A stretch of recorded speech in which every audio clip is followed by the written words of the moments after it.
Alright, I'm gonna go out with bad tools. And just try and redeem myself farm-wise, since I keep dying and losing their guns.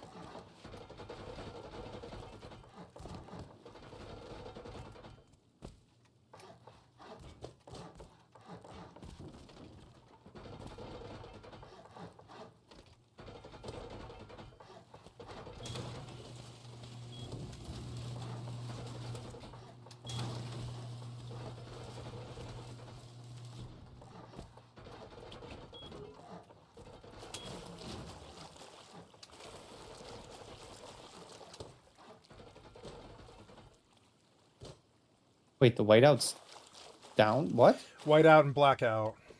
Two of them. I believe I see a whiteout fucking laying down. Okay, well, let's get it. I'm coming in behind you with an M92. Oh no, is that a whiteout? Oh, shit, I'm running the wrong way. Sorry. You're good. Ah, fuck, I'm getting a phone call. I'm sorry, I'm gonna have to step away here. I'm gonna get back in base for just a minute here. Oh no, it's just the rocks. Where the rocks formed. Hello? Hey. I'm busy, but I don't mind talking. I'm totally free to talk, yeah. Just I'm multitasking is what I'm trying to communicate, but yes.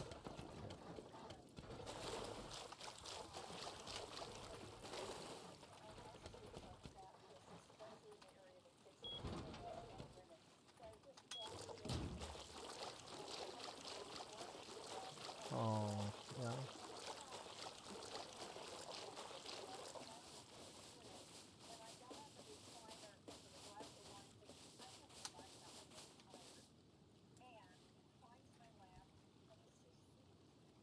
Oh, really? Oh, of course.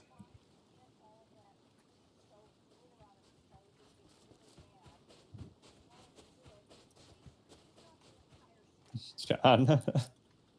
That's fucking great. Well, it's good that you figured it out, right? Because that'd be at least he's not tracking it all over the house anymore, right? Fucking guys are retarded. That's an improvement of quality of life. That's good.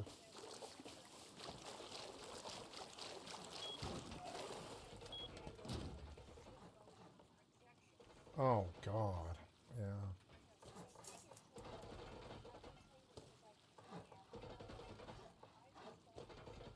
Needs to make his mind up. Like, are we ESPN? Are we Yeah. free kids? Like,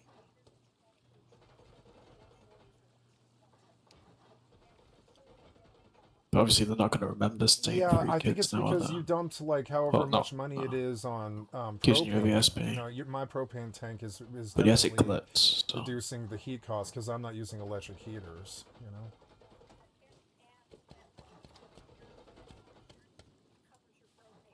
Oh, good. Well, good. This is all good because they're.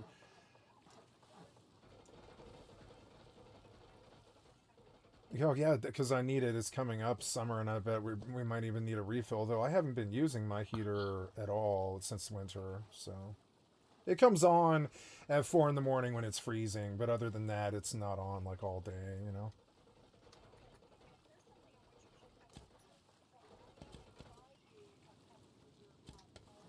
Uh huh.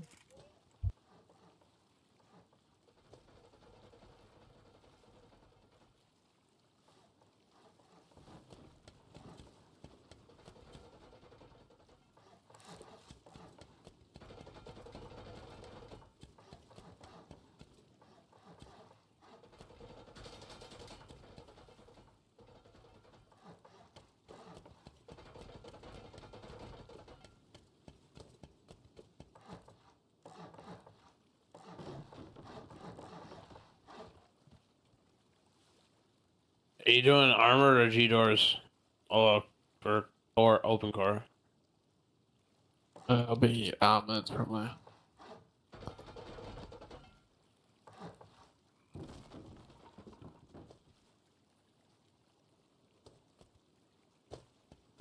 We're getting off the server apparently.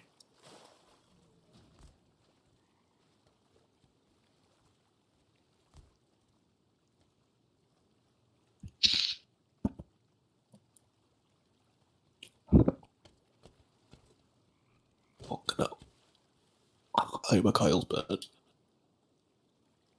Is this shooting, John? The flower build, no. Yeah. Yeah, true.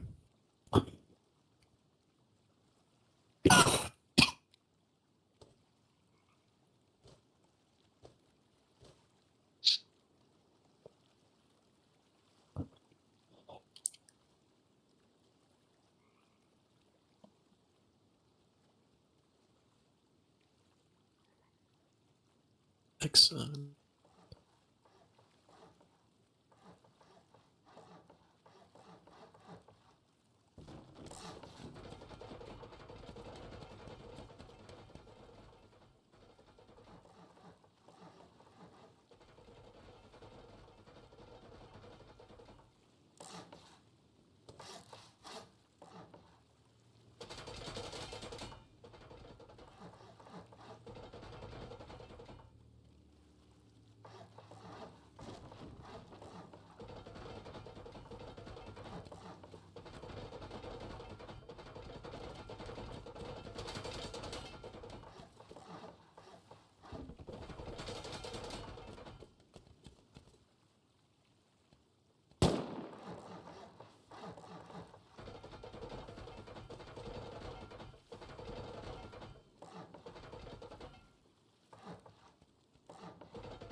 Oh, those guys are getting off the server now? What the fuck, John?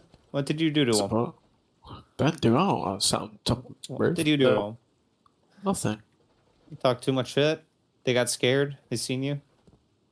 Oh. And See, look at what are you doing, John? this guy hasn't even fought me once. Now he's asking me to spawn in. They like you. Spawn in, see what they got. Oh? Heli? Yeah, look at Is he on the roof?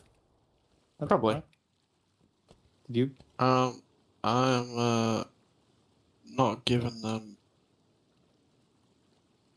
Yeah, they're definitely on the roof. I'm on the roof running right now. Oh, you're on the roof? Oh, he had a crossy. Did he die?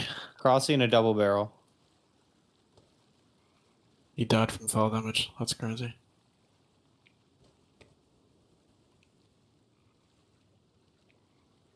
And there was a guy outside. She's dead to wolves. City's outside. Did he just die died. by the wolf? He must have, because then wolves came all to one spot. Oh, It was with the same guys.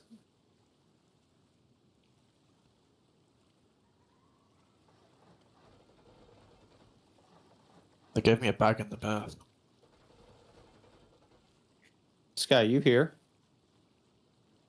Was he still on the phone call? I think he might still be on the phone call. See, my thing is, didn't Taylor say if you're gonna go AFK, log off? Is he still here? Quit doing that.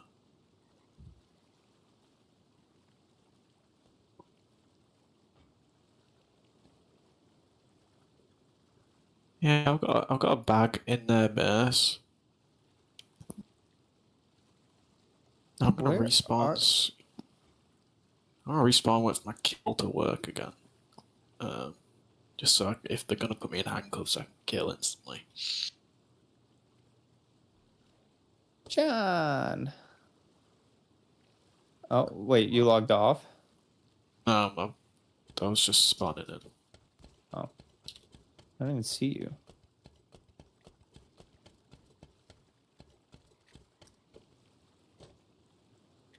Where are you on the map?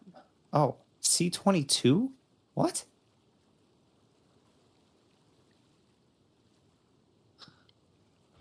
Yeah, no, I just What the fuck? I'm waiting for my slash kill to work. You know? DB. No, I'm not there, so I can't help you. They're on the roof with the DB. Just don't go back out. They're just gonna sit there.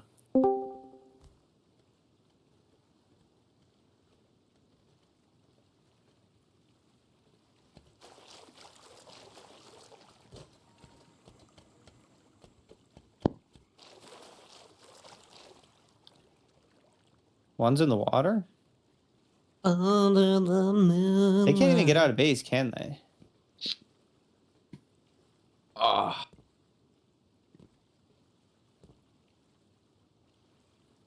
Cloudy, do you have a spray can on you?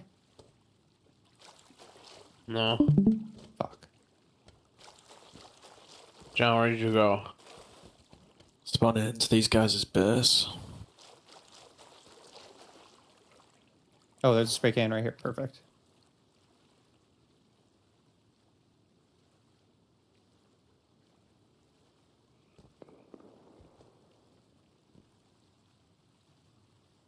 Go best, man. These guys, you guys are creepy as fuck.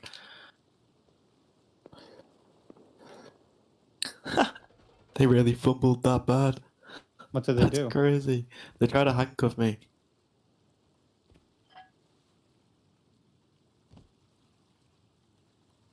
Oh, yeah, there's one right there. They're dropping down. They're in base now. We have turrets down. What do you mean they're in base? Well, I'm not in base, but like in or in outside part. We have turrets down now. What's these guys are spraking? By the way.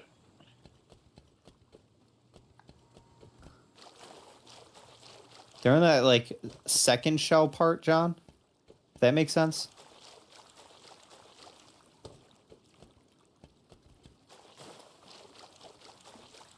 Yeah, so. They're through these doors. I don't know where these doors actually lead to. These doors are shooting. Yeah, I think they're out there. They jump down. But all these doors have fucking They have second doors to them. yeah. Hey, you want to see out? I have the door to see out. I just Yeah, one second, I one don't. second. wait. Let's do this.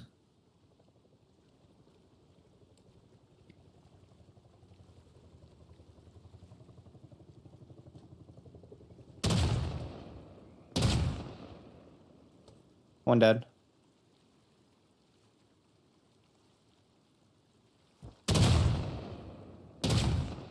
Both dead.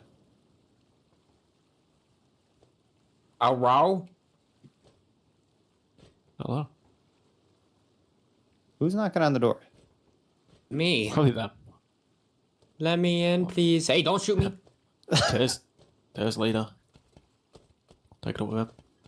Oh, wow.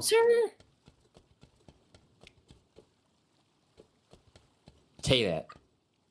I don't know.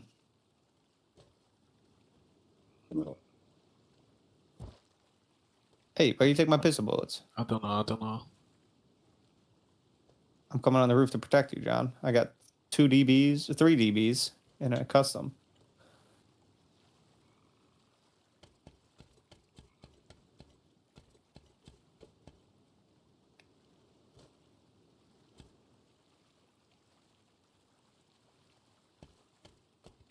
I want a tour, but I don't know about those handcuffs.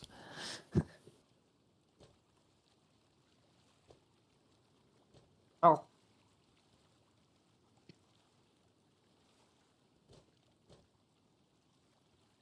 Hey-ya!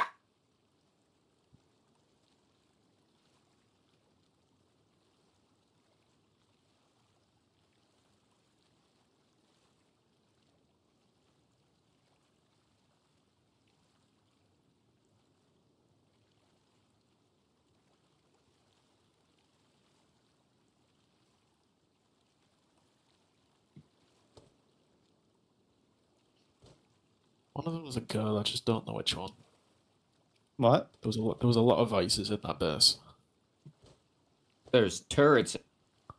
Because I went to her and I was like, "Oh, nice base, man." Like, I am not a man. I was like, for fuck's sake. And What this did you is what say? we're I dealing am with, the man. man. No, I am not a man. We're not. Oh. Or something like we're not all men or some shit like that. That's yeah. Oh, so it's those type of people, John. Yeah. Okay. I mean, that's not my problem. I'm not spawning back. The bag's actually, yeah, the bed's gone, but I'm not spawning back in on that. They fumbled though, like really badly. But what? The fucking handcuff? Yeah. Like for some reason, it took me back out of them. Like I was in them fully. It took me out of them. So you can't F1 kill if you're in handcuffs? Not if you're in them. You can F1 kill before, but you gotta You be can really what? fast with it. Kill before. Beanie, please stop it. Just get down. There was a shotgun trap out there. That scared the shit out of me. Are they loaded? No. None of them? What do you mean? Don't set the broke. Oh. This guy's meant to be protecting me, but jumps off the roof. Crazy. Fuck you, John. I'm gonna stay and watch.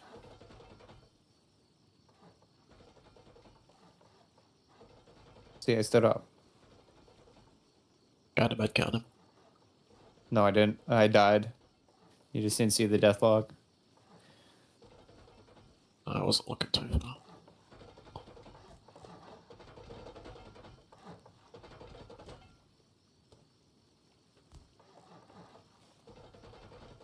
So why did the handcuff? Why was it me that chose the handcuff?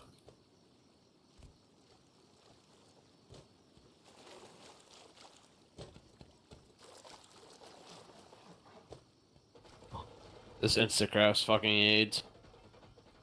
Yeah.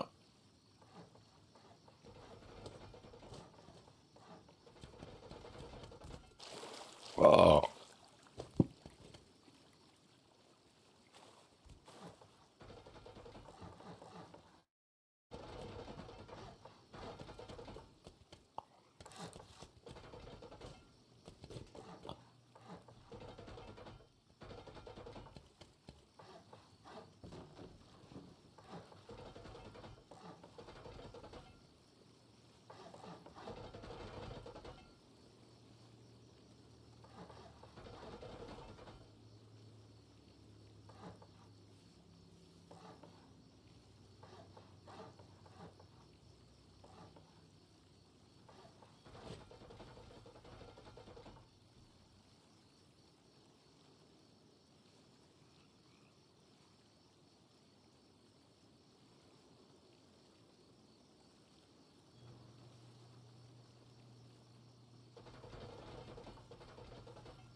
Who's doing airdrop?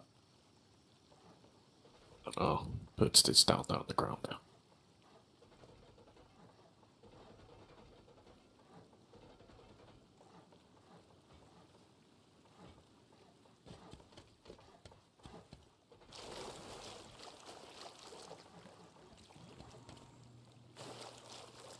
Damn, Brad. Darkest island here.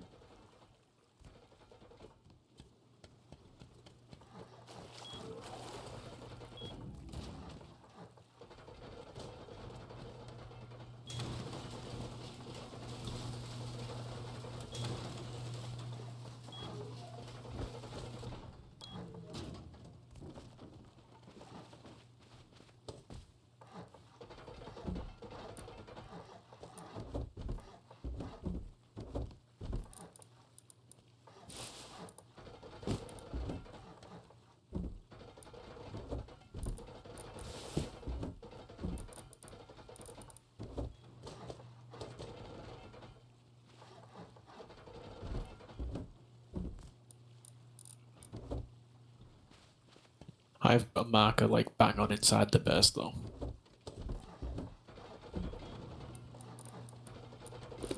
I have a marker right where you spawned in. I have a def marker on it. Oh, that's like exactly.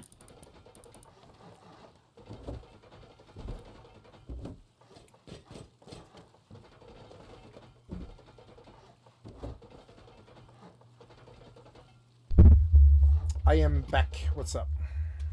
What's up? Uh-uh. You missed the fun. Hi, Nuggets. Haven't seen you in a while. What's up, buddy? Oh wow.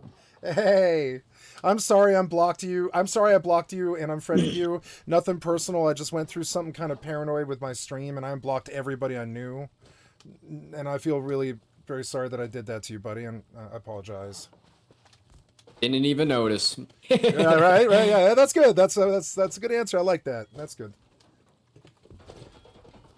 I totally understand blocking Nuggets to be fair. Who's Tommy? I don't know. It ain't me. Nuggets and I beat Elden Ring together for the first time. Well, my first time. That was so fun. What, you guys did the co-op shit? Yeah, well, I needed the last boss, and he's actually a really good Elden Ring player, so he just carried me. I did that with my one of my buddies. We played, and we got to New World 7 or 8. 7 or 8, wow. That's a lot. Damn. Well, we went through and we killed every boss. We did every challenge possible. We got a lot of the talisman. The second round, the stuff that we unlocked that got closed other options, we did the opposite. So then we went through, got other talismans, a lot of shit, and then for like 3, 4, and they run out. We just fucking went for straight main bosses, big bosses to get to the fucking Elden Beast. What's decaying on the base? Everything, John. Everything's decaying, John. Flip flop.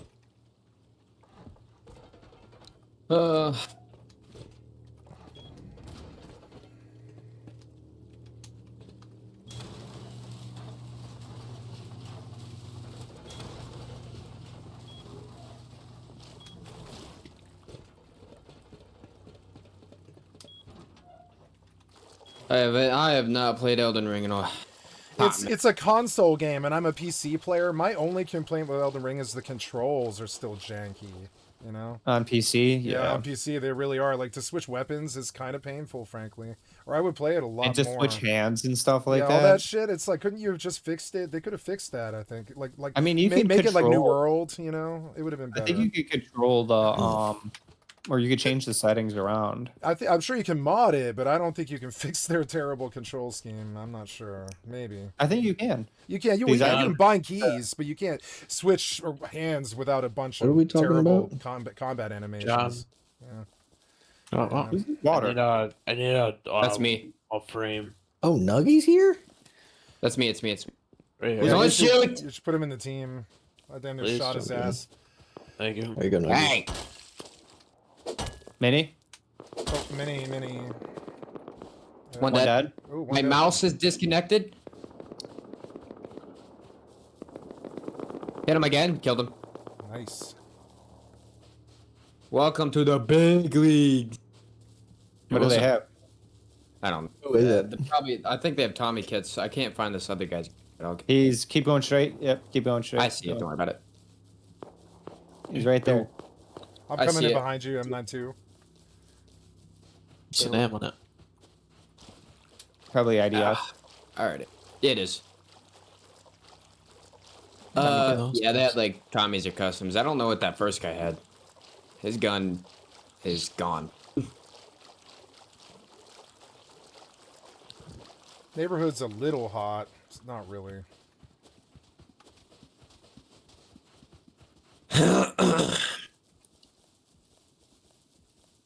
Yeah, Taylor, I had to sneak around the goddamn turrets and shotgun traps in that thing, bro. Sorry, I was. I opened up that garage door and I was sitting there and I was like, shotgun trap? we Crouching. picked up dinner. John, did I do my job? Did I protect you? Me? Pretty sure Nuggets killed him. I fucking lit them up too. Fuck you. They weren't getting on the roof. Well, what's that? Hey, do you know if Mike is on the server? Won't be. He was 1 HP. He Yep, was and I finished him off. 1.3 HP, John. I saved you. Nah, I would have killed him. I saved you. You were too busy building your la da da da da. Put this wall up. Put this ramp here. Put this roof here. And I fucking went. And I saved you, John. I definitely would have killed him. I saved you, John. Got Twizzy over here, White Kill a Knight and bear. everything. What is their clan tag? IDF. IDF and what's the other one? Wait. I'll tell you. No. RT, yeah. I don't know who IDF is. Who's the other one? It's RT. yeah, it's RT. So this guy died right here. His gun would have went back over here. Oh, yeah, the gun's on the ground. Now there's just one. I don't. Yeah, he pulled the SKS off me. I just wondered if it was that one. Wait, is that back in like? I swear not back. I know that name too. I just don't know. I'm looking Oh, at for it. sure. Oh, for sure. It is. Yep. Wow. Oh, for sure? Where? Do you remember whenever Hofusho left us for Beck? The gamer girl? Yep, that's her right there. Where? In chat. Vio? The Vexo OT thing? No, Beck. literally Beck. Oh, Beck. F-A-F-O, Beck. Oh my god! You should say hi, Nuggets.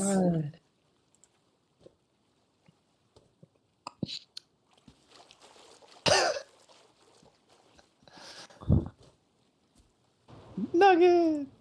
How does she remember me? Nuggets, everyone loves you. It seems like. Oh, John, here, I have a present for you, too. Wait, what book is still on top of this roof? Oh, wow. Oh. Let's go this way. It's been so long. How are the kids?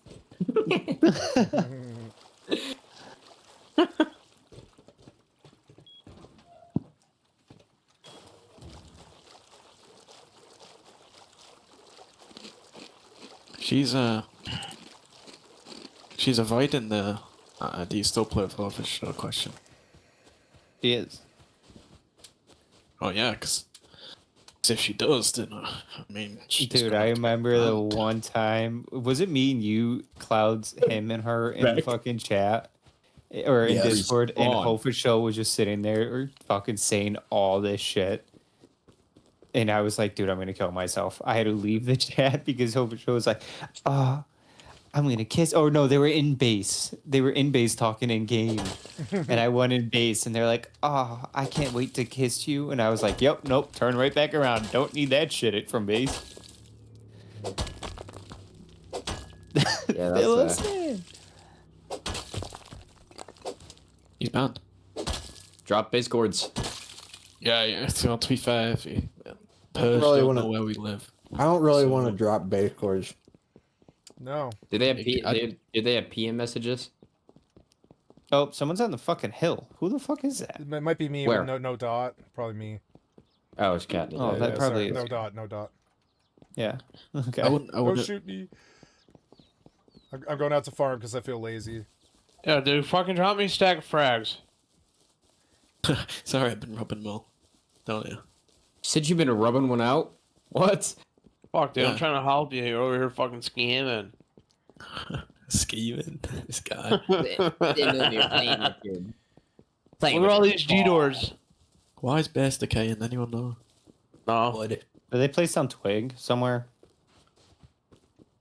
No, there's just Twig from John. Shouldn't be. That's why I upgraded it all. I want to figure out where these guys came from. What, the IDF? Yeah. T-22. Oh, it is. D22. Yes. Holy They shit! bagged John in, and then they tried handcuffing him, and John was able to have one kill before. Wait, no, not there, not there. It's Across the it's goddamn map. it's Fast. V7. It's V7, just below. Just below. Because the everybody V7. has helis. John, It's you just- spawned in at C22. Yeah, I was getting my F1 kill ready because I knew they were gonna handcuff me. Oh, Ah, this thing right here. I see. Okay. It's like multicolored. Is it this thing? No. Tier. No, behind you. It's like Okay, so it is this Bottom. ugly bottom right ugly piece of V7. work. Multicolored sheet metal. hey, Nuggets, I That's have a what- DB for you. Where are you? I don't need it. Yeah, you do. Fine, I'll run over with the fucking DB. I'm flying around. Don't worry about it. I'm just looking at their base. I was gonna go do something else, anyways.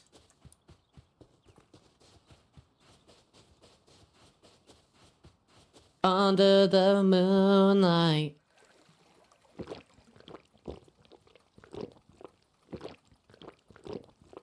John, always be building too big. We'll fill this base quick. Here you go, kitty. It's already full. What's this from? Oh, it's the two. Oh, it's the two kids. Nuggets, wait for me. I was gonna go get Diesel. That's fine. I'll come with you. Take me with you. Okay.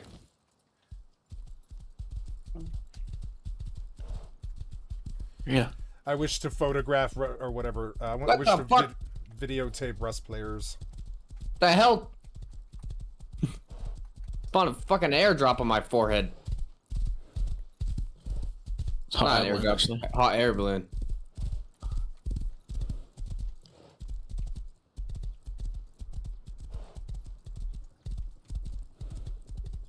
Where the fuck is the exit to this bitch? Right here. Enemy heli coming in above us. Yep, right above us. Both of us up with you. Let's fucking. Both of us up with you. Coming in on a I'm chasing a horse. You're on the horse. Yeah. I'm chasing him on a horse. Oh, it's over here. Behind us. So confused. I was miles away. 60. He wasn't just a second ago. Didn't even hear They're it. going up high. Flying. Get in the heli! We're going after him, Twizzy.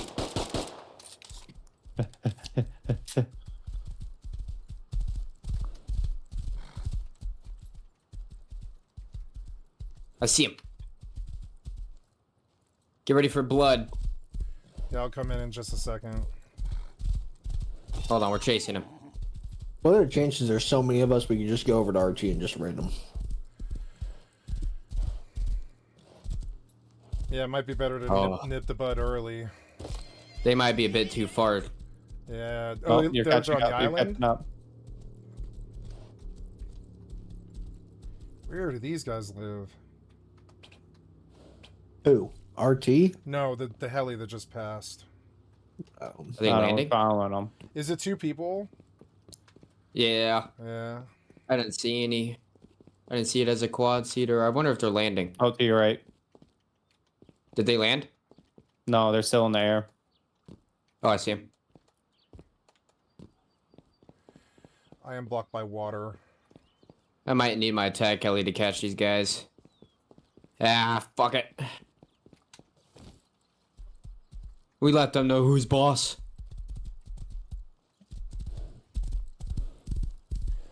We need Sam's.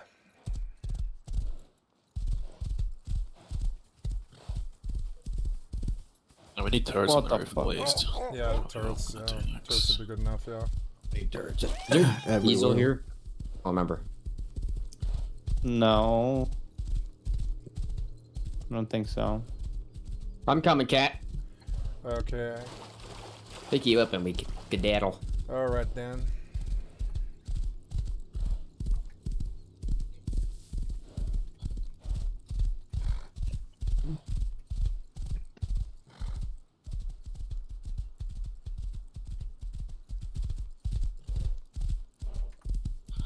Oh, you know what I might do? Might check.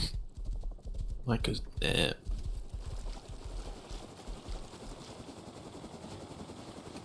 Thank you. Be able to sneak. Definitely be able to sneak. I can do it. Second. What are you trying to do? Mike is down because he changes every fucking day.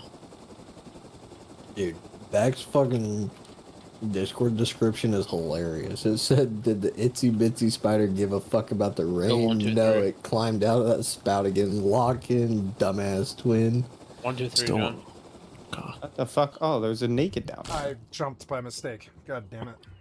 Oh, no, the naked's going for him. Maybe I'll get up. Where's he at? Right in front of you.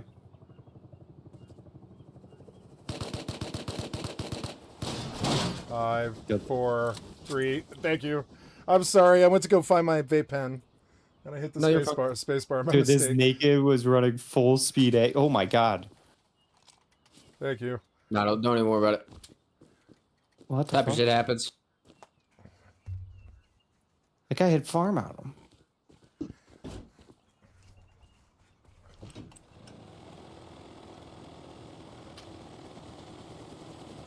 I lost my vape pen. Damn it. Oh.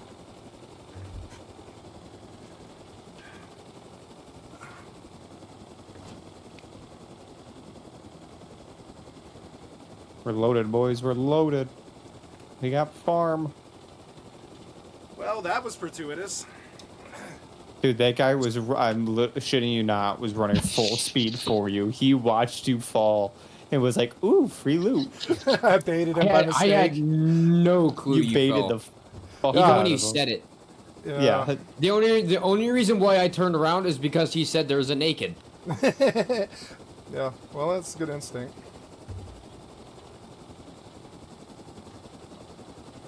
Alrighty, diesel.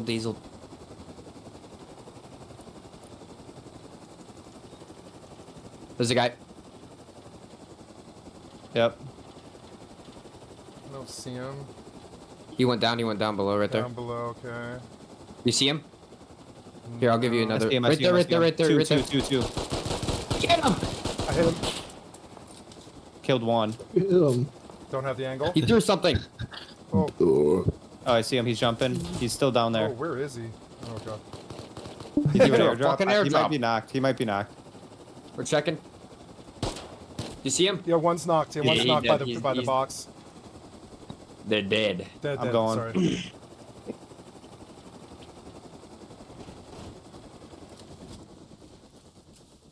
Check them for diesel, boys. Yeah. Oh, comps. Who was shooting at us? Did he This have a guy gun on up him? here. This guy up here by the box. Yeah, that guy up top. I just don't have the ladder. Oops. Got it. He had jack shit. Oh. No, we were getting shot from somewhere else. Oh, you think so? Okay. I was shooting over Yeah. here. I was shooting on Yeah. top of that thing. I feel like there Yeah, no, wasn't but a third party. somebody hit our mini like. Yeah, it was the dude that was down here. Yeah. He didn't have a gun. All he had was a shotgun. Yeah. Tay, you expecting back or no? Yeah. Okay, well, she's running up. Oh, okay. You can't talk in chat on this, can't you? Yeah, you can. They finally Mind. fixed it. Never mind. Don't leave me.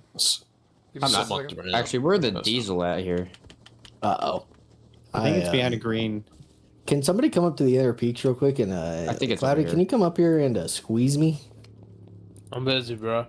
I'm stuck. I can't go AFK for fucking 40 minutes and then get stuck and then ask Where for you a at? favor. Oh, in a pink. He's talking to you, by the way. He's talking about what you did. Yeah, you might have to jump.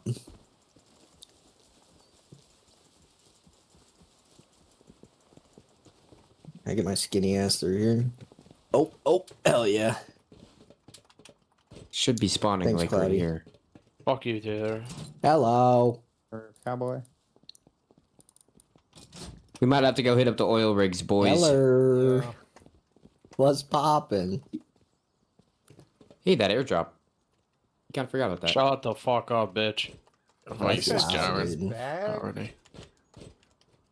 Good, what about you? Let's see. Yeah, it is a bag. Oh, no, it's just somebody else. Never mind. Hell yeah. I was hoping that might be the guy that shot at us. Do you have a custom in Who your the fuck is hand? you? Nah. I haven't decided yet. You You get might the die. airdrop?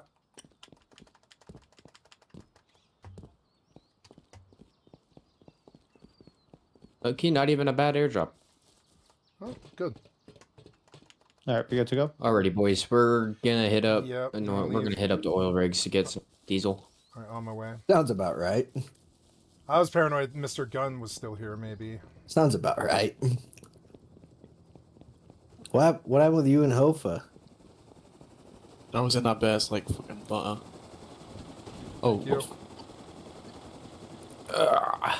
Hater, you good? Cloudy, Who where the hell you is- just... It's the fastest way down, bro. Alrighty, where are these oil rigs? Yo, John, you got stoned? Not on me, no. Fuck. Yeah. I'm gonna throw a fucking rock at her. I'll hit up the blue one. They're both Yeah. taken, so no This really is matter. the story of a girl.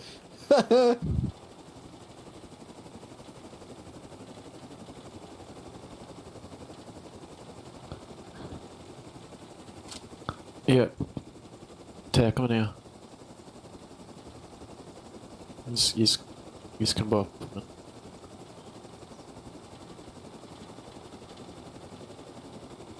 Wait, John, I thought you couldn't put handcuffs on unless you were You hands don't. up in the air. No, you do when you're down.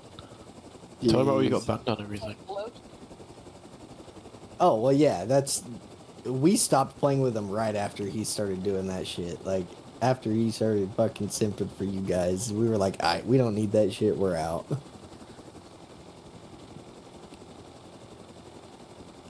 fuck? Like, genuinely, I don't know what the fuck. In the beginning, like, I was just, like, thought it was all, like, trope. Oh, Yo, no, she no. sounds bad. Dude, you You don't even know who that. I am. You know I don't. that. I don't remember any. Somebody Wait, came out who's on this the roof on from that us? basement. Wait, Yeah. who's going to large? Large. Right there, I see him, I'm chasing. The There's multiple. Yeah, and the guys behind us are watching us, so don't take us in bolty range. Yeah, he has a kid, too. Oh, that's not too good. This is maybe too What? much. Where are we? What are we doing? What's We're happening? at large oil being fired at by an Get the M2. fuck- I know. I'm here. Yeah, I know. Yeah. That's why, like, we. Oh God. Here, Oh take God. the back seat. Do you have an automatic weapon? Here, shoot at these guys. Yeah. All right. There's another heli. Yeah. No, Another heli. Yep, 50. yeah, that's him.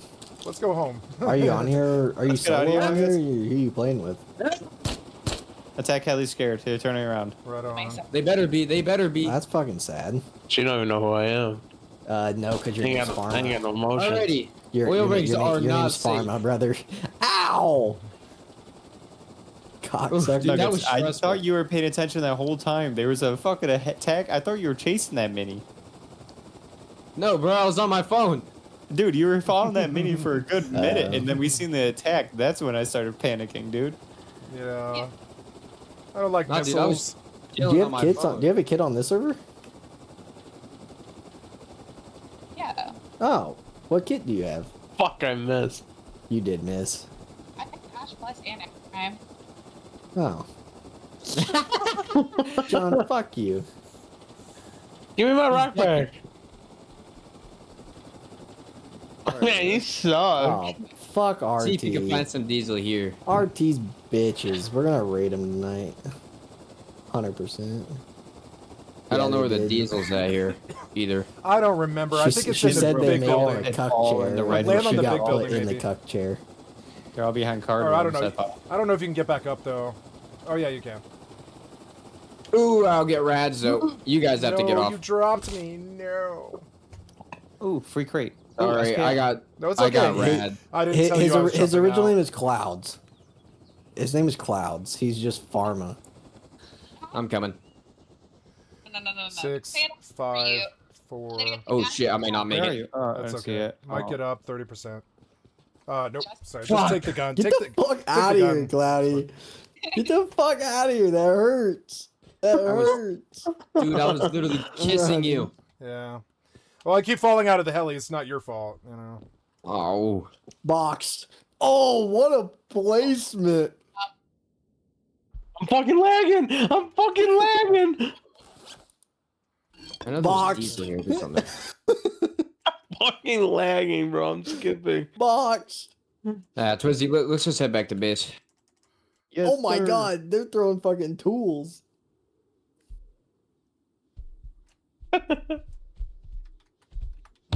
Oh, polar bear. Oh. I'm number one, bro. On and off the field. Maybe Cloudy's got I that. don't I got you something. I got you. Stop fucking swinging at me, you god. I'm in. What are you doing, bro? What are you doing? God damn, bro. It's so dangerous on this fucking server. Yeah. People Oh, everywhere. I'm on that tail, boy. Come here. Yeah, it said the pop was 180. I'm on that shit like Swimmer. dude. Us. Oh no! I'm right behind you, bro. I'm gonna no clip your ass. Us. Oh my god, you kicked my rock. Oh, someone running. 2 people running inside. Okay. Right below you. Right below you. Run, run, run, run. Don't do. Come out with a custom. Oh, they just hit burlap. They just hit burlap. It's not fucking What the worth it. fuck are you Nuggets. guys doing? Yeah, but the kills might be. Huh? The kills might be worth it. I don't know. I ain't that dumb. No, I ain't that That's dumb. what I thought. What, I got like 5 hours? Get your ass in there. Oh no! And I got the rock. What's up, bitch? Fuck. What are you guys doing? So wait, what was I'm the trying to box census of what Cloudy. happened? So he, ow, they started playing together. Got a horse. Huh?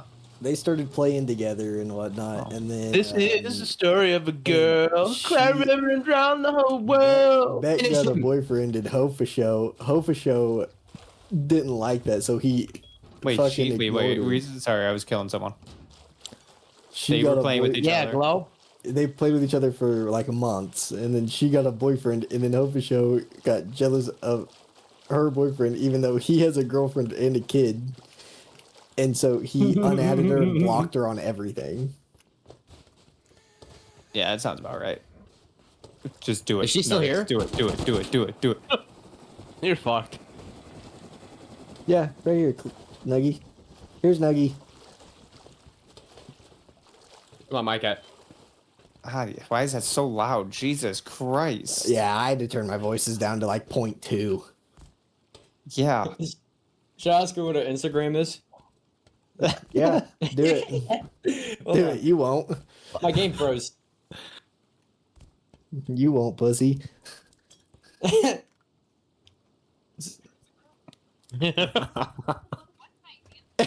What? Nuggets trying to riz.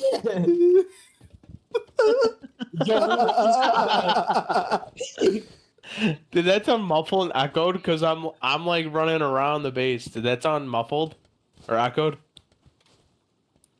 Taylor? Is it? Wait, Did what? that sound muffled? Wait, what? Nuggets trying to riz. It goes Data, from Riley's Spike, getting by the mad. way. Who's getting mad? Riley. For what? She heard Beck's voice and she goes, "Hey, no, leave." Yeah, Riley. Goodbye, Riley. Go sleepy night night. Hold on, Nuggy. Still murder you. Come get Riley, come on. I got nothing to die for. Riley, don't be Just like me and my that. solver. This is the story of a girl. Cried river and drowned the whole world.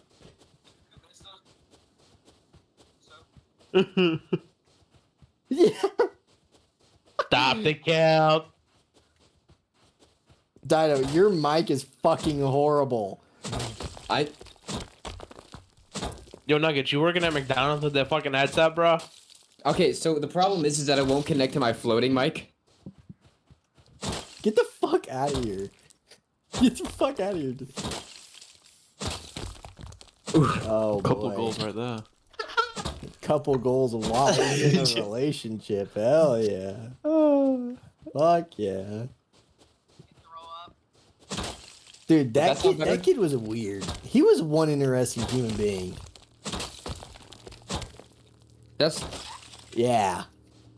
Was that his name? Yeah, I don't that's know. his real name, is Zach. Damn. He just fucking fell for him and made him leave us. Nope, shut the fuck up.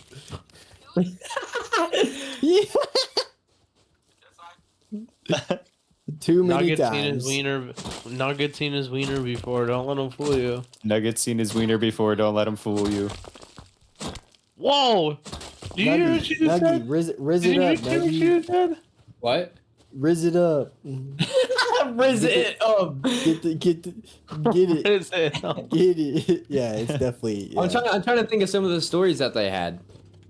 The talks in base where we couldn't go to base to talk or do anything because Tofa Show was trying to do shit. Them playing Rocket League together. Wait. Do you still play? Do you still play Rocket League? Do you still play Rocket League? Oh, I thought you and him played Rocket League. Oh, that's what it was. He just loves Hope Show. Oh.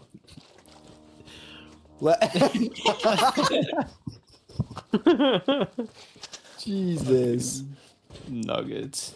Fucking hell, Nuggy. Who's Sounds wearing like a scuba fucking suit? horrible idea. We're all jumping around. What the fuck? Who is this? Mini.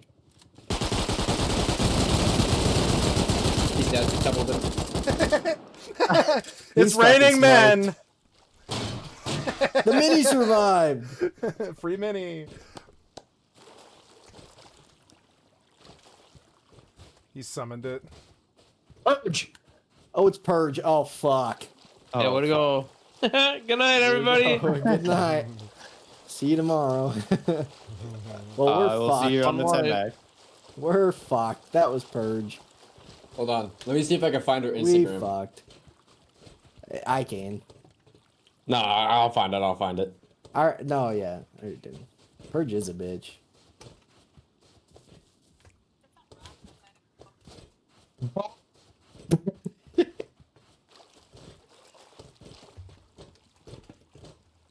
Do you know how to do art? Did he have a kid or was he Are you naked? an artist?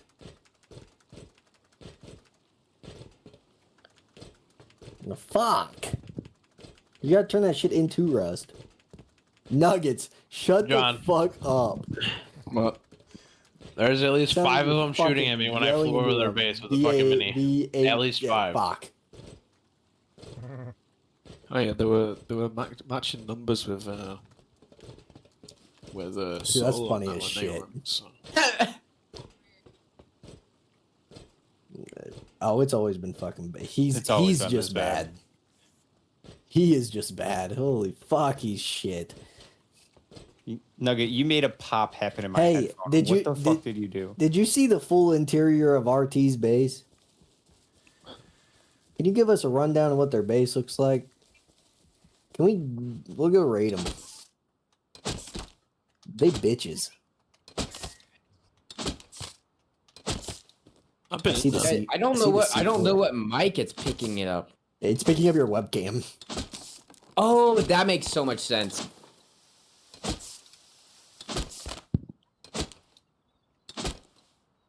You made them cuck chairs and they made you the cuck. That's kind of fucked. So you made the chairs they tried to put me in. Is it? No, that's exactly what I'm hearing right now. No. Don't try and spin it. Don't try and spin it. Don't try and spin it. Don't try and spin this shit on me. Yeah, bullshit.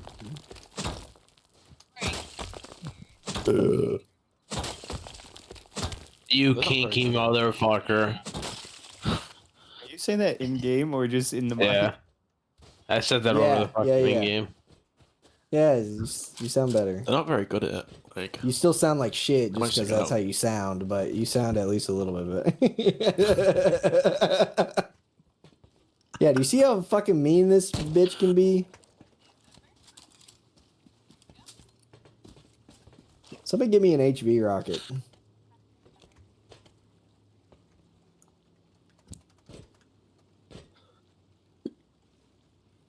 That's funny as fuck. She said she was on the Max 5 and the chats are linked, so she saw Nuggets typing in chat, so she had to get on the server to find Hey, where's us. the repair bench? That's what she said. Yeah. I don't know. I don't know how she remembers me. I don't remember her Me at neither. all. I didn't remember it. Nothing clicked until John said, "Wait, Hofa show," and I was like, "Wait, you're not wrong." Come on, yeah, hey, now- somebody, now I- somebody go get handcuffs. We get handcuffed. Give me a second. Somebody go get somebody go get a pair of handcuffs and a blindfold or whatever the fuck it's called, a hood cap. I don't think I can get that. wait. I can craft handcuffs right now. Just let me get to tier 2. Yeah, you have to do that. Go on. Craft in 12 seconds. You crafting one right now? Well, aren't we all? Come on, get us to put hands up. Are you crafting them right now? Let me see your inventory. Oh fuck! Do you have anything on you? Got any kids left Do or you have what? anything on you? Do you have anything on you?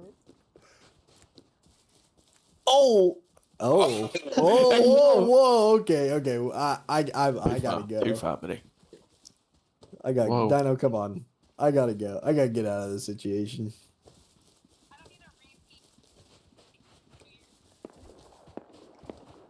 Justin behind. Fuck is the doing hell Yeah, is that? that's fucking on the island. Oh, it's- it's it's- cloudy. Fucking clouds. God damn it, clouds! You got me excited for nothing. Yeah, Nuggets, how about you fucking do something?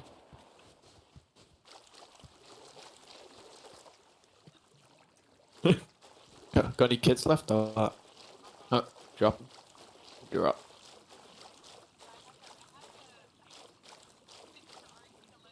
You should go Go get bait him back. RT out. Go bait RT out of their base, and we'll be behind you, and we'll fuck them up. Get some of our kits back. Right, I'm gonna. Yeah.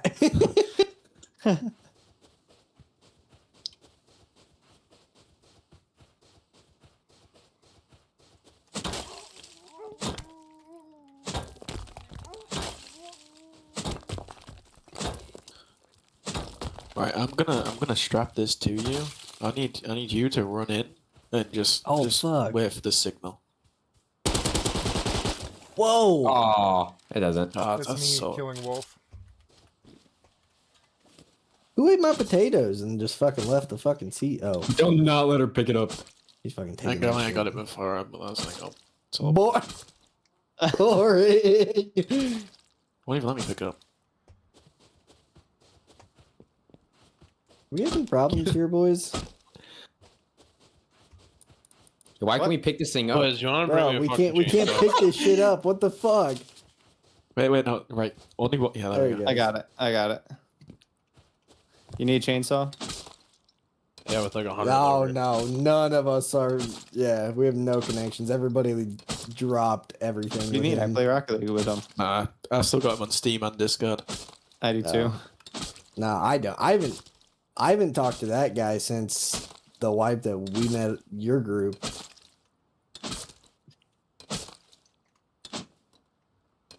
Dude, it's been forever since I fucking talked to him. I didn't even know he got banned until one day we were looking up his name trying to figure out where he fell off to.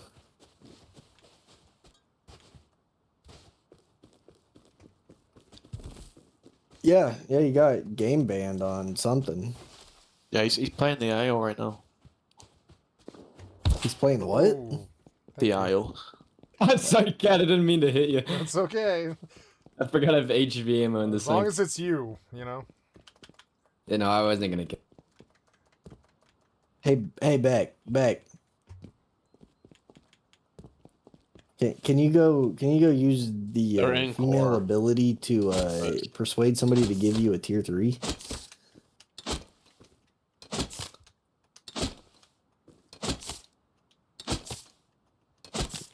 Jesus Christ. Fucking hell. Here we go. My God. Look. Right. Not to Zach. Dude, look at chat. Where are all the white women at? You're nimble. Yeah.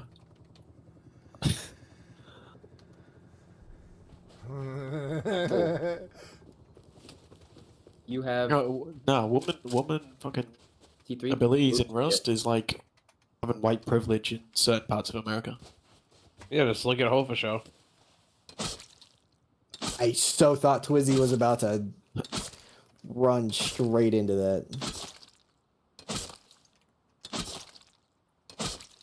Yeah, fucking nuggets, am I right? What you voice crack? Yeah, that's wild. After that line, no, don't let it. No.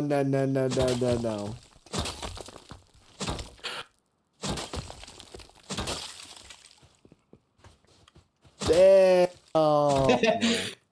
Damn. That's fucked. If I request to follow her, my girl will kill me.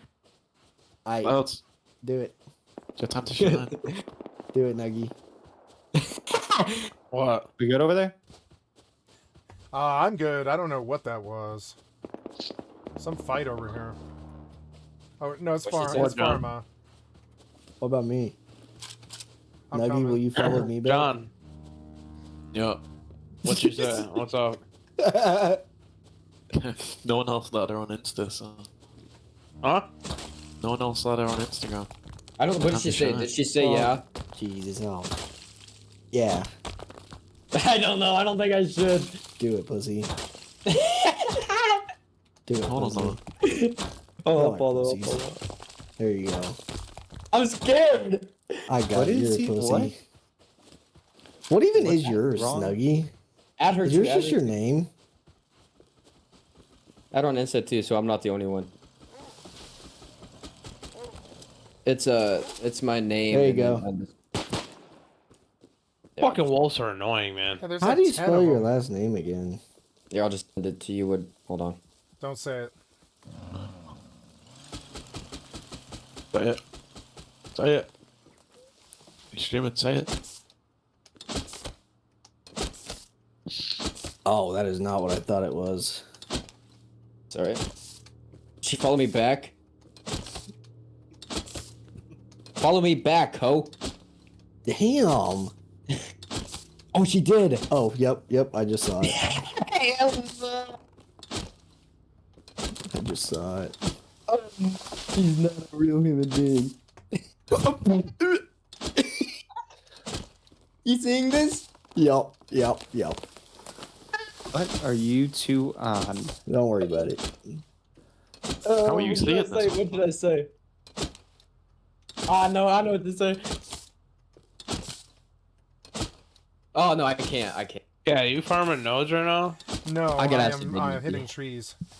Ah, You hear someone? no. Okay. I didn't know what you were out here farming with. Do we go? Yeah, do we go I'm to? Do just we go to out here. cargo real quick, guys? I'm trying to. Yeah, sure. It's right by our base. What is it? I'm just trying to get Cargo. XP.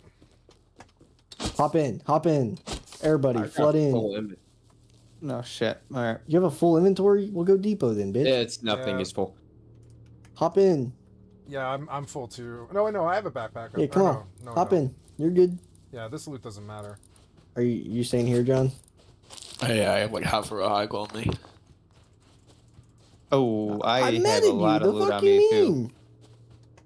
What do you have on you, Twiz? A little bit of stone, an SKS. We'll see if anybody's here. If comps. somebody's here, I ain't fucking. It's all good. There's definitely people here, but there's a scrap heli at 10. Where? You're good.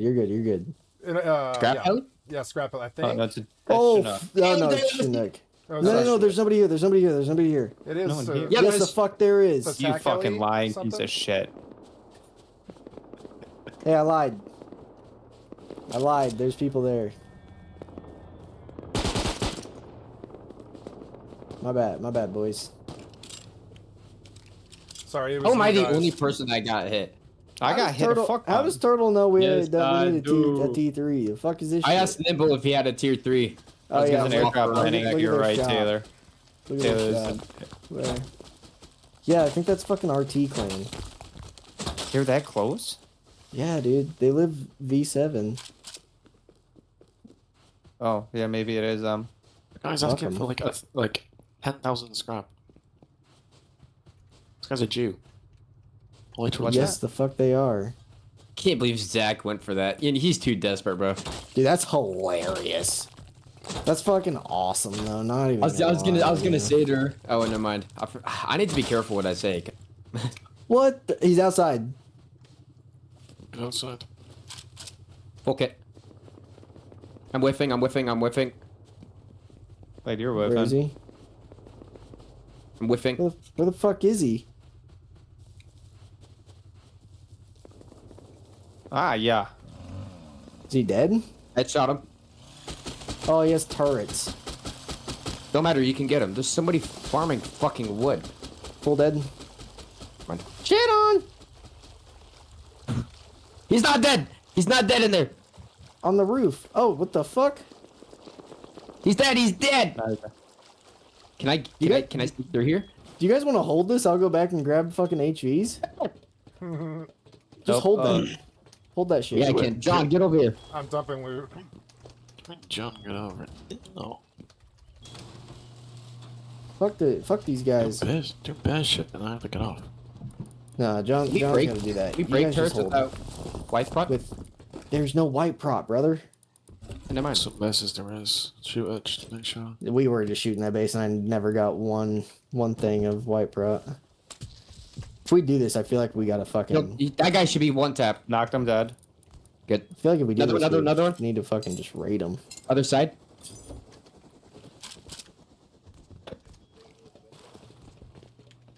I'm coming. I'm in core, boys.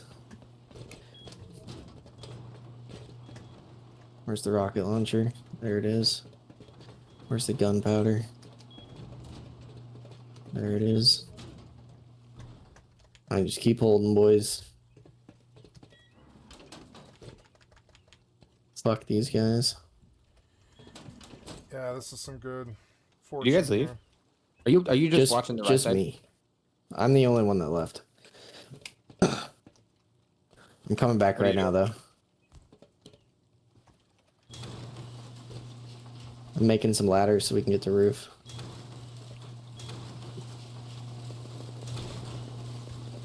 That's You up. I good? need another one. I'm coming. Oh my god. Please lead to the roof. I'm on my way, boys. On my way. Fucking Yeah, annoying. you can take your time. It's all right. Or do we have something for the turrets? I have HVs. That should do the job. Yeah.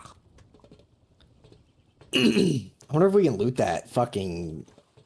We Fuck, I can't. went We the can't. wrong We way can't. and I can't We can't. remember. We can't loot Where that. are you going? Or am I We can going? loot that. We can loot that vending machine right there. Come on, That's what I'm go. thinking. No, we can't. It's facing the outside roof. He's up there. Yep. It's facing the outside. You can loot that. Where is he?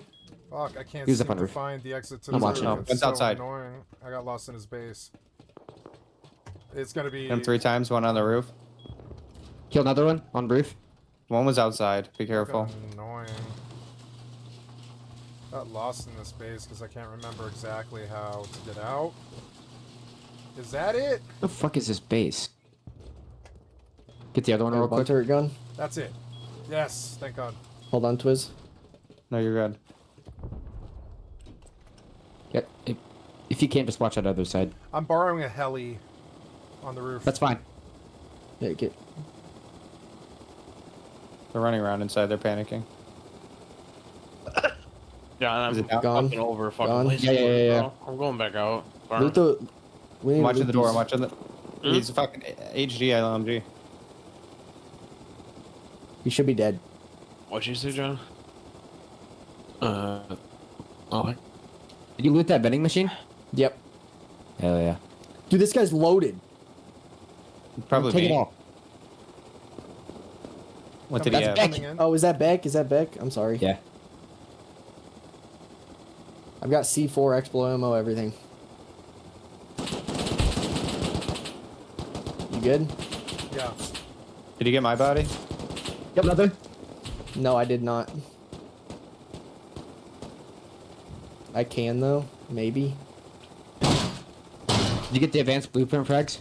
Yep. I'm looting Twizzy's body real quick. Go for it. I can hold. Not in front of you though. Okay, I parked this heli far away. Okay, got Twizzy's body. I'm still holding for you. I need somebody to just take my Hello. backpack. Hello. I'm dropping my backpack behind these walls. I'm gonna get on. Did they loot the kits on the roof? I No, don't but they're know. chill. They're chill. They're like playing whack-a-mole with me. One jumped down. One jumped down. One jumped down. Yep. Saw that.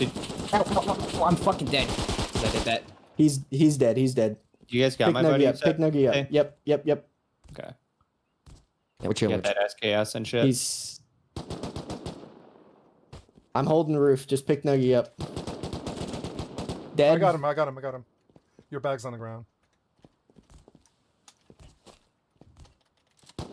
Hey, whoever has those blueprint fragments should get the fuck out of there. I have Before them, you but lose I'm them. trying to loot all of their fucking bodies.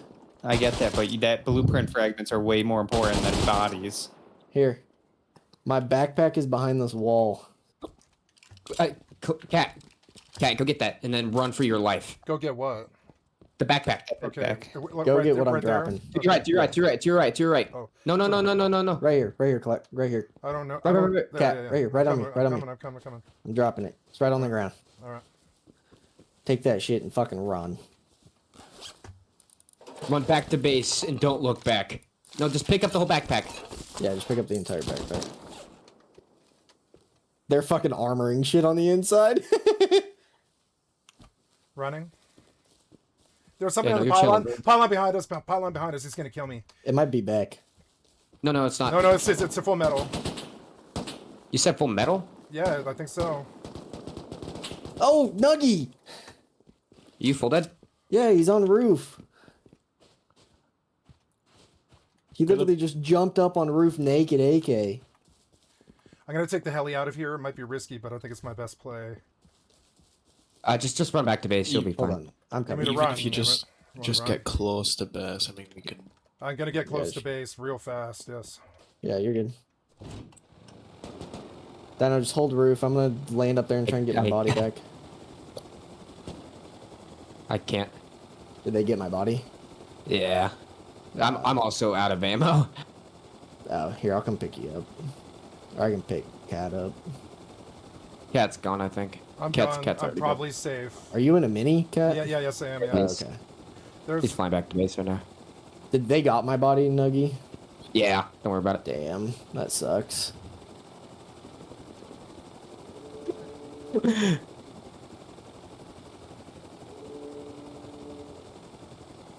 Dude, they started freaking the fuck out. So. Oh shit. Ooh. You good? Hey, you said you got that SKS, right? I have my back. Well, whatever. Damn it. No! I didn't have any meds and ammo. Fuck, dude, I'm dead. Damn. Whatever. This I got the blueprint fragments. We though? got the blueprint frags, and I mean, I got a bunch of shit from. I got a C4, Explo ammo, all sorts of shit. Did you depot it? Yeah, it's in the backpack with Skycat. Oh, okay. I am in Say our thanks- base. say and thanks yes, for the I am T3. safe. Your frags are Perfect. safe. Hell yeah. Oh. Beanie. They're chucking grenades like a motherfucker. Yeah, dude. there was one naked just sitting down there waiting for us. Okay, please, ready, and we go fly. Oh no, they're fighting somebody else. I hear like 3 footsteps. Yeah. Oh there's a no, we were dead no matter what. Yeah. I But you Are scooped they on with our the body? loot. Yeah, They on our there's like bodies? there's at least 3 or Wait, 4. the deep sea's open? Yeah, it's been open. They nerfed Yeah, it. it just opened. They nerfed it? Yeah, they nerfed It's it. kind of, but I mean, whatever.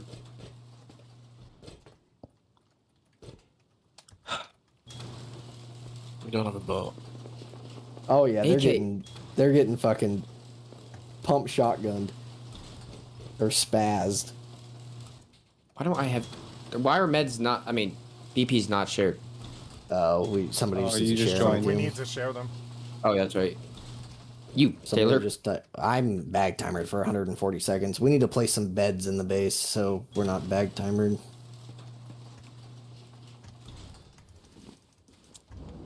I'm lost in this fucking base now because I'm But not that I'm about used to it. get off, so Why? because I got other shit to do.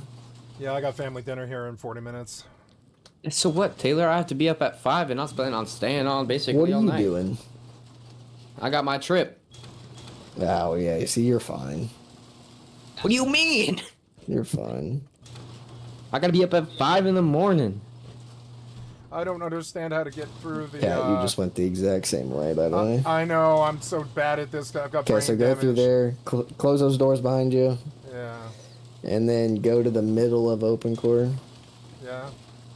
right in that No, 'cause square. there's meds in here. There. That's Oh, how I you forgot. drop Okay, down. thank you. I was like, I couldn't make the connection because I've not been in this base. You know. Nope, you're all good. I haven't done Rust a lot lately. And then just keep following those. There you go. What Perfect. did you die by? Oh, no, Tay, you've been dead. I haven't been here. Yeah, I've been dead. I'm on a bag timer. Oh, that's not it. Well, I'm glad we got a tier 3 out of this. Hell yeah. But if I Hell have yeah. ammo and meds, I've been chilling. Well, I honestly thought that they full sealed that triangle up there, so I was like, I'm good That's not to it. run up here and try and loot this. And then he literally had no door on it and just popped his head up and insta-fucked me. No, I'm gonna get stuck if I do I still that. can't, I still can't believe Zach. They were doing that. that as a joke. There we go. But we got a tier 3. We got a free tier 3 out of it, so I'll take it. Okay. Do you want these frags, or should I just put them away? Just throw them in. Chuck it. Just throw your backpack Chuck- on the ground. Yeah. Oh yeah, put everything in there and then chuck it on the ground. Oh yeah, I got a AK. I got an AK bolty kit. Yeah. Okay, it's Hell on, yeah. There you go. Hell yeah. Or actually, I'll loot it. I have 5 seconds and then I'll spawn. Because I'll take the kit. 2, 1. Hooray. Now that's what I call a W work. Dude, I Work there. fucked that person coming outside.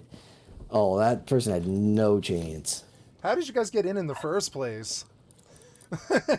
They were coming out for an airdrop. They Yeah, just they were opened the door. They just opened. They it? were outside for an airdrop, and then that backfired pretty quickly.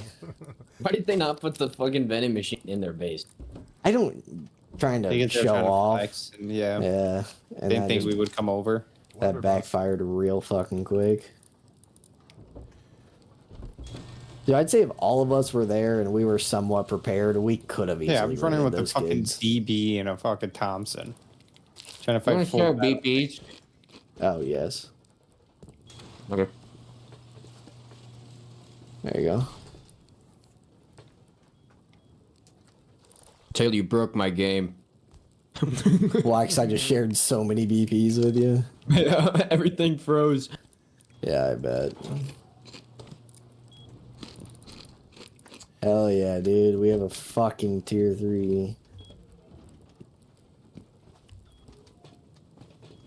1,000 metal frags, 100 high qual. It's fun to bully people with my large clan again.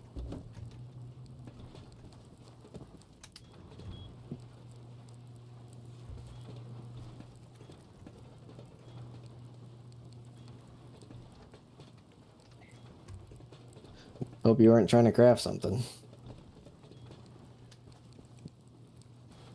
Where did the box of all the goodies go?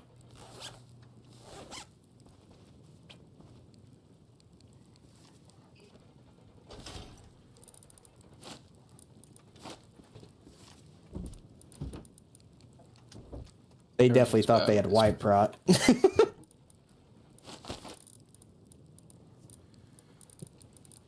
am going to produce And not do it. some. I ain't got frags.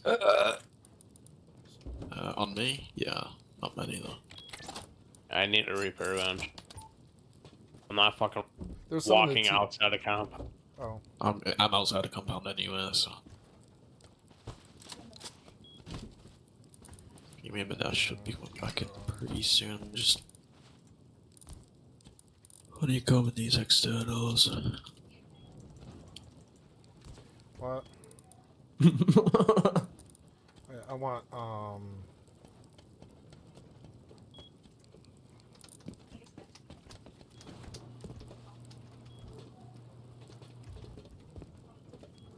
Father's been extra quiet this wipe. Arva's been very I'm quiet. stunned.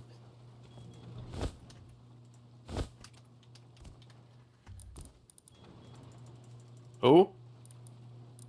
Well, Oh, I ran out of Yeah, cloth, because so- Purge is here. Yeah, Purge was just making a joke. Someone was saying, "Oh wow, I have 64 C4," and he's like, "I have stone."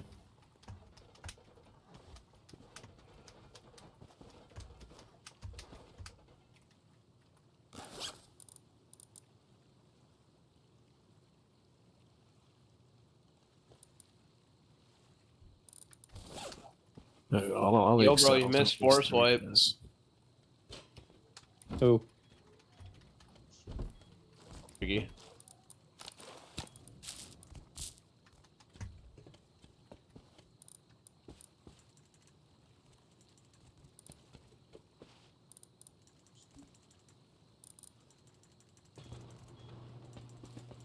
What am I wrong tonight? Huh? No, it was just bugged.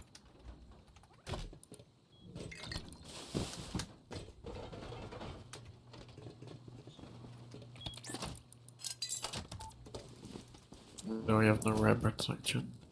I have to like put as many doors on the crosshair. I mean, we got no turrets at all, which is a big problem. what do you mean? There should be turrets inside.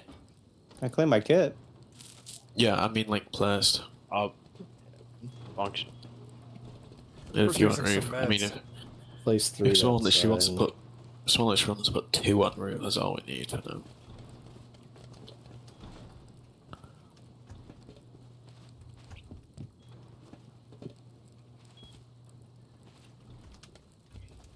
It's fucking 9:30. Jesus, I need to go to bed. working men.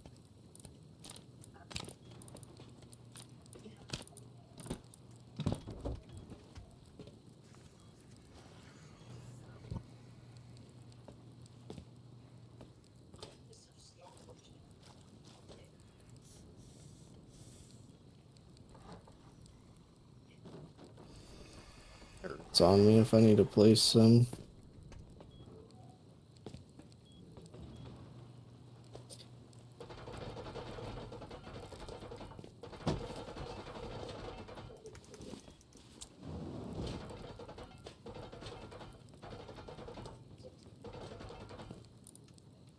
Hello?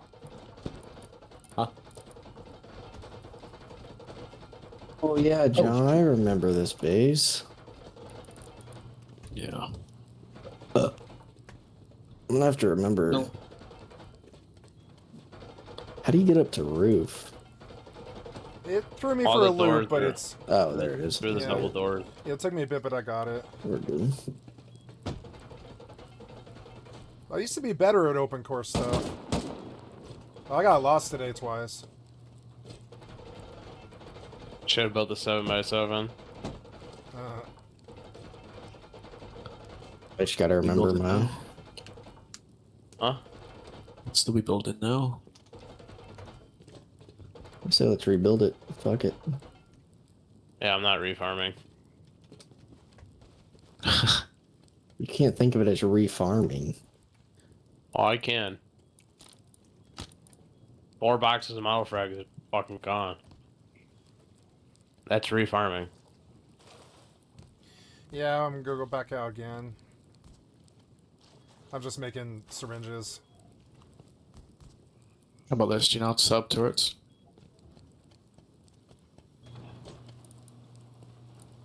I don't know. Okay. Oh, I guess I'll just fucking flick some down. Who? I'll do it. I just placed turrets on the roof, so.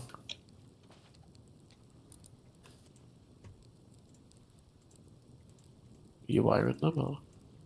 No, I don't have guns or anything to put in them, or I just brought turrets up here. That's all Oh, we I have did. tier 3 now, so. 1, 2, 3. Okay, I put 6 on the roof. Actually, I have 10 turrets on me. I might as well just fucking place all 10.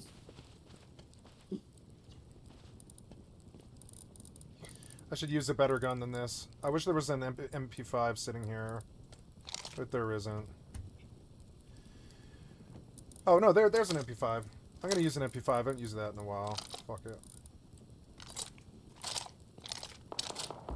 I'm fucking dead. Oh. Where were you? Where are you? Where? On the island, Okay. Z10. I'm gonna go out with an MP5 I'm here. right. Gotta dump these meds. What'd you have, Use- Cloudy? Fucking custom. Where at? Bottom right, Z10. Bottom right, Z10. Right. It's probably the people that live in A10. Bit like. Oh my god.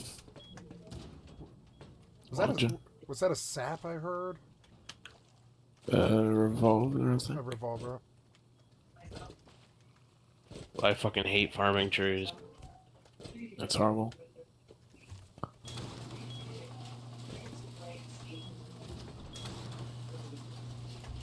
By the time I get there.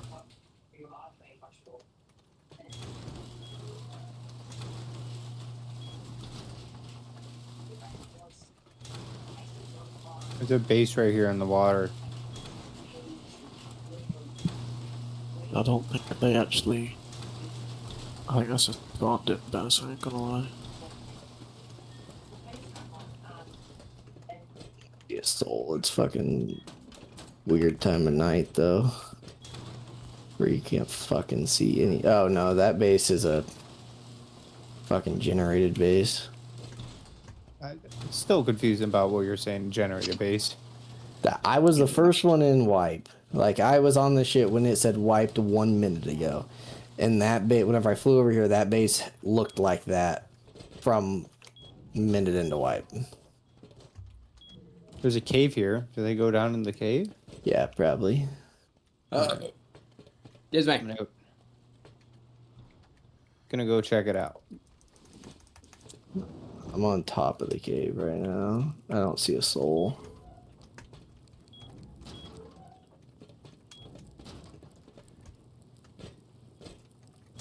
Is that you jumping? Yeah.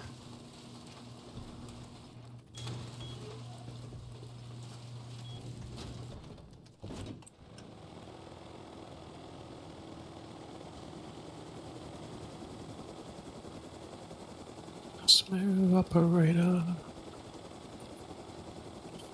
I'm not moving now, so if you hear footsteps, it's not me.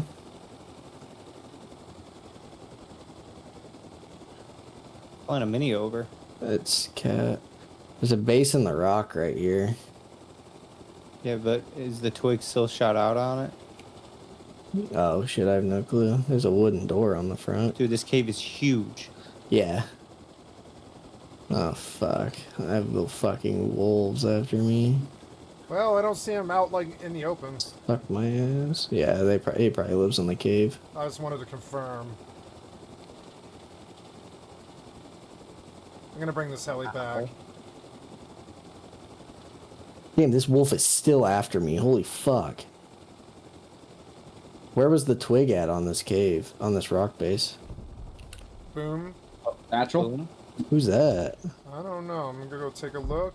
Looks like maybe them. Oh.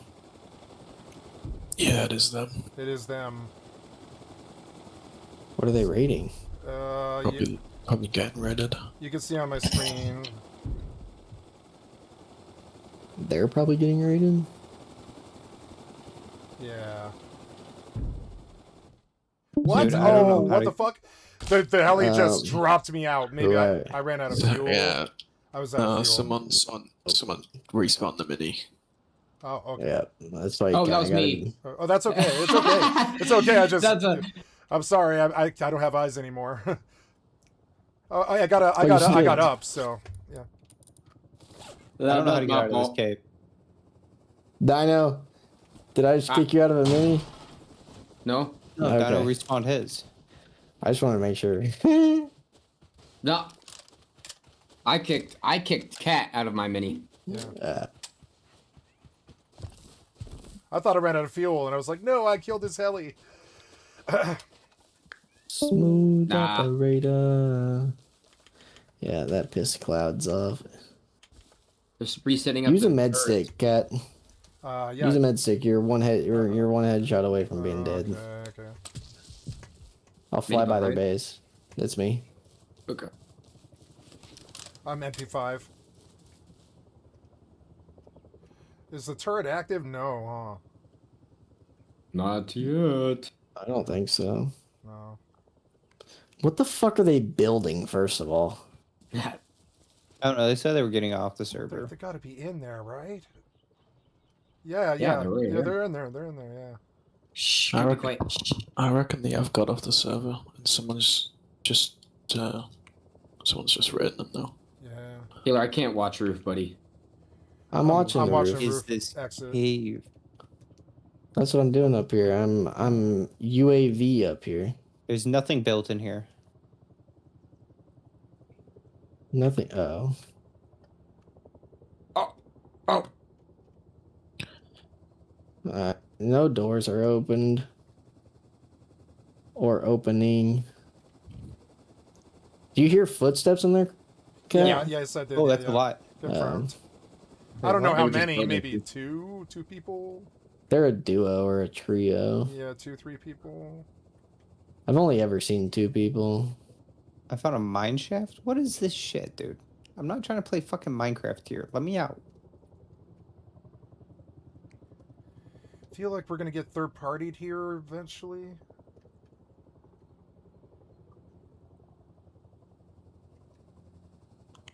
Nah, we'll be fine. Yeah, I don't have a bad feeling. Outside. Dude, I Oh. can't get out of this fucking cave. He's outside. Where, Nuggy? Wait, is he outside? No, Fuck is this? no. I would have said it if he was. He was. I Cat just was heard this man on outside. sand. Cat was outside. I'm outside. You probably heard me. No, bro, you're way too far. This guy, Yeah. it was in the base. That's I weird. hear him in the stand. Maybe the foundation. Oh yeah, there is. Yeah, the foundations are low. It's a shelled base, by the way. There he. Oh no, he closed the door. Out. Yeah, backside. He popped the top. Door's open still, but he tried to close it. I think. Nope. Cat, walk the other way. Ow! He just ran out to turn the turrets on. That's Ow. it. Come here. Okay. All right, that's it. for me. I'm gonna eat died stuff. in that cave. I'm done.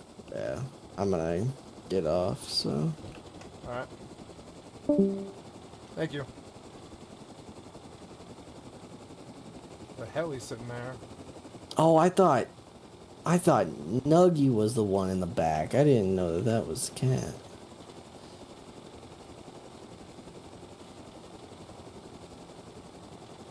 Dino, what'd you have? There's an MP5. Oh, He turned the turrets on, did he? Yeah. yeah. Oh, fucking asshole. I knew exactly what he was doing. I knew too. That's what I was waiting for. I didn't know what the play was. I haven't done this in a while. I didn't think about it. We really should put fucking garage door right there. Well, at least I didn't get turreted. Alright, boys. John, are you Oh, gonna be player on tank. to add Ricky, or is that gonna be me? Probably you. Okay. Depends what time you're getting on tomorrow. I have worked on 10 Same. p.m. my time. Ah, so, okay. Yeah. Same time for me as today, so. yeah, you'll be on for me. Alright. Just close doors up whenever everybody gets off. I'll Yeah. talk to y'all's tomorrow. I'm done for the night here, unfortunately. I got family stuff. But this was a great day, guys. Thank you. No problem, brother. Fun as fuck. I haven't done this in a long time. Yeah, it's been a minute. Oh, I'm You rusty. fought turrets up on the roof. you got 4 of them set up? Alright. Yeah, headshot. Turrets. Sounds good, brother. Peace out, boys. Peace. Bye.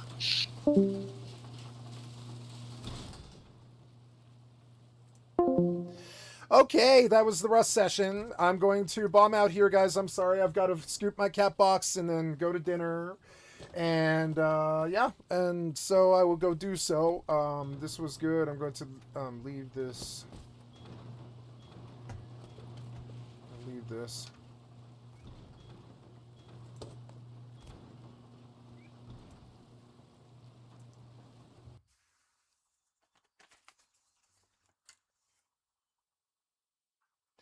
Poor guy. I think he got mad at the end because he lost some wood. I'm not really sure. I don't know if the island's the best place to go. I don't know if that's the play, but I don't know. There's not much else. There's not really much other places to go. People are on the island, which sucks. We'll have to deal with that tomorrow. It was fun. I love the political stuff of Rust. I think it was really good. Yeah, it was fun session.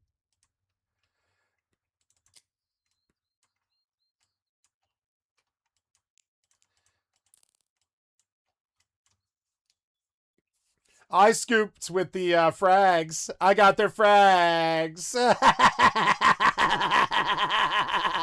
I got their frags. I got their frags.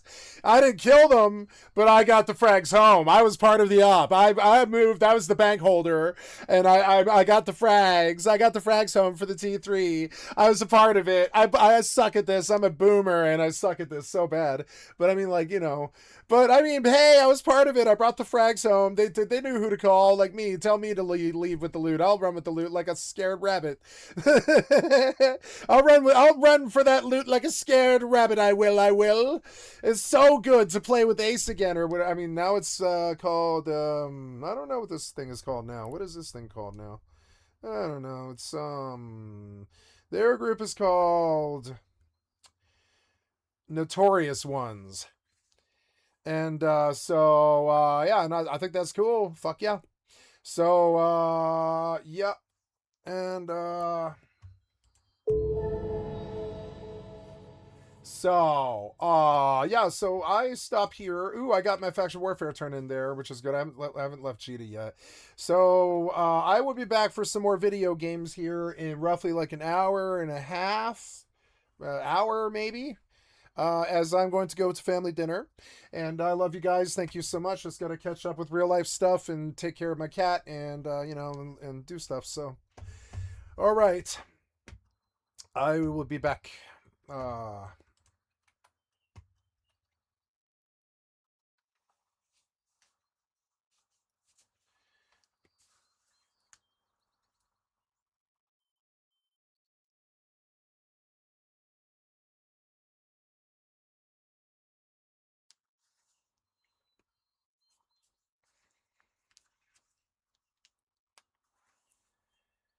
God damn, that base was big. Just thinking about it. So anyways, I love you guys. You have been watching Skycatlive. That base he's building is the biggest base I've ever seen in Rust. It hands down is. I've never seen a base that big. These guys are reaching for the stars, showing what the engine can actually do, and like doing cool Fortnite stuff, but on a much deeper level, in my opinion. The building, the farming, the respawns, the extracts. See why I think this is like this is my favorite game, because it just doesn't really cut you off from, like, you know, from the world. You really are there experiencing it. I felt shame because I didn't listen to that girl's conversation. They were talking to a girl for like half an hour there on the VoIP, but it's just like, I don't want to publish their public conversation. It's rude. I'm okay with the Discord, and I think they are too, but I don't want to publish their Rust conversation because it's like, maybe they fuck around, maybe they talk about stuff. I'm muted, and I did not publish that conversation. You know, I'm not trying to violate their privacy. It's a shame I couldn't participate, but I'm the one with the camera running, you know? I'm a freak who just plays too much video games. I don't care too much about their social lives or anything that goes on there. But, you know, it's fun to participate. It's a shame that I mute them, but I do. I've learned over the years, over the 3 years, that you can keep it on if you want to, but there's this element of sort of violating the public's trust when you do that. It's kind of like shoving a cell phone in somebody's face in you know, it's like shoving a cell phone in somebody's face in public. It's kind of rude. So I try not to do that. I'll do it to Discord, and I'll be like, "Yo, guys, this is like a dormitory, and I'm a photographer, and I want to photographize you guys, and I want to photograph you guys, and you know, I want to be a you know, a war correspondent, and I'll shoot some guys. I got some hits on some guys today."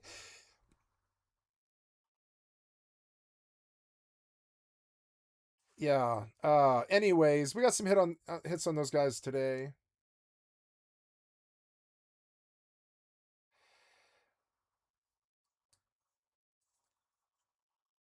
I loved responding to that, pulling in and running MP5 right straight to the base. It was sweet.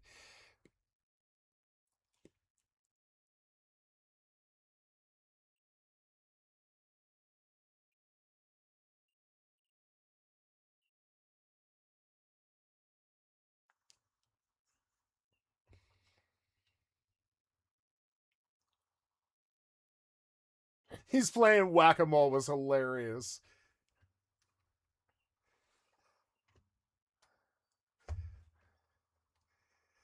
Anyway, so I'm gonna go. I'm sorry, guys. I just like lingering, you know, thinking about the whole day. It was a fun ass day. This is why I do this stuff. Rust is the best $20 I ever spent, or whatever.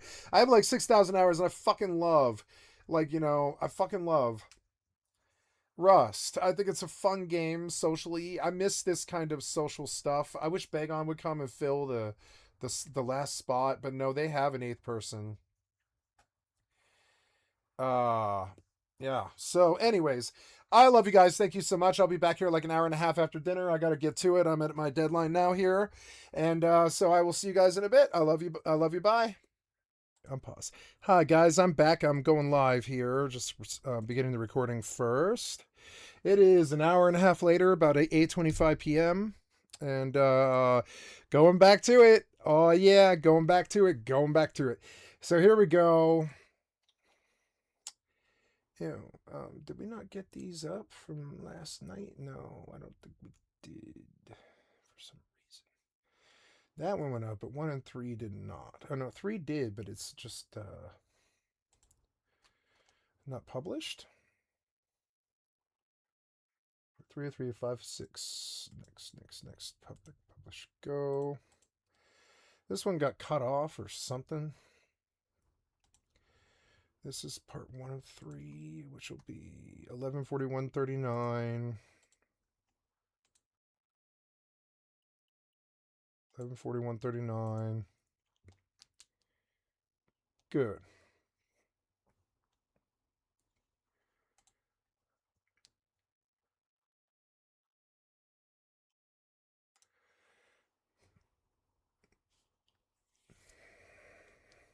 Oh, Alligator Alcatraz is going to close. Yay.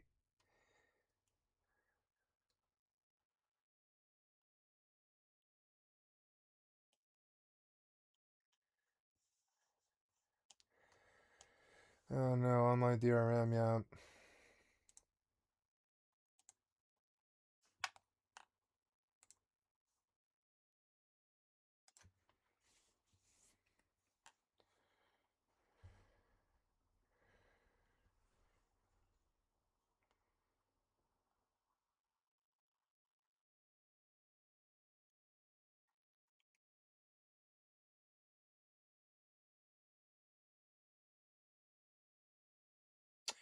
I don't know what to watch. There's a lot of good stuff here. I think I'll start with the peptides one, because I'm on peptides. Inject yourself with this right I'm not now. afraid to say.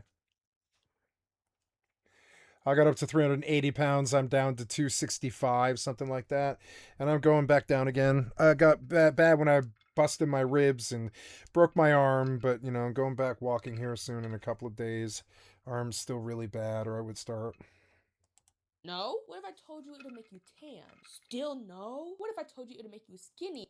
Inject yourself with this right now. No? What if I told you it'll make you tan? Still no? What if I told you it'll make you skinny and tan? Yeah, I thought so. We all strive to be the best versions of ourselves. That means some of us are walking more, getting in shape, triangle, eating better. But for a growing number of the population, that means injecting yourself with a liquid that you bought off of a guy in a TikTok comment section. Peptides, not Pepto. Peptides. They are the craze lately. But what are they? Are they good for you? How are people getting them? I will answer all of these questions today. Thank you.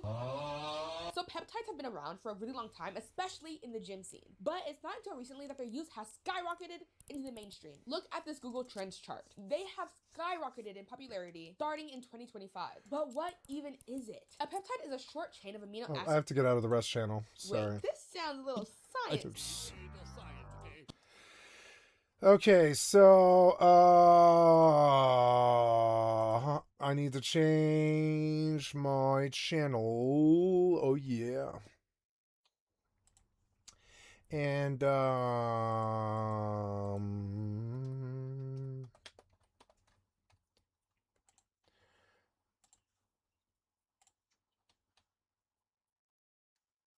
okay, change the channel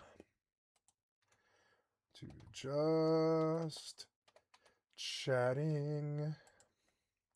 Save. A choice, and I think that Giant excavator guide. Oh no, I don't want to watch this anymore.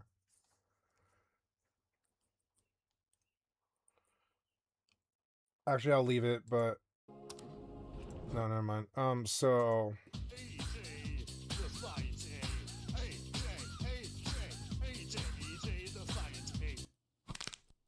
A peptide is a short chain of 2 to 50 amino acids that serve as the building block for proteins. They act like signaling molecules in the body, directing things like healing, metabolism, and your immune system. That probably sounds like a whole lot of nothing because what the fuck is an amino acid? Amino acids are organic compounds found in the human body. They are naturally occurring in the building block for proteins. They're made out of carbon, hydrogen, oxygen, and nitrogen. If you know how molecules and very good. This is better than most people would do. atoms work, then you know depending on how these are attached to each other, they create different compounds. So any combination of these amino acids can create things like tissue, enzymes, and hormones. So these amino acids' key function is to repair tissue, break down food, and enable muscle growth. So a peptide is a short chain of amino acids.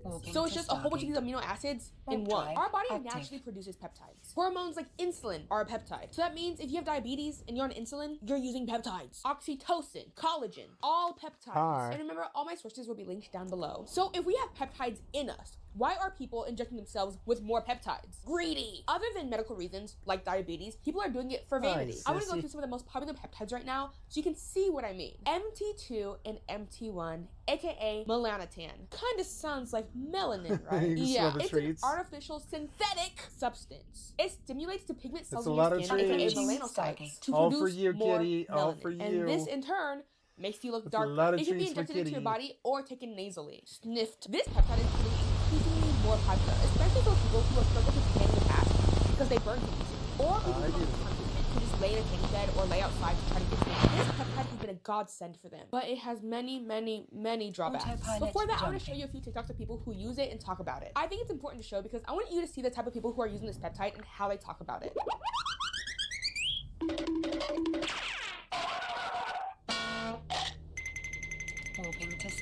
I got so black after taking melanotan that I was called a minority. So back in the day, I was taking about 1 milligram a night. It was working extremely well. I remember being on the train and someone turned to me and they said, as a minority, how do you feel about this whole Black Lives Matters thing going on? I didn't know how to respond other than saying, I'm white.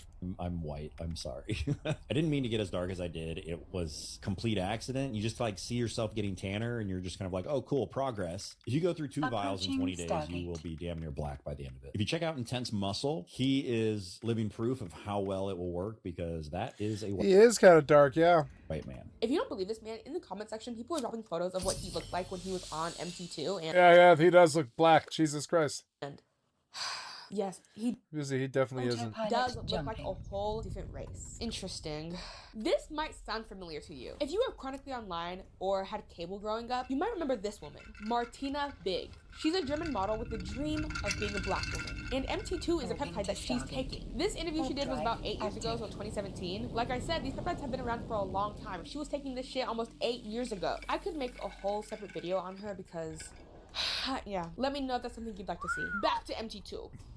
I think the best thing about being on MT2 as a female is how easy it makes your morning routine. At least for me, I love to do my makeup, but like I feel so confident just waking up, doing my skincare, you know, cleaning myself. But like makeup wise, I just curl my lashes and put on a lip liner and call it a day. I don't know, it just made me so much more confident, and I feel like it's something that everybody else has to experience.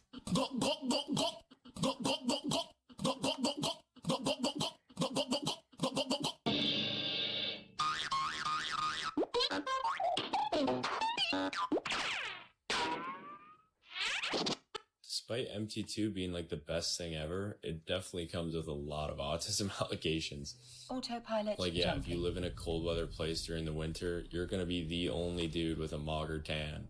And basically everyone has no idea this shit exists, so their instant reaction is, okay, this motherfucker self-tans, spray tans, or does the tanning bad. Warp drive. All active. three of which are just really not socially acceptable for a dude, and you're basically just projecting that you're not NT to your entire town. But a guy like me, I live for the mog, so I don't really give a if they think I'm autistic, okay? I'm tan as shit, it's worth it. I don't give a shit. Okay. Like I was saying, it's very popular amongst white gym goers. They want to try and mog everyone else. The rise in popularity with peptides is directly correlated. I can't believe Mog ended up being a fucking word. That's such a wow word. With the rise in popularity of looks maxing. People want to look as good as possible, as fast as possible. Because if you're ugly, your life is over. This could be a video for another day, but there is something to be said about people's fear of being ugly and perceived as unattractive, and the systemic issues that's causing, and pretty privilege actually being a real thing. Like I talked about in my last video about lolcows, people don't want to be ugly because we see what happens when you are ugly, deemed as ugly by society. In all these videos I showed, there's something you're gonna see in all of their comment sections. People asking where to get it. Where do I get MT2? I want it. I need it right now. And the answer is always to message them or click on the link in their bio. You might be thinking, wait, surely people aren't buying something they're injecting into their body from a random frat guy. And yes, they are. Yeah. So I think peptides might not be for you. And listen, you can choose not to believe me, but you're probably going to get scammed by some WhatsApp person in China. Or you're just getting overcharged by some supplier in America. Because either way you look at it, that's a lose-lose situation. And see, this is where we come in, because we like to keep it fresh, give you a professional approach, and give you the quality product without any headache at all. And our product's just priced right. Even with same-day shipping or next-day shipping, you can't lose with that. We have 15% off going on our whole site right now, along with having a secure checkout through Plaid. Not only that, you can take things to the next step, because if you're a first-time customer, you can get 10% off on top of that. Listen, if you don't believe me, go check out our website. The link's in our bio. MT2 is illegal to sell for human use in most places. You can't go to the doctor and get a prescription for MT2. Because in order for us to know that a medicine is safe, there have to be long-term studies and trials. MT2 has 0 long-term studies. We are witnessing the long-term study right now. People are allowing themselves to be guinea pigs. But the way people are able to get their hands on it so easily is because the websites that are selling these peptides like MT2 are selling it for research purposes. They can't sell it and tell you to use it on yourself. They actually say in the description, this product is provided strictly for qualified laboratory research use only. It is not intended for human or animal use, nor for diagnostic, therapeutic, or cosmetic application. That's what it says under intended use. Legal disclaimer. Statements on this site have not been evaluated by the FDA or any regulatory authority. This compound is not intended to diagnose, treat, cure, or prevent any disease. Use is restricted to professional researchers operating in compliant and lawful laboratory settings. By purchasing from Pergo Labs, you affirm that you are a qualified institutional researcher or laboratory buyer. You assume full responsibility for safe handling and use in accordance with all applicable regulations. So people see that and say, you know what, I'm gonna inject it anyway. Are we not scared? Is anybody worried about their health? When you are buying from these vendors online selling peptides, you don't know what's actually inside of the product because it's not regulated. And it's not regulated well because it's not for human use. That means there could be contamination. They could have heavy metals, toxins, and they're not screening super heavily because it's not for human use. MT2 has horrible side effects: vomiting, nausea, erection. But the imminent danger of death is fairly low, I guess, if you're actually getting pure MT2, meaning you're probably not going to pass away from injecting it one time, but there are people out there who get rhabdomyolysis, have kidney damage, and all these other internal issues happen from MT2. They didn't die, but now they're disabled. Another suspected problem is that things like MT2 can cause cancer. If you are causing your melanocytes to increase rapidly, what do you think is going to happen? It's a very real possibility. People are under the assumption that it's safer than tanning because you're not having to sit outside for as long, so you're getting less UV damage and less UV exposure. But that logic falls apart in my mind very quickly when you realize people get skin cancer not just from tanning. People get skin cancer from being alive and doing stuff, just being Jesus outside. People go Christ. outside all the time. You can't go outside unless but people who don't tan also get skin cancer. Your fear should not just be when you are intentionally trying to get a tan. I have also seen a lot of anecdotal evidence of people saying that it gave them a lot of new moles. It's actually a very common complaint I saw people have. They start taking it and then suddenly they have like 5 new moles on their face. Let's count how many moles that we have on our face since taking MT2. So this one's new, this one's new,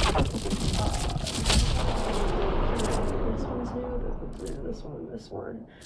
And I think that is it.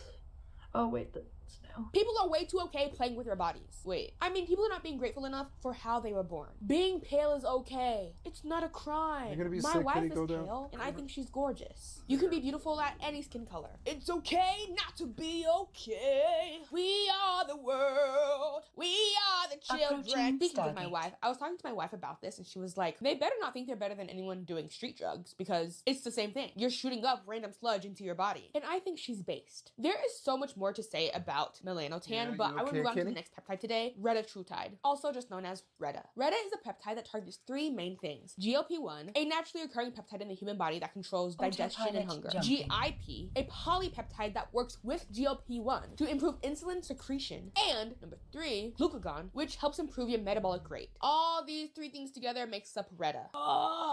Reta is what's called a triple agonist, and it was created by Eli Lilly. Its intended purpose is diabetes and weight loss management. They did a few trials and they saw, yeah, it works really good for that, but there's been no long-term studies yet, and they're still in trial. This peptide has not been released to the public yet for actual human use. It's still in clinical trials and not FDA approved. Speaking of Eli Lilly, did you guys know I used to be in a band? I'll put a thing here, but when I was in a band, we performed at Eli Lilly. I miss those days. So although we know it works, there are no ways to legitimately buy retatrutide for human use. That's so cool. Meaning again, those who are using Reta are buying it from online dealers or suppliers who are selling it for things other than human use, for research purposes. No companies are selling it right now for human use. I was on Approaching retatrutide, Stargate. and it ruined my life. And if you want to hop on peptides, I suggest that you do not. I nearly was hospitalized because of how underweight and malnourished I was. My hair was falling out. I was sleeping for like 48 hours at some points. Autopilot Because I was jumping. so fatigued. My personality has completely changed on Reta. And the only way I can describe it is that I feel like American Psycho. I feel like Patrick Bateman in that movie. Moving to Stargate. The other way I've explained it is that I just have taken a crap ton of ashwagandha and I just genuinely don't care. Normally I'm a pretty outgoing person. I like to talk to people, have fun. But I cannot for the life of me enjoy a conversation and Approaching care to Stargate. even try. The only things I care about right now are going to the gym, fitting what amount of protein I can in my diet, and possibly every once in a while I'll watch something that I'll enjoy. But other than that, there is nothing that I can do or try to do every day that would bring me any sort of joy and happiness. And it's freaking me out. Everything I experienced my first 2 weeks being on Reta. Day 1, day 2, and day 3, I was feeling extreme hunger. It was to a point where I couldn't sleep on night 2 because I was so hungry. Some negative side effects that I felt. No one's gonna tell you this, but you're gonna get diarrhea. Not to be TMI, but it was the type where I couldn't even control myself. So I ended up back in the hospital with pancreatitis again. And if you remember, about a month ago, I went to the hospital, made a video saying that retatrutide put me in the hospital with necrotizing pancreatitis. And I did have a lot of comments on my TikTok and Instagram videos of people saying that it wasn't the retatrutide, it was all steroids. Well, after talking to countless doctors, gastroenterologists, There's gonna be a feast like you've never seen. Then you can make something other than protein bars? Of course, they're just the best option for us with our limited supplies. Also, You do get used to the taste after a while.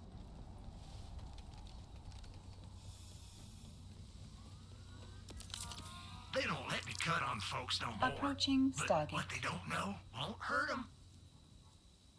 You want this back? You done with this? You sure? I'll buy it at a high price. Well, high-ish.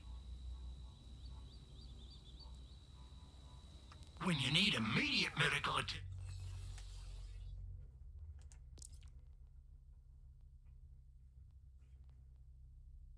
Autopilot jumping. There's the damage on this. So 61 damage per second. This atomic exploder. 309, 303, and 221. We'll take the 309 one. Walking to Stargate. Warp drive active. 107.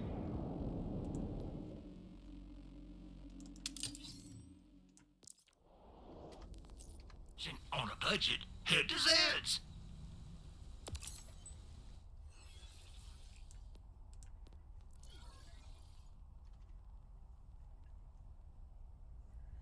Oh, I have a couple new sniper rifles, I guess. 79, 65, but it's better. I can Approaching switch between. Stargate. Switching radiation and shock. Fires a shotgun that deals to that's a sniper rifle. I'll fire as a shotgun. Yeah. I don't know. I think this is a much better sniper rifle, so we will use it. Sniper rifle, sniper rifle, sniper rifle, assault rifle. Autopilot jumping. 5, 1, 2, 3, 4, 5 by enemies. By enemies, 105. 5, 65, that's like double the fucking value. 903, 1356. Warping to Stargate.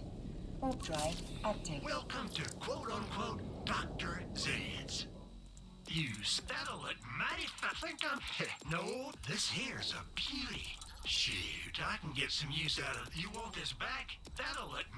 Shoot, I can get some use out of this yet. You and your wallet are welcome anytime.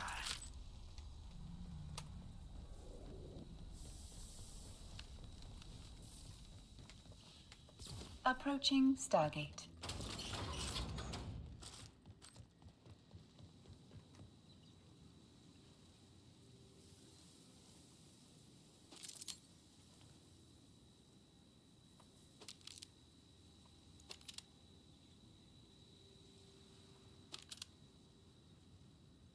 Autopilot jumping.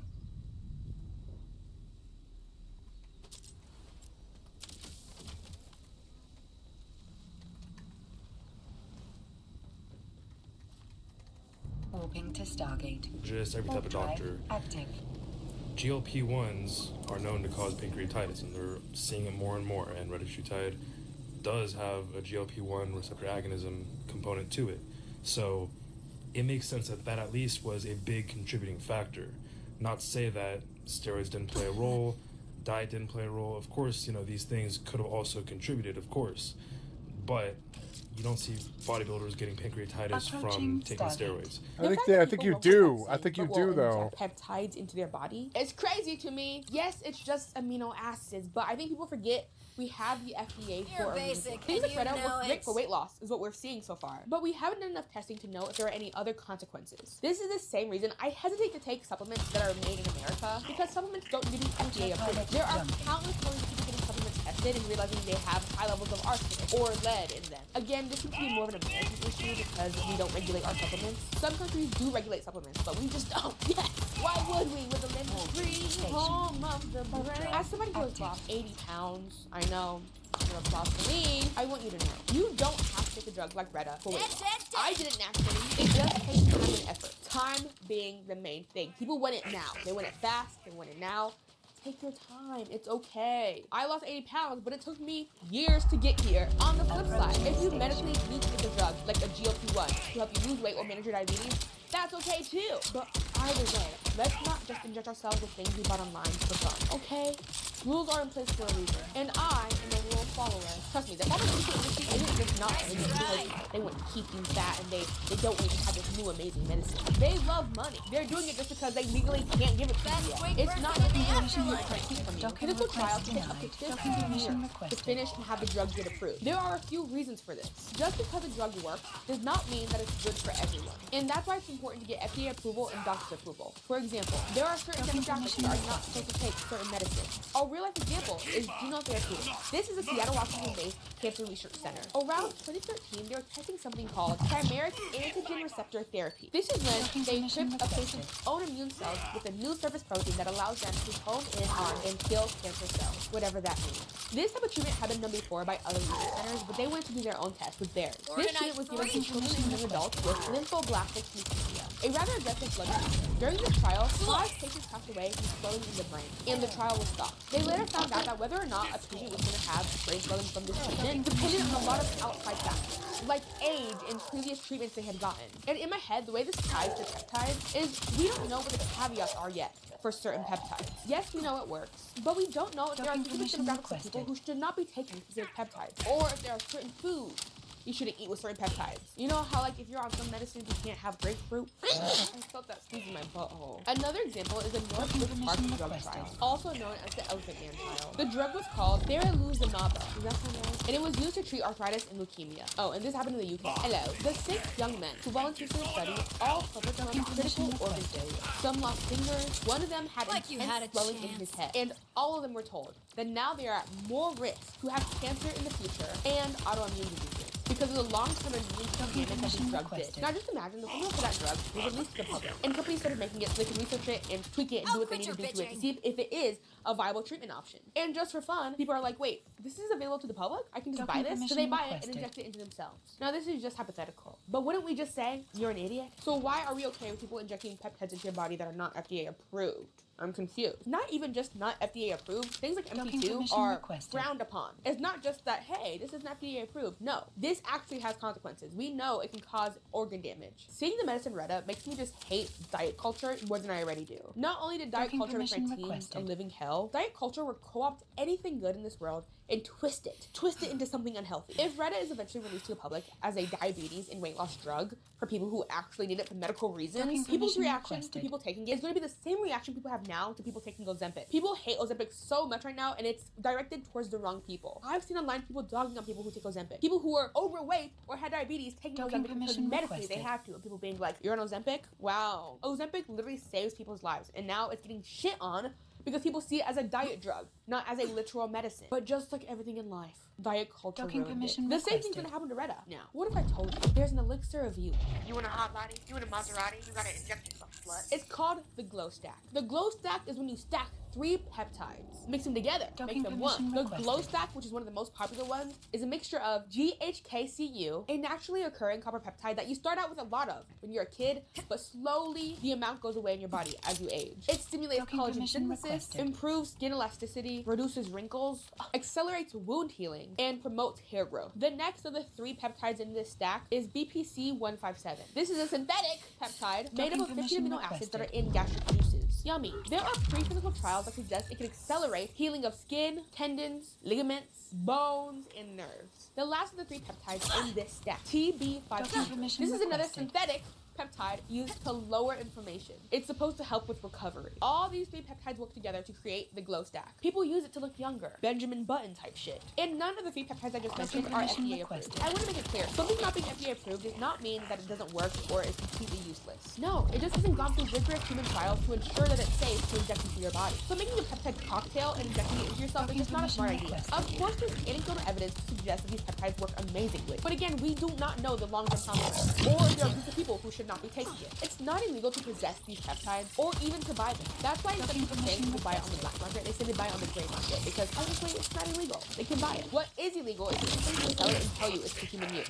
This is why they're selling it for research purposes, and they say, hey, it's for research purposes. So if you get hurt and just put it in your body, it's not our fault. Nobody should be doing that shit. From my research, with all these peptide studies, people are having amazing amazing results, or at least amazing for them. But some people are having not so good results. I just caution and fear that we're being too nonchalant with our bodies. I think when you're young, it's really easy to believe that you are immortal, but you're not. For any gym bros watching this who are mad that I'm dissing on their peptides, I'm not saying all peptides are bad or dangerous, or that you shouldn't take them. I'm just saying, let's just do some critical thinking. Is it worth injecting yourself with Gloop Glop for some more tan skin? For instance, there are no agencies equivalent to the FDA that have approved MT2 for human use. None in the whole world. Does that not tell you something? That maybe you shouldn't be injecting this into your body? If anything, there are more studies about the downsides of MT2. MT2 carries the risk of rhabdomyolysis. This is when your muscles break down into your bloodstream. Is being tan worth that for you? Is being tan worth your health? When did we as a society move so far away from the idea that health is wealth? I wish that what people preach more than aesthetics is that make sure you are moving your body every day, make sure you have muscle, eat things that make your body feel good, that are aiding in your health, not harming your health. Since when did aesthetics become the goal? I thought we just wanted to make sure we were healthy. I know you want to look smacked, but we got a critical permission first. Last year at Las Vegas's anti-aging conference, whatever the fuck that is, 2 women were injected with peptides from again one of these online websites that sells it for research purposes, and they became incredibly ill. So ill, they had to be intubated to help them breathe. So again, you have to be careful. There are actual consequences happening right now, in this very moment. Oh, something important I didn't mention is because these peptides are not for human use, they don't come with dosage instructions. They assume you're a scientist, you're a researcher, you know what you're doing. That means people are taking it into their own hands to figure out what dosage to do, how to reconstitute it themselves. This is an educational video on how to reconstitute. For the sake of this video, this is just a 10 milligram vial. I personally like to reconstitute with Hospira bacteriostatic water. Let's start by popping the caps off and wiping the tops with alcohol. Remember that reconstitution only means that you're turning a lyophilized powder into a liquid form. Please remember to always label all of your vials, as you never want to get anything mixed up. I am using a 10 milligram vial here because it's pretty standard throughout. To draw by bacteriostatic water, I'm using a 3 ml syringe. So for 1 milliliter of bacteriostatic water, I'm going to pull back 1 milliliter of air. Most vials are pressurized, so you want to depressurize it so that you're able to pull back the water or the solution more easily. So once you inject your air, you're now going to pull out 1 milliliter of bacteriostatic water. Do not overcomplicate reconstitution. You're literally just changing powder into liquid. In the link in my bio, I have 2 pep calculators that you can use, which I highly encourage for everyone to play around with. Now that you have your bacteriostatic water drawn up into your syringe, you're going to turn your vials sideways. These vials are pressurized, so it's going to pull back that water very fast. So you want to turn it to the side so that it doesn't hit the powder at full force. Once the water is in there, you're going to notice that there's going to be some chunks. In order to help this dissolve easily, you're going to turn the vial or rub it between hands, but what you're not going to do is shake it. Do not shake it. So what we want is a nice clear liquid, no chunks, no particles, no cloudiness, no signs of contamination. Again, you want a nice, clear liquid. That is it, you're all done. You can use it right away. And please remember to store it in the fridge. In this bonus clip, I'm going to show you guys how I pull up a 1 milligram dose. Again, this is based off of my reconstitution. Please use a peptide calculator. For my 1 milligram dose, I'm going to need 10 units. So I'm going to pull back 10 units of just air. Again, these vials are pressurized, so it's going to be really hard to draw up any liquid if it's not depressurized. Now that I injected the air, I'm going to pull back 10 units. Please remember that units does not equal dose. Based on how many contents you have in your vial and how much bacteriostatic water you use and how much dose you need can change how many units you're pulling up. So please use a calculator. Use a pep calculator. Do you trust the average person to do that? 21% of American citizens are illiterate. Do you trust the average person to do this themselves? I don't even trust myself to not do that and fail miserably. But hey, maybe I'm just stupid. I'm gonna inject some goo in you. Blood is a peptide, a chain of amino acids. People are buying online, injecting your body. What?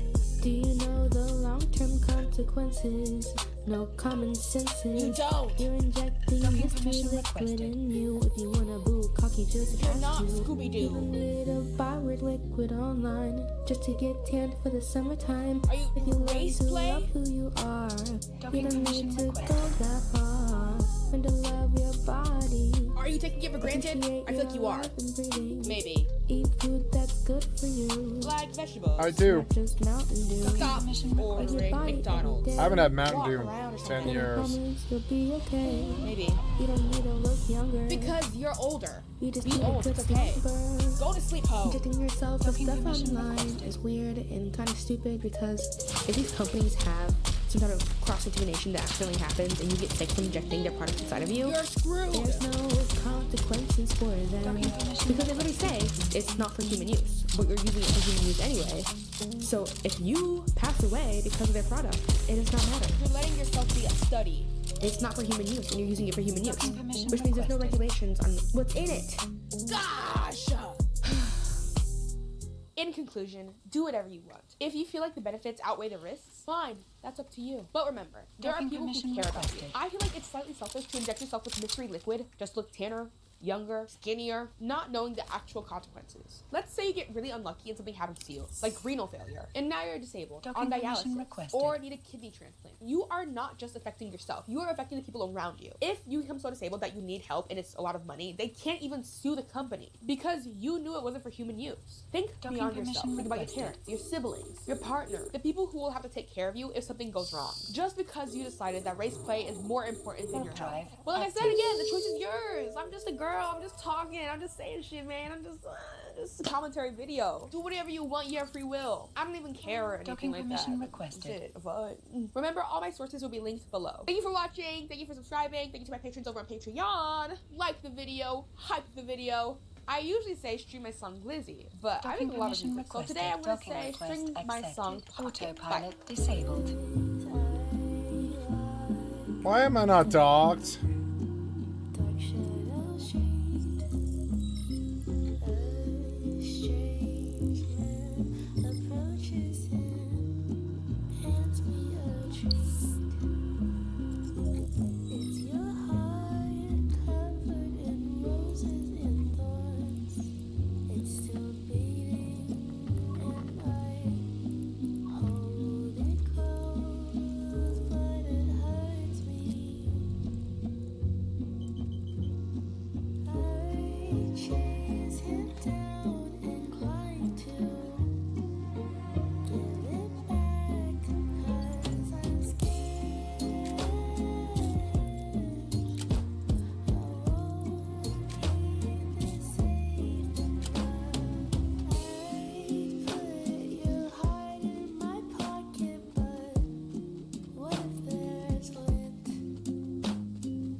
PlayStation finally confirmed details of a new DRM system that adds an online timer to PlayStation 4 and 5 games. And while it's not the worst possible news like we reported on a few days ago, it's also not great. Welcome to Inside Games Daily, the only gaming news show brave enough to simply say, just this sucks. Yeah, it doesn't feel good when one company can just call the shots. They can change the deal at any time, and they don't even have to tell you. That's the annoying part. It's kind of scary, but also in this specific situation, it doesn't seem too bad. Well, Lawrence, it's just like Darth Vader. Yeah. Pray I don't alter it any further. PlayStation sent a comment to GameSpot yesterday confirming the functional details of a new online DRM system noticed by the PlayStation jailbreaking community. Yeah, it says noticed, and you can even see it on PlayStation 4. This new system adds a 30-day timer to all new purchases on PlayStation 4 and PlayStation 5. And it all happened after March 2026. Suddenly these timers just showed up on everything. According to PlayStation's statement, the 30-day timer results in another online check-in, after which no more online checks are required. Yeah, so that's something, I guess. Here's the statement in full.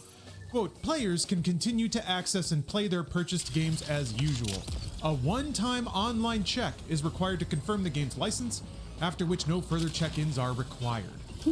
Basically now, when you buy a game from PlayStation, you're only issued a 30-day license. Yep. At the end of that 30 days, or actually in a window before the end of that 30 days, the PlayStation has to check back in with PlayStation Network over the internet. And if everything is on the up and up, then you get an indefinite license, which can work offline without any further connectivity. Also provided the game is, you know, a single player game or something like that. This theoretically would be largely invisible to the user, and since the check isn't done every time the game runs, players would still be able to play their games if their internet is disrupted. Yeah, as long as it's a one-time thing. I guess if they lose their internet for 2 weeks, that would be really bad. So I guess there is a window here where a user's internet could go out for an extended period of time, and then they would not be able to check back in and get their extended license. Early testing implies that permanent license files are issued after 14 days, which provides a fairly generous 2-week window to recover access to the internet, I guess. Yeah, or just do an emergency check-in. Maybe you tether to your phone just so it can grab those permanent files and keep running, who knows. But here's the interesting bit, and I think a lot of people seized on this. 14 days also just so happens to be PlayStation's refund window. So essentially you get a temporary license that only lasts the refund window, after which if you check back into the internet, you're cleared for good. This system hasn't been active for more than 30 days yet, so we don't really fully know how it works in the wild. This is just partially the statement from PlayStation and partially speculation. Yeah, you never know until it's in live, until it's in prod, what can actually go wrong or what.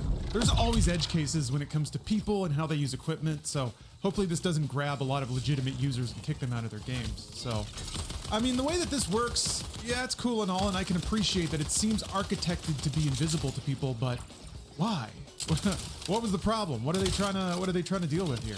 All right, so speaking to Kotaku, offline accessibility website Does It Play owner Clemens Istel offered a possible theory on as to why. Yeah, they theorized that this online check-in is meant to specifically combat some fraudulent behavior from users. What that specific fraudulent behavior isn't really known right now. It still mentions a refund scam wherein PlayStation users would buy a game to obtain the authentication license, then refund the game after copying the license file for offline play. Yeah, and that would be specifically with jailbroken PlayStation 5s. You can't do that with a normal one. Other possible exploits involve specific games like the physical release of Star Wars Racer Revenge. I guess it had a code exploit that people were using all the way back to PS2, but you could use that to get into PS4 and PS5s as well. The physical re-release of that game on PlayStation 4 spiked in price after hackers discovered a jailbreak using this technique. So by forcing online check-ins, it's possible that PlayStation is closing this particular loophole. So I can appreciate Sony's architecture here. Like I said, I think they've come up with a system that's fairly generous and will likely work for most people, especially if people have super spotty connections to the internet. They're probably just using physical games to begin with. So I think if somebody's buying and downloading digital games from the PlayStation Store, they probably have an internet that is stable enough to eventually reach the internet over a 2-week period, whether it's in like standby mode or something like that. So, you know, I can appreciate a system that's designed to work in most circumstances, but I also wish it weren't there at all because, yeah, in 30 days, hopefully we don't start seeing a lot of people. Maybe, I don't know, maybe the power knocked out or the PlayStation's time got messed up or any number of other problems that could just cause the PlayStation to tell you you're not allowed to play the game you paid for. Yeah, we reported on this a few days ago, Lawrence, and I was monitoring the comments, as I usually do for every episode. And a lot of comments were like, this is a rumor, this is all bullshit. You guys should be ashamed for reporting on something. Yeah, no, you guys should be ashamed for reporting on something that is an absolute rumor. It's all garbage. And now we have clarification. And on the one hand, like Lawrence said, sure, the system, if it works as intended, should be fine, right? There should be no issues. Most people have the internet, etc., etc. However, it is a slippery slope. The internet also loves to say that often. The slippery slope scenario, which is if we give PlayStation the 14-day window, okay, well, that's not so bad, right? 14 days, no big deal. Well, maybe they need a 30-day window. All right, well, give them 30 days. Maybe they need a 30-day check-in for 90 days. They need it for 3 times in 90 days. All right, that's it. And eventually, at this point, we're now trusting this corporation to give us the game that we paid for, right? And everyone talks about we are buying a license. We are not actually buying the video game, unless you buy physical. And even then, I think they're still doing check-ins on physical. So, the question is, do you want to trust a corporation to not go down that slippery slope? Me personally, I don't. That's not something that I want to do. And when I see comments about like how we're reporting on rumors and stuff like that, this is not out of the realm of possibility for any corporation to do. They're going to continue to try and take these little things away from us to make sure that they have control over what we bought. Yeah, that's weird. It's also not a rumor if people are reporting it and posting proof of their firsthand experience. That's reporting. A rumor is whatever that one account said where they talked to an anonymous source that said it was a UI bug. That was purely made up. Unless, I don't know, this connects to another issue that I have with this in particular, but unless that person was talking to a support bot that said that, because there was some weird confusion where there was an AI support bot that was kind of saying, there aren't any online check-ins. And then somebody eventually got to a human that said, yes, this is happening. Which kind of leads to my frustration with this is that PlayStation, they had no reason to announce this, but they should have put up a support page saying specifically what it meant and why they were adding it, or like just defining what you see in the UI. So when there's this timer there that just appears out of nowhere, that says like light game expires in 30 days or whatever. There should have been like a support page waiting for people to Google that and say like, okay, here's how the system works. Don't worry, you've got 14 days to check in. Again, I can see why they wouldn't want to, because with online media the way it is, people are going to run with anything negative they can possibly twist around. But like leaving it to custom firmware folks to find it and talk about it, and then kind of just the awareness of it forcing a very minimal statement out of PlayStation. I don't know why they wouldn't just be more upfront with it, given that the system seems like their engineers went to some effort to make sure that this wouldn't be too much of a frustration or a hassle. But I don't know, they're usually pretty good about that, about being communicative and providing support. So this was a weird whiff in that regard. And then Bruce, to your point about the slippery slope, what always terrifies me in these situations, I think we've seen this a lot, especially in like economic shit, where companies, external factors force a company to do a thing that makes them realize they could have done that thing the whole time, and then they keep doing the thing because it's better for their business. What I always worry about in situations like this is they put that's the bloodiest Borderlands ever been. I love this game, honestly. System with best intentions that seems well architected, but maybe an unintended side effect is that by doing this, some metrics that they want to see go up a little bit. So maybe they get more active users on PlayStation Network because they're forcing this little check-in thing. And then they think, well, wait a minute, if we make the window smaller, the number goes up more. And then it kicks off this runaway scenario where they start affecting systems that manipulate people's behavior because number go up, but they're in the middle, they're getting disconnected from the user experience. And I feel like that's when you go to a website, you know, and then there's pop-up, and then there's another pop-up, and then a banner slides up, and then another thing slides down. Because, I mean, I remember this back, I'm getting a little bit off track here, but I remember like back at Rooster Teeth, I would kind of say like the website's getting a little insufferable, but then I can't remember who was producing the web at that time, but they basically said, yeah, but it works. Like everything we add results in more revenue, so we get no feedback saying we shouldn't do it. And I was like, but I'm giving you the feedback that this sucks and I don't want to go there now. So, you know, it's one of those scenarios. So that's kind of mostly what I worry about. I don't think that there's somebody rubbing their hands together trying to make games not work at PlayStation. But I do worry that somebody's rubbing their hands together looking at a graph and waiting for the node to do that. And once they do, they're going to put all their gas behind whatever made it do that. Lawrence, you're totally wrong. Rooster Teeth, they're here forever. They've been around. They're here for like they're still going strong, right? Everybody's doing great. Oh wait, no. And that's exactly Lawrence's point, is that the more that they get away from the user experience, the more that nobody wants to use what they're doing. And Rooster Teeth, I think, is a smaller example of that. And Sony's a massive corporation. PlayStation's huge. So it's going to take a long time for them to die if that, you know, this isn't, I'm not saying this is the beginning of the end or anything, but this is the kind of thing that's like death by a thousand cuts. That they're getting further and further away from customer satisfaction. It's just like Netflix constantly raising their prices $2 every 3 months or whatever it is. Eventually, they're not going to have anybody left, and they have to actually lower the price. But they're trying to find the limit, and in the meantime, we all suffer for it. What a nightmare! Oh, annoying. So yeah, I guess I've got like 2 more weeks before I know I can reliably play Saros whenever I want. But also my PlayStation's sitting on the floor, so what have I got to complain about? Yeah, it's a rough situation, and definitely these days do not like handing over any control of any part of my life to a giant corporation. No, I won't do it. I refuse. The more that it seems like the world wants me to do it. But thank you for watching our show here. Thank you for watching Inside Games Daily.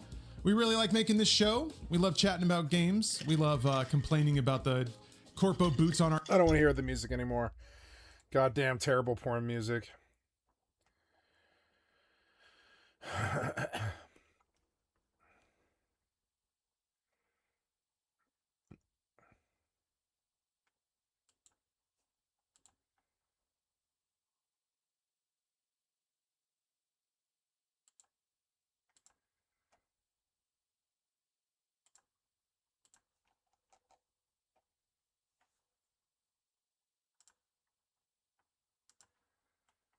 Sup, you beautiful bastards. Welcome back to the Philip DeFranco Show, you daily dive into the news. It is Thursday.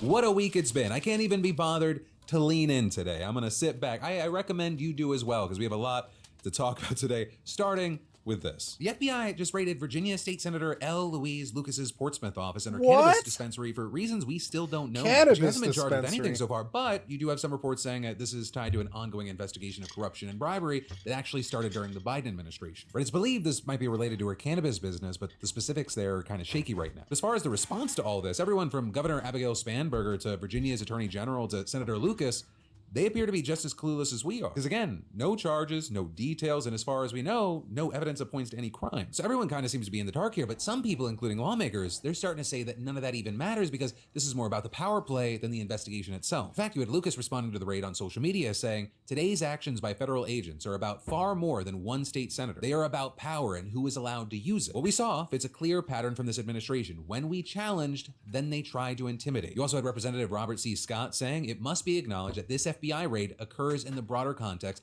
of President Trump's repeated abuse of the Department of Justice to target his perceived political opponents. And with that, you have a lot of people nodding along because, as we've seen, it really doesn't take any real evidence for Trump to bring out the FBI. Just yesterday, you had a judge shooting down a request to return the balance that the FBI took from Fulton County in connection with his 6-year obsession with his loss in 2020. And again, I want to stress, we do not know if Lucas was actually engaged in corruption. We're not saying anything there. But right now, you've got a lot of people saying that anyone who is not kissing the ring could get an FBI visit at this point. And a lot of people pointing to those who have or they've bent the knee, all of a sudden getting a pardon. All of a sudden, that problem disappears. And then you've got people pointing to the fact that Lucas is one of Virginia's top lawmakers with 30 years in the game, and she's not afraid to let the Trump administration have it. But she has been a very vocal proponent of Virginia's redistricting referendum. So you've got Lucas saying this raid was basically Trump making an example out of her. The lesson here, talk shit, get raided. However, in her statement, she also said she was proud to lead that effort and that she's never been afraid to stand up to Donald Trump or anyone else that has tried to undermine our democracy. But then also on the note of redistricting, we then have to talk about how Tennessee voters were raising hell yesterday, right? And they were at the legislative hearing about the new maps they just passed that split up the state's only Democratic district, which just so happens to sit on a majority black city, Memphis.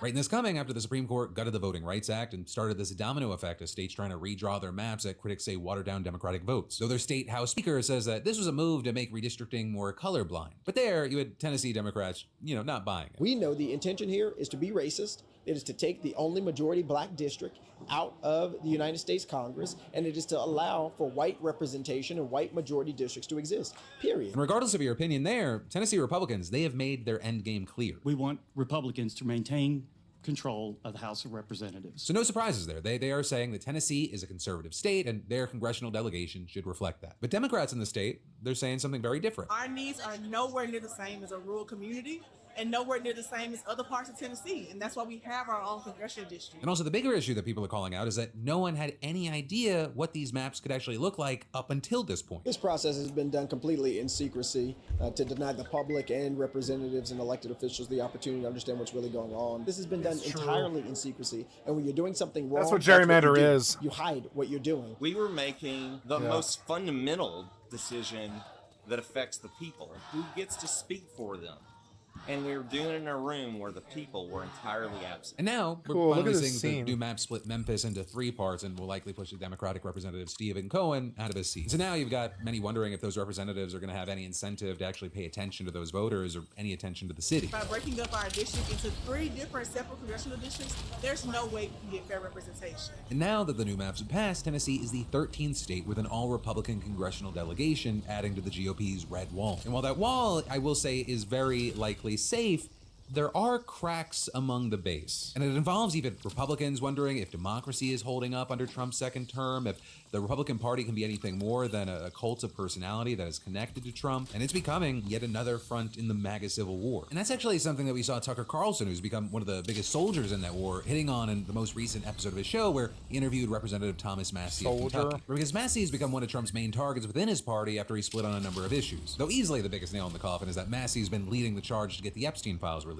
And Trump, he's launched an all-out crusade against Massie, calling him disloyal and a loser while repeatedly pushing for him to be defeated in his upcoming May 19th primary. I mean, Trump literally created a whole pack just devoted to defeating Massie, and outside groups have spent millions of dollars on this one single primary. But also I'll say Trump's war on Massie, it sparked significant backlash from members of his MAGA base who agree with Massie's points. Or people who think that it's crazy that the president is trying so hard to destroy him just because he doesn't blindly agree with everything Trump says and wants to release the Epstein files. And that's something that you had Tucker really highlighting in his show, arguing that that Trump's betrayed the Americans who brought him back to power, and young voters in particular. Or with Carlson noting that young people voted for Trump because he ran on his whole anti-establishment platform predicated on standing up to the system and draining the swamp. But now, Trump's just fully swimming in it. So you have Tucker saying that those voters, they really want someone like Massey who will stay true to their values and stand up against the establishment. Thomas Massey has made good on the promises that Donald Trump made to the nation, to these very same people who supported him in 2024, and he's stuck with it. Thomas Massey is a better standard bearer for Trumpism, for the America First ideology that Donald Trump ran on 3 times, than Donald Trump is. And so you would think at this point, Thomas Massey would have the full support of the Republican establishment in Washington. Oh, no. Just the opposite. He has become the #1 enemy of the Trump administration. Right, and then he went on to claim that Massey first began to fall from Trump's graces 2 years ago after doing an interview on Tucker's show. And during that interview, Massey talked about how he refused to bend the knee to AIPAC, the main pro-Israel lobby, and you had Tucker arguing that those remarks ignited a sweeping effort by various pro-Israel interests to oust Massey from office. All of which leads to where we are right now, which is a moment where a Republican congressional primary in Kentucky is the single most important political race of the year. Because if they are successful in doing this, crushing a man, defaming a man, slandering a man, attacking his family, purely for the crime of telling the truth about them, about how they operate, about the nature of the Epstein class, then you have to wonder, why are we voting in the first place? What is the point of all of this? That's not democracy. It's not even. We get up out of bed and we go to vote because we have to believe that we stand for something. We know that we don't, but we have to believe deep down that we tried. It's not even a poor facsimile of democracy. It's just straight up teeth-bared oligarchy. It's shut up and obey. With Tucker then going even further, essentially arguing that Massey's primary is not only an important litmus test for the midterm elections and Trump's control over the Republican Party, but also for the future of America. This primary is more than a primary.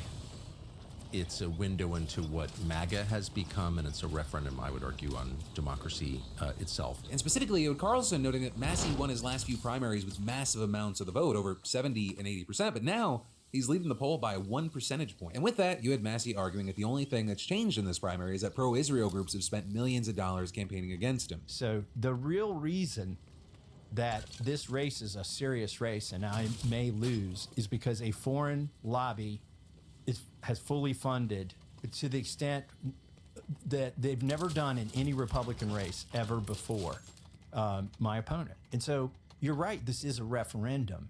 It's a referendum. The question we're putting to the people is, are you going to let a foreign country or lobbyists for that foreign country buy a seat in Kentucky and displace the one congressman who will tell you what's in the bills, who will explain his votes? I explain all of my votes, especially on controversial bills, on social media, to where anybody can see.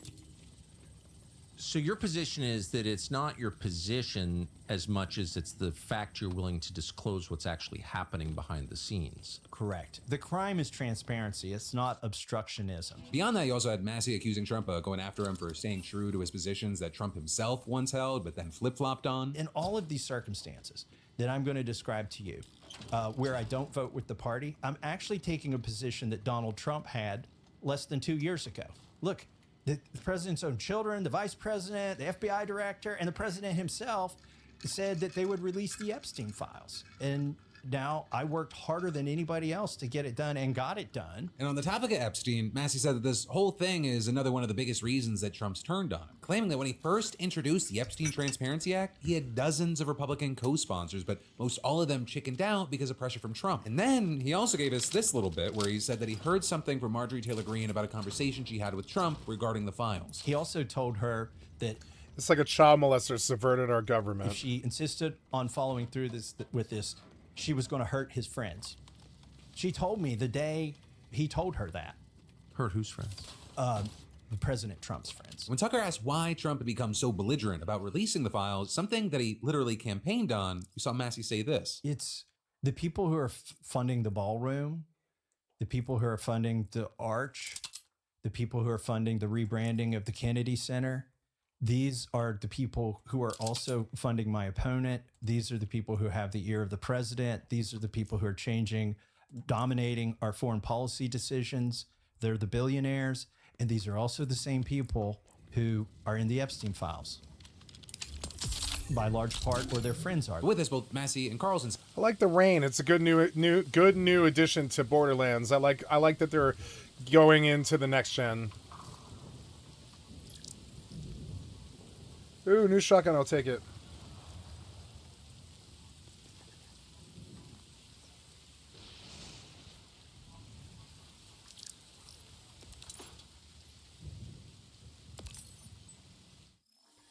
New shotgun. This one did 103. This other guy does 154. Let's see what the action is on it. This is in SMG mode. But it uses shotgun? No, it uses SMG. I see. So it's both an SMG and a shotgun? Oh, okay. It's an SMG shotgun. I don't know. Sniper rifle, submachine gun, sniper rifle, assault rifle, supercell, whatever the hell that thing is. It's a heavy gun ordnance.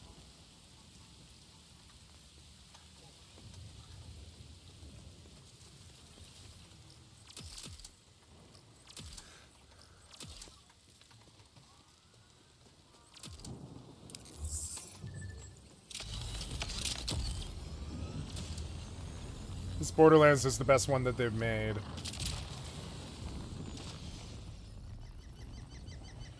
I don't think it has the story value or even the RPG value of Borderlands 2, but I think it's the best like quality Borderlands that they've made. The combat's the best, transportation quality of life is the best, guns are balanced, the difficulty's balanced.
I don't know why it's slogging when it's cell shaded. Usually cell shaded means you have really good frame rate. And all of their enhanced games like 1, 2, and 3 have really genuinely good frame rate, but this one doesn't. It definitely did suffer from an optimization issue. It is suffering from it. Without GeForce Now, I don't think I could run this game that well. Gain access to Order Scientist Home. Well, that wasn't it. Maybe that thing?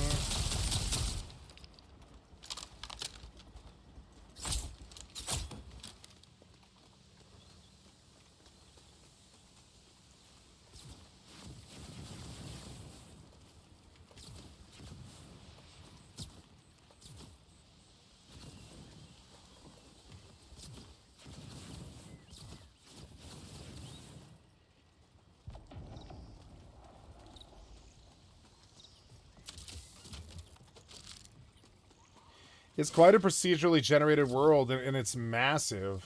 Like, massive because of it. Because a bunch of it is procedurally generated.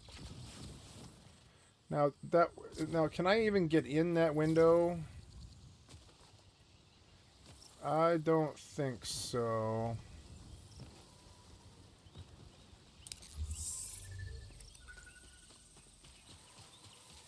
Oh, you don't want me to go there anyway, huh?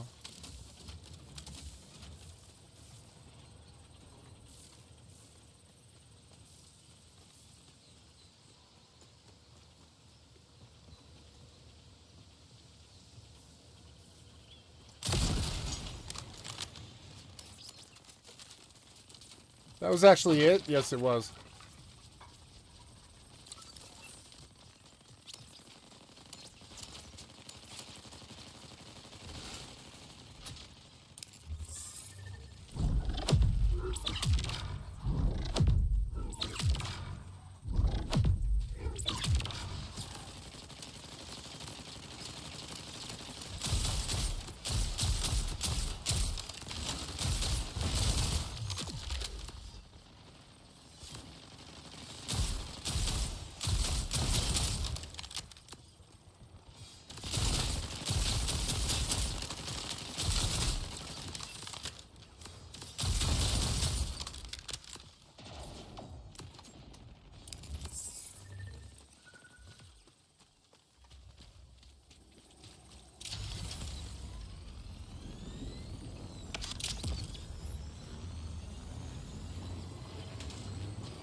Say that most Republican voters agree with Massey, not Trump, on these key issues. If you'd asked most Fox News voters, viewers, who were Trump voters, if you'd asked them 2 years ago, like, state what you believe on the issues, I think there'd be pretty close to 100% overlap between you and those people. Absolutely, yeah. So I don't feel like your views have changed. Mine have never changed, regardless of who the president is or who the speaker is. But Trump's have changed dramatically. At least the disconnect between what he said he was going to do and what he's doing is shocking. With Massey also arguing that the funding that he's received for his campaign this cycle is further evidence that Trump is out of touch with the MAGA base. I've got, and this is miraculous. I think, you called it a referendum. I think it may be a movement within the MAGA movement is what we're seeing, because I've got over 33,000 donors and the average donation is less than $94.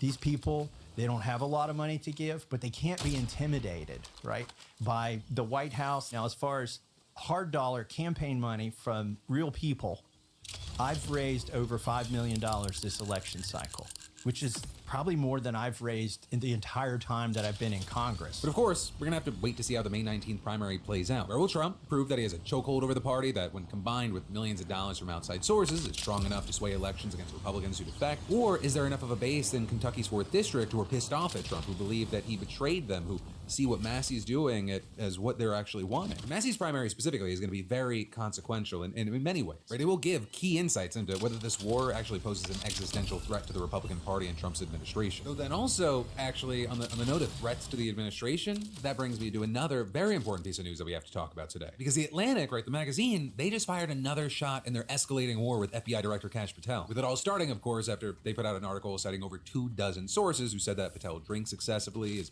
often missing or difficult to wake up in the morning, and is prone to erratic behavior. And Patel, not like Hitler and the Nazis.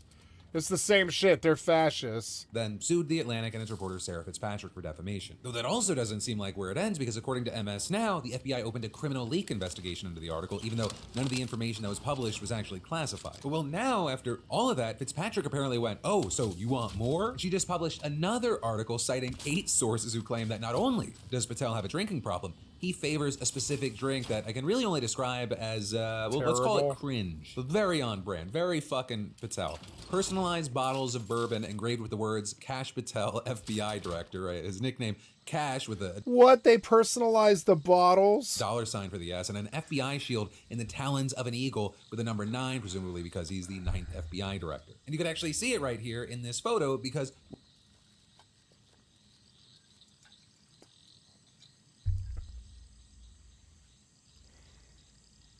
Woodford Reserve. One of the bottles popped up at an auction site and The Atlantic bought it. And according to the sources that Fitzpatrick heard from, it is not unusual for Patel to travel with a supply of these things and hand them out as gifts to FBI staff as well as just civilians, even while on official business. In fact, they say that he's even used a Department of Justice plane to transport the whiskey, for example, when he flew to Milan to chug beer with the U.S. men's hockey team. But also, despite what appears to be his generosity, apparently Patel can sometimes get possessive over his bottles, right? Because Fitzpatrick reports that back in March, he brought at least 1 case of bourbon to the FBI's training facility in Quantico, and in the words of one source, it quickly turned into a shit show. They were reportedly there for a training seminar, which really just meant UFC fighters teaching martial arts to FBI agents, because, you know, that's how you keep America safe. You had sources reportedly saying that at one point, at least one of Patel's precious bottles went missing, which caused him to, quote, lose his mind. With one retired agent telling Fitzpatrick that multiple others contacted him for legal guidance after Patel began threatening to polygraph and prosecute his staff over the missing bottle. And you have attorneys adding that they've gotten similar calls from FBI employees regarding concerns about Patel's bottles. Now, it is unclear whether Patel found this bottle or if he is still searching for it till this day.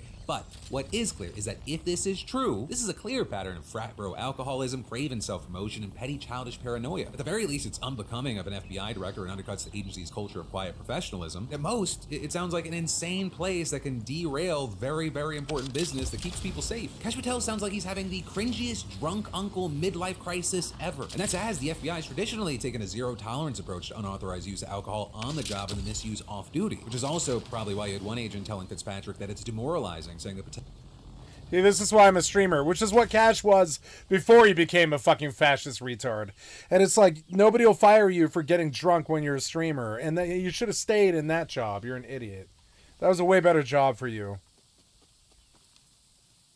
You're about to get fired.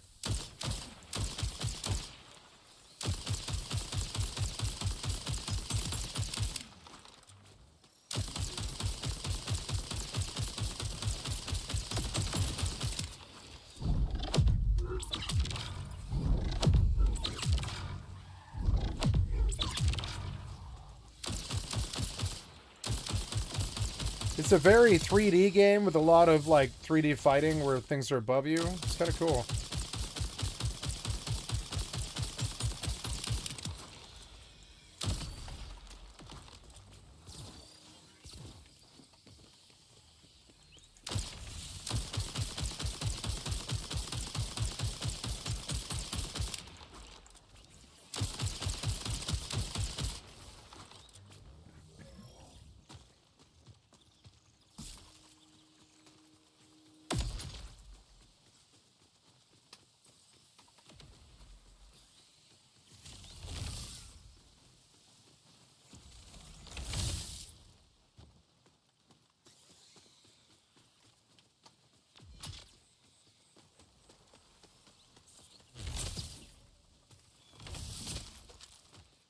I don't see what's hitting me.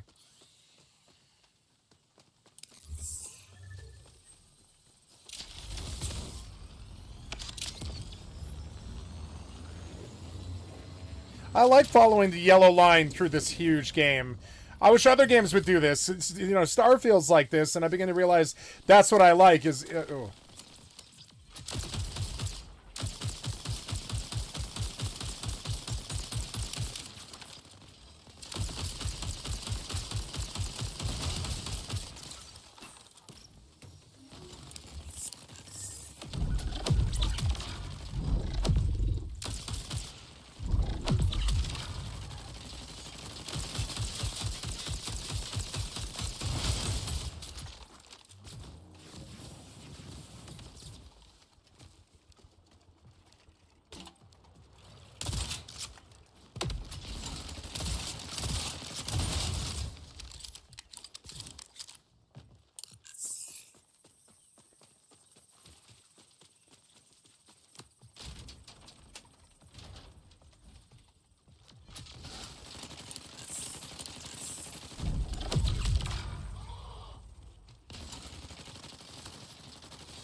A lot better without the voices and all the stuff.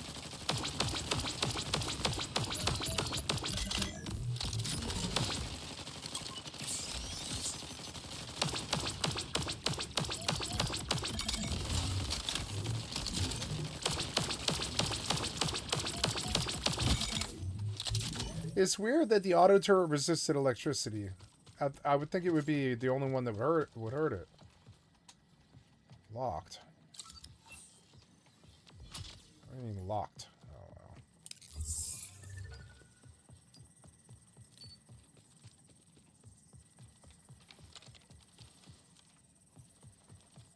Patel's conduct suggests one set of standards for the director and another for the rest of the Bureau. And they added that many agents worry that if Patel offered them a bottle and they didn't accept it enthusiastically, they're gonna get polygraphed for loyalty. Now that said, in response to all this, you had an FBI spokesperson not denying Patel's bottle gifting practice, but they argued that, hey, it's normal, saying senior Bureau officials have long exchanged commemorative items and formal gift settings consistent with ethics rules. But with that, you had Fitzpatrick writing, when I reached a former longtime senior FBI official to ask whether he'd ever seen personally branded liquor bottles distributed by a previous FBI director, he burst out laughing. And she says that several other sources back that up, saying that it is simply unheard of. But again, and you know this, especially if you've listened to our Patel coverage in the past, it's not just the bottles. One senior official who's suing the Bureau for wrongful termination claimed that Patel gave him an abnormally large challenge coin inscribed with the word director on top and cash with the $sign Patel on the bottom. Another source told Fitzpatrick that Patel sent out cash branded merch boxes containing hats, socks, and other items depicting the Punisher comic book character. And still, to this day, an online merch store that he co-founded sells stuff like Fight with Cash, Punisher scarves, and government gangsters playing cards. You know, stuff super cool guys would probably buy. Oh man,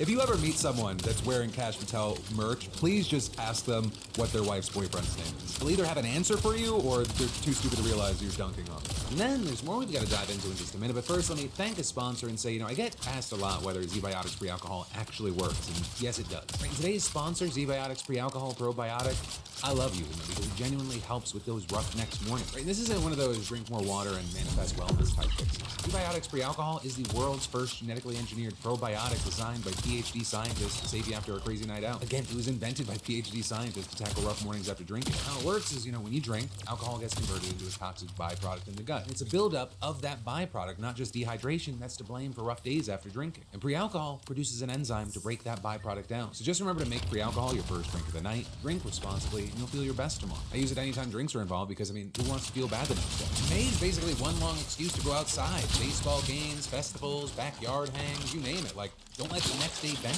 Z-Biotics Free Alcohol helps you stay ahead so one fun night out doesn't wipe out your whole weekend. So what are you waiting for? Just scan that QR code or head to zbiotics.com/DeFranco and use code DeFranco for 15% off your first order. Future you will be very grateful. And then diving right back into the news, the world is, you know, anxiously waiting to find out whether the US and Iran are actually about to strike a deal Israel, and also the people of Lebanon and Gaza, they're waiting to find out where the Israeli military is going to strike, even as ceasefires officially remain in place and talks continue. But starting with the U.S. and Iran, at least as of recording, Iran's reviewing the latest U.S. proposal to end this war and is soon expected to deliver its response via Pakistan. While neither country has said what is included in this proposal, you had Axios reporting that the two sides were nearing an agreement on a one-page, 14-point memorandum of understanding to gradually open the Strait of Hormuz over 30 days, while also hammering out a more detailed and long-term agreement. Sources saying that the memo provided a framework for this deal, which they suggested would involve Iran agreeing to restrict its nuclear program and the U.S. lifting its sanctions and releasing billions of dollars in frozen Iranian funds. But while we wait for the official response, you've also had some Iranian officials suggesting that the regime is just still unwilling to agree to Trump's terms. So notably, they specifically called out the terms as told to Axios by unnamed sources. There was one key lawmaker, for example, describing them as more of an American wish list than a reality, and it was propaganda aimed at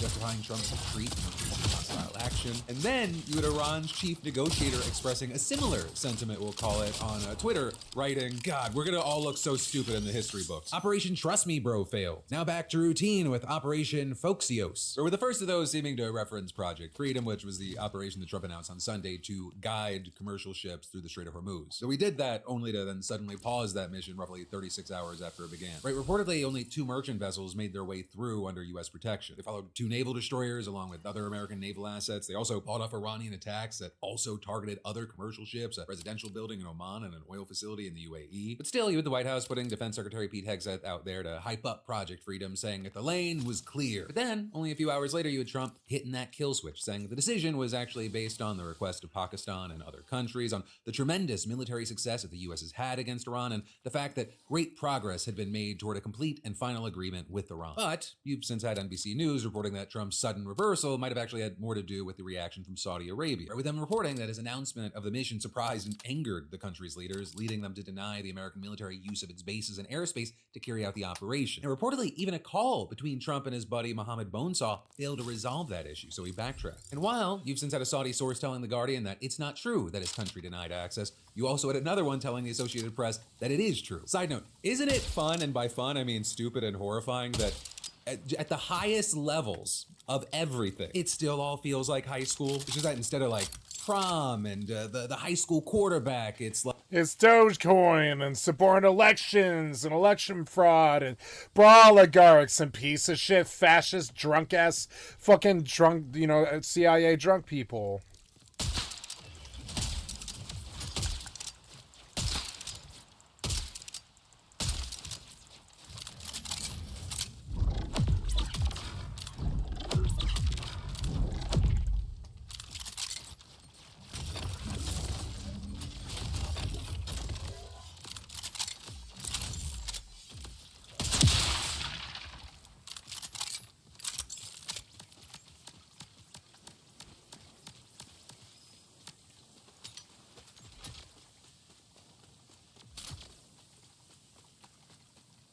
like cold or active wars with the threat of nuclear weapons and war criminals. But I digress, right? That it would just kind of be the latest example of the administration taking action potentially affecting allies without letting them know. So there, even people in his administration, they're seeming to have a hard time staying on the same page as Trump, who, by the way, has been continuing to claim, as he has for weeks, that the war could end very soon, that Iran wants to make a deal very badly, and that if a deal isn't reached with the United States, that it's going to go back to bombing the country even more aggressively than before. With them also somehow taking issue with the claim yesterday that Iran has refused to submit. You're facing an opponent right now in Iran that has refused to submit.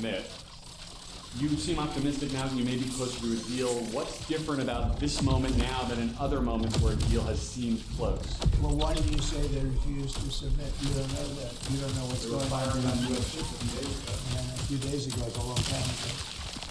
In the world of war, a few days ago, no, they want to make a deal badly. And we'll see if we get there. But as we wait to see, whatever happens, you reportedly have several people close to Trump that are pushing him to, quote, finish the job in Iran by taking out the rest of the regime's conventional military assets. And they're apparently even arguing that this could be done before Trump travels to China next week for a meeting with Xi Jinping. And as far as Trump, while it's not clear if he's open to attacking again, though he threatens a lot, he has previously argued that his blockade is more effective. Though I will say, notably, you just had the Washington Post reporting today that his own intelligence assessment suggests that Iran can survive the U.S. naval blockade for at least 3 to 4 more months before facing more severe economic harsh. And again, also finding that Iran retains significant ballistic missile capabilities, which is reporting that stands out because you had Trump claiming yesterday that Iran probably only has 18 or 19% of its missiles left. But one official told the Post that they might have 75% of its pre-war inventories of mobile launchers and about 70% of its pre-war stockpiles of missiles. And there's also reportedly evidence that the regime's been able to recover and reopen almost all of its underground storage facilities, repair some damaged missiles, and even assemble new missiles that were almost complete when the war began. So yeah, while Iran may really want a deal, it also might not be desperate enough to compromise as much as Trump wants them. So in the meantime, you have Pakistan still pushing for peace, with a spokesperson for the foreign ministry saying today, "We hope the settlement will be soon rather than later." And later, you had Iran's foreign ministry spokesperson saying Iran was reviewing messages mediated by the Pakistani side and adding, "We have not yet reached a conclusion and no response has been given to the American side yet." But while we wait for an update on that, we should also talk about the potential progress in negotiations between Israel and Lebanon. Because you had news breaking today that officials from both sides will meet for a third round of talks next week in Washington. And with Secretary of State Marco Rubio saying this week that he thinks that a peace deal is imminently achievable, while also adding, the problem with Israel and Lebanon is not Israel or Lebanon, it's Hezbollah, saying what has to happen in Lebanon, what everybody wants to see, is that you have a Lebanese government with the capability to go after Hezbollah and take Hezbollah apart. But notably, some in the Lebanese government, which actually declared Hezbollah's military activities illegal on March 2nd, argue that their efforts to disarm the group, they've been undermined by Israel's continued attacks on the country. Because as we've talked about, despite the ceasefire, the Israeli military and Hezbollah, they have continued to exchange fire in southern Lebanon. But you've also had Israeli troops occupying territory, destroying homes, infrastructure, entire villages, and ultimately,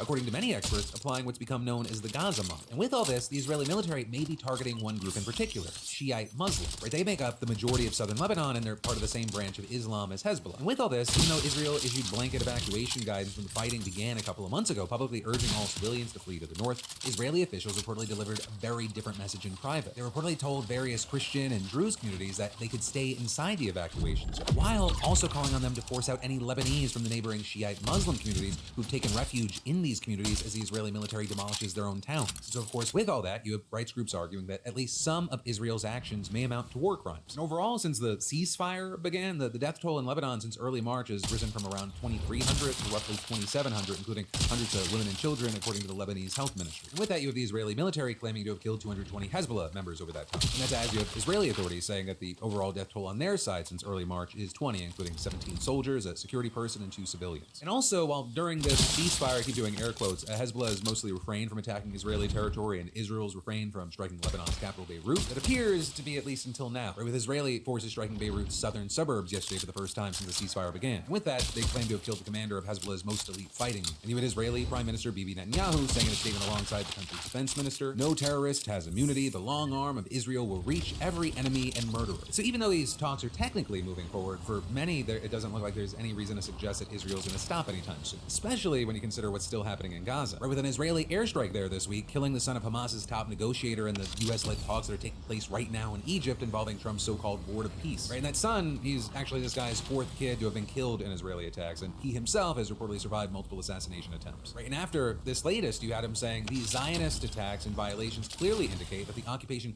does not want to abide by a ceasefire or by the first phase. They're referring there to the 20-point peace plan that was announced by Trump back in September. The first phase of that plan led to the exchange of those held captive by either side and also called for a surge in humanitarian aid and end the fighting and the partial withdrawal of Israeli troops. The second phase, which officially started in January, it's meant to involve disarmament and demilitarization and the transition to governance and reconstruction. But the disarmament is the sticking point in current talks, with Hamas claiming that Israel's never implemented the first phase, including by failing to ever actually stop attacking. Because, according to local medics, Israeli attacks have killed at least 830 Palestinians since the ceasefire took effect. Right, and that's while Israel says that militants have killed 4 of their soldiers over the same period and claims that its strikes are aimed at stopping attacks by Hamas and other militant groups. So apparently, the Israeli army is also regularly targeting police forces under Hamas's authority, with rights groups accusing Israel of trying to throw the territory into even greater chaos. And then, at the same time, there's also the situation in the occupied West Bank, where Israeli settlers have continued ramping up attacks, reportedly killing 13 Palestinians just since the start of the war against Iran, as well as injuring and driving hundreds from their homes. There's reportedly an average of nearly 7 attacks occurring every day, and the violence is often involving beatings, arson, theft, and vandalism. You had one expert explaining to the New York Times that the settlers, they see an opportunity as so many eyes are looking elsewhere, saying it's a chance to escalate pogroms on Palestinians while the world is distracted, adding their goal is to expel Palestinians from their lands and make them their own. And it doesn't appear to just be some extremist settlers. You reportedly had the Israeli army chief in the West Bank saying in a closed forum recently that his troops were killing like they haven't killed since 1967, with him reportedly saying they had shot 42 Palestinians for throwing stones last year, calling them terrorists, and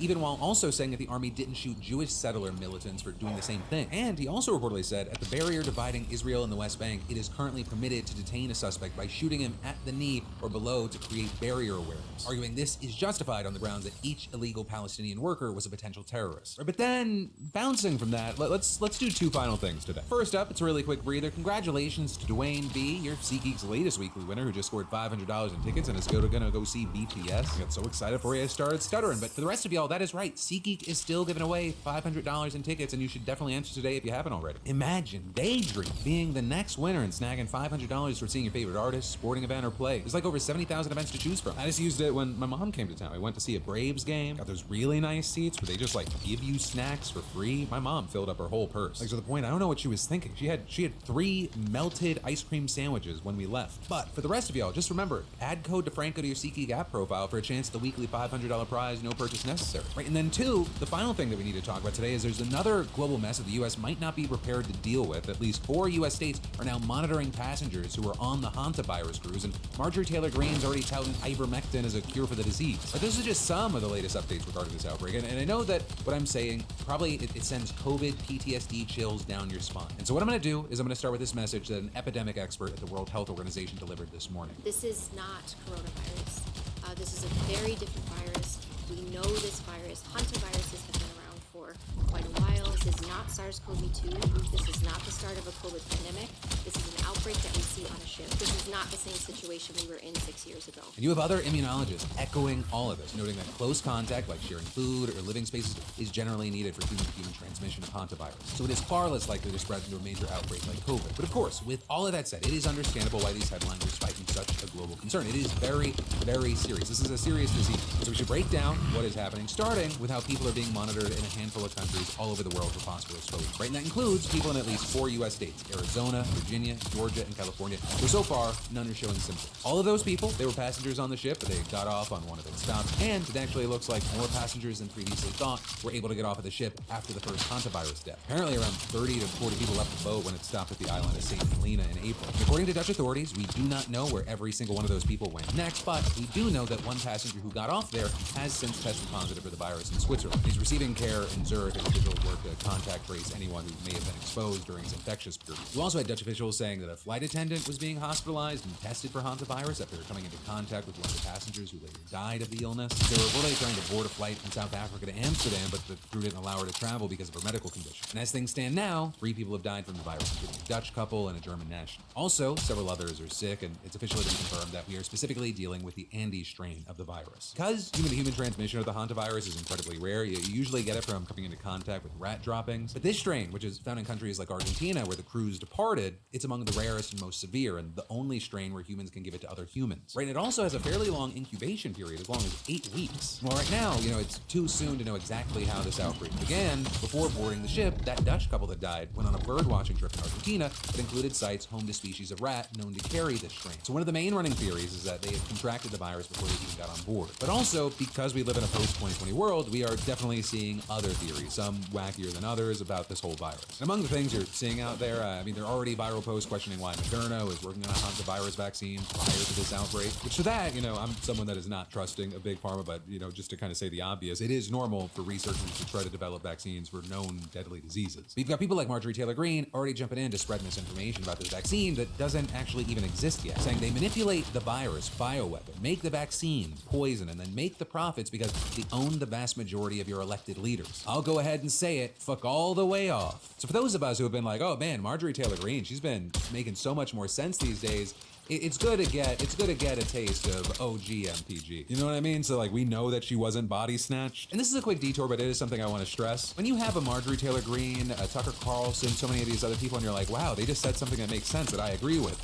No, they, on some of these issues, agree with you. It is broken clock syndrome. Give it enough time, a broken clock can be right. Right, I say it that way because I don't want to say it the other way, which makes it sound like Marjorie Taylor Greene is right twice a day. I think we might be overshooting with that number. But as far as what she thinks a solution for this virus is, well, Well, it turns out that the anti-vaxxers and the vaccine skeptics, they're back on the ivermectin train. But it got touted love the by a combat in bunch this game. of big podcasters and such as a COVID cure, and while it is approved for some use in humans as an anti-parasitic, one, studies do not show that it actually helps with COVID. And two, and this is such a weird thing to have to say, you need a prescription for human ivermectin, and some were taking the animal version of the drug, right, which isn't tested on humans, and it was one of the reasons you had medical experts out there saying, like, please talk to your doctors, this is a no-no. But already, you have people talking about ivermectin, and you had MTG saying that she spoke to a health expert to ask how we can treat hantavirus, and the answer was, quote, ivermectin, also vitamin D and zinc. Those of us who refused to lock down, mask up, and get vaxxed took the good old horse paste and also developed natural immunity. So yeah, with that, it's 2026. I'm in a much different mental space now. I say, if Marjorie Taylor Greene wants horse paste, give her horse paste. Oh my God, like how scary would it be to actually have to go through a full-blown, like what the COVID pandemic was now with RFK as the head of the HHS. Honestly, the number of stories about him and animals, and there was a picture like in the last week where he had a bird in his hand. I'm like, maybe RFK made hantavirus. But that now lingering fear that's just gonna grow if this whole situation gets worse aside, as far as what's gonna happen with this hantavirus cruise, like where is that heading? Like we talked about earlier this week, it was initially gonna dock in Cape Verde, but then the country basically said, oh hell no. And so Spain stepped up and said the boat could go to the Canary Islands and it's expected to arrive this weekend. And on Monday, passengers are expected to begin evacuation. But also the leader of the Canary Islands, he is not happy that they're getting stuck with this ship, saying, I am not going to blindly jeopardize the safety of the Canary Islands population with a government that is not behaving loyally. Which is seeming to suggest that Spanish leaders didn't consult with them about the decision. And you're seeing a number of the people that live there feeling the same, with one telling Reuters, we are a community that's already quite flexible when it comes to helping others and being accommodating to people, but I think this is excessive. People are scared, people are worried. Spain is a huge country with plenty of ports where the cruise ship could go. Because even though you have officials insisting this is not the next COVID, if you're on that ship or if the ship is heading your way, this feels like a very different, very scary situation. All while there are also concerns about the US's ability to respond to something like this. Right as you've had the Trump administration making tons of cuts impacting public health. And some think that the administration's like sluggish communications and response here, it's more alarming than the virus itself. Or because staffing cuts impacted the CDC, there are fewer people able to put boots on the ground, and because Trump pulled us out of the World Health Organization, we don't get regular information about health threats like members do. But for now, that is where we are, and we're gonna have to wait to see what happens next. Or whether it be what happens with the ship docks, how all the countries, including the United States, respond when they inevitably receive more passengers, and where things just generally go from here. But that, my friends, you beautiful bastards, is the end of your Thursday Philip DeFranco show. Of course, I'd love to know your opinions, your reactions to anything that stood out to you today in those comments down below. Also, if you don't feel 100% filled in, maybe you missed last night's show, you can check that out, click or tap, and or you can crash out with us on our brand new episode of Crashing Out that just came out in the past 24 hours. You can click or tap there. Links, of course, always in the description. But hey, no matter what you do, let me just say, thank you for watching. I love yo faces, and I'll see you right back here next time.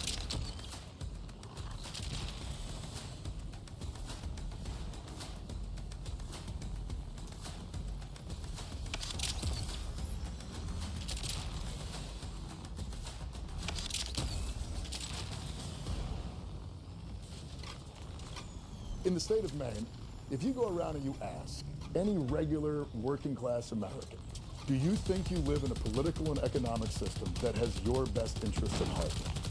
Absolutely nobody says yes. Nobody says yes. Everybody knows somebody is robbing. There's a conventional wisdom about politics, about the kinds of candidates who are considered electable. Graham Plattner is not one of those candidates. An oyster farmer and combat veteran challenging Republican Senator Susan Collins faced an onslaught of damaging revelations. Previous tattoo that resembled a Nazi symbol. But somehow, against all odds, Graham Plattner is still in the race for Senate. And not only that, according to the latest polling, he's on track to win. Graham Plattner's campaign for Senate has included large crowds. Governor Janet Mills ending her campaign for Senate. Mills has consistently trailed Plattner in the polls despite getting an endorsement from Chuck Schumer. This has been one of the biggest disconnects that I've seen after covering politics at NBC News for 10 years. Is there a difference between the national media narrative on this and Maine? It's a different reality. He just kind of came out of nowhere. I see you're holding a Graham sign, so you're supportive? Oh, yeah. But to win the race for Senate, Graham Plattner will have to beat Susan Collins, who's backed by the full weight of the Republican establishment. Collins has trounced every single challenger that has come her way. And to do that, he'll need to win over her voters. I'm an independent. I am a huge Trump fan. So I spent 4 days with Graham Plattner, driving across Maine, talking to voters, to find out how an oyster farmer with no political experience ends up the front runner in one of the most important races in the country. And if the conventional wisdom... Oh! 3,000 XP for him.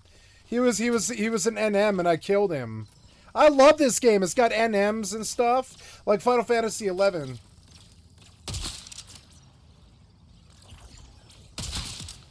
The sniper rifle actually really works if you shoot them in the head. The crit's always really good. God, I missed that about Borderlands. The fucking headshots actually do shut out any target, because it's like, headshots kill you. It's this thing that shooter games can't deny. Headshots kill you, but so many games don't really honor that, and that's dumb. Headshots kill you. You can't really get around that. It's like saying guns are better than swords. They are.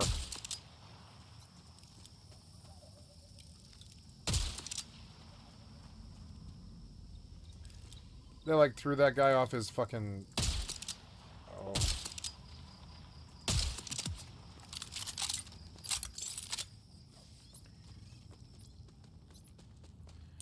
I don't know where I'd go. Is unelectable. What would it mean if he won? Who here, just show of hands, has their mind made up for the Senate race? Do you know who you're going to vote for? Or are we undecided at the table? So this is your hometown? Yeah, it's my hometown. I live across the street, and I work out of the boat launch here. So that's my work float right there, and that white buoy is my mooring. That's the office? That's the office. Pretty idyllic. Pretty idyllic. Graham Plattner grew up in Sullivan, Maine. Population, 1,200. Not that long ago, he led a pretty quiet life. I usually wake up 5:30, go out to the farm, and just spend the day handling shellfish. Making a living on the sea saved my life. I was not a happy person. After my military experience, being disillusioned and angry and PTSD, the whole nine yards. And then I get to move back here, and I get to, like, sit on the ocean all day long. And that's what I want to do. Time, like, that just made me a really happy guy. I began to realize that the only reason I got to do this is because I get VA benefits. Like, I get health care. The VA sends me money every month that I put towards my mortgage. This really basic foundational support is what allowed me to do this. And all of my neighbors who work just as hard, who are just as creative, they're screwed. Things have gotten worse in my lifetime.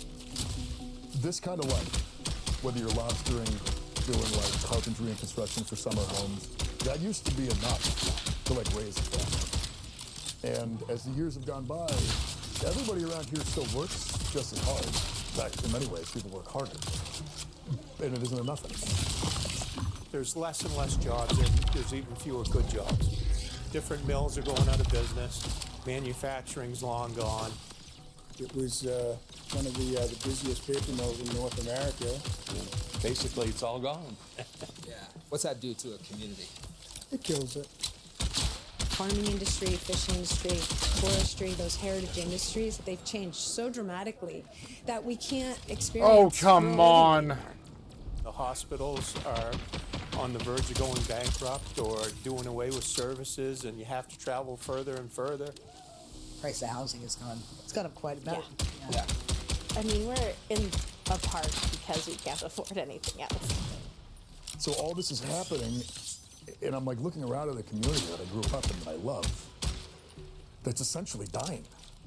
Through no fault of anyone's here. I mean, it's all happening because of much larger forces.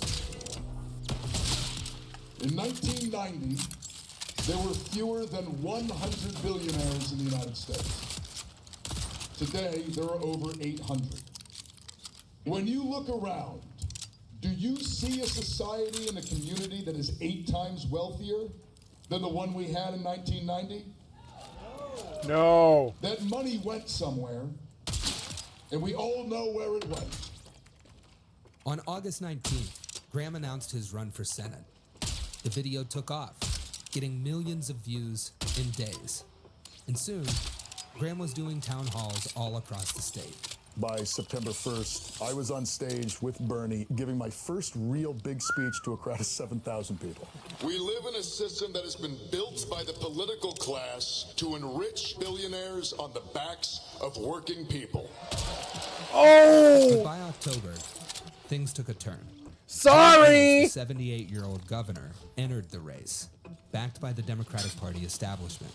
And just a few days later, the stories started coming out. We knew when we said yes, Amy and I knew that it was going to be intense, but man. In recent weeks, he's faced an onslaught of damaging revelations. I like the blood on the fucking wall. I actually really like it. Media comments have surfaced lately along with images of a tattoo that resembled a Nazi symbol. I mean, waking up, opening my phone, and seeing a CNN story, which is this man is a secret Nazi. That sucks. When Graham found out his tattoo resembled a I mean, it does look like the Death's Head skull painted over. design associated with the German SS, he got it covered up. But that didn't stop the story from taking off. When you get to the point where you're denying on a podcast that you're a Nazi, I think it's over, and so it's just over. I am not a secret Nazi. Actually, if you read through my Reddit comments, I think you can. No, I wouldn't say so. Not if you're on stage with Bernie. No, quite the opposite, honestly. I stand on Nazism. Writing as Key Hustle on Reddit, Graham posted more than 1,800 times. His comments don't paint a picture of a neo-Nazi, but some are hard to ignore. Including one Reddit post where he seemed to make light of sexual assault. For those of you who have read these things and seen someone that you don't recognize, I am deeply sorry. I see someone that I don't recognize either. I have absolutely no problem talking about my life. And I'm fully okay with explaining that who I am today is not the person I've always been. I think most people fundamentally understand that because I think a lot of us have probably changed at some point over our lives. After my fourth deployment, after I got out of the Army, I felt very isolated and alone in the real world. I went looking for some sense of connection or community. So I, posted on Reddit. And as personally unpleasant as it is to explain dumb things I said on the internet 14 years ago, I almost feel lucky that I get to display very publicly evidence that, people can change. You can be an angry young dude with stupid opinions on the internet. But if you get involved in your community, if you build relationships, if you go to therapy, this is entirely possible. You see the ads, you hear the little snippets, but to spend, we just spent an hour and a half with him, and it changes the perspective. After the controversy, many were quick to declare the campaign dead in the water. But on the ground in Maine, it was a completely different story. I see you're holding the Graham sign, so you're a supporter? Oh, yeah. He's a breath of fresh air. I really want him to be elected. In poll after poll, Graham wasn't just beating Janet Mills among Democratic primary voters. It wasn't even close. I have woken up a lot to what the old guard stands for. You've woken up a lot to what the old guard stands for.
Oh, I like this gun. I just didn't know what it was.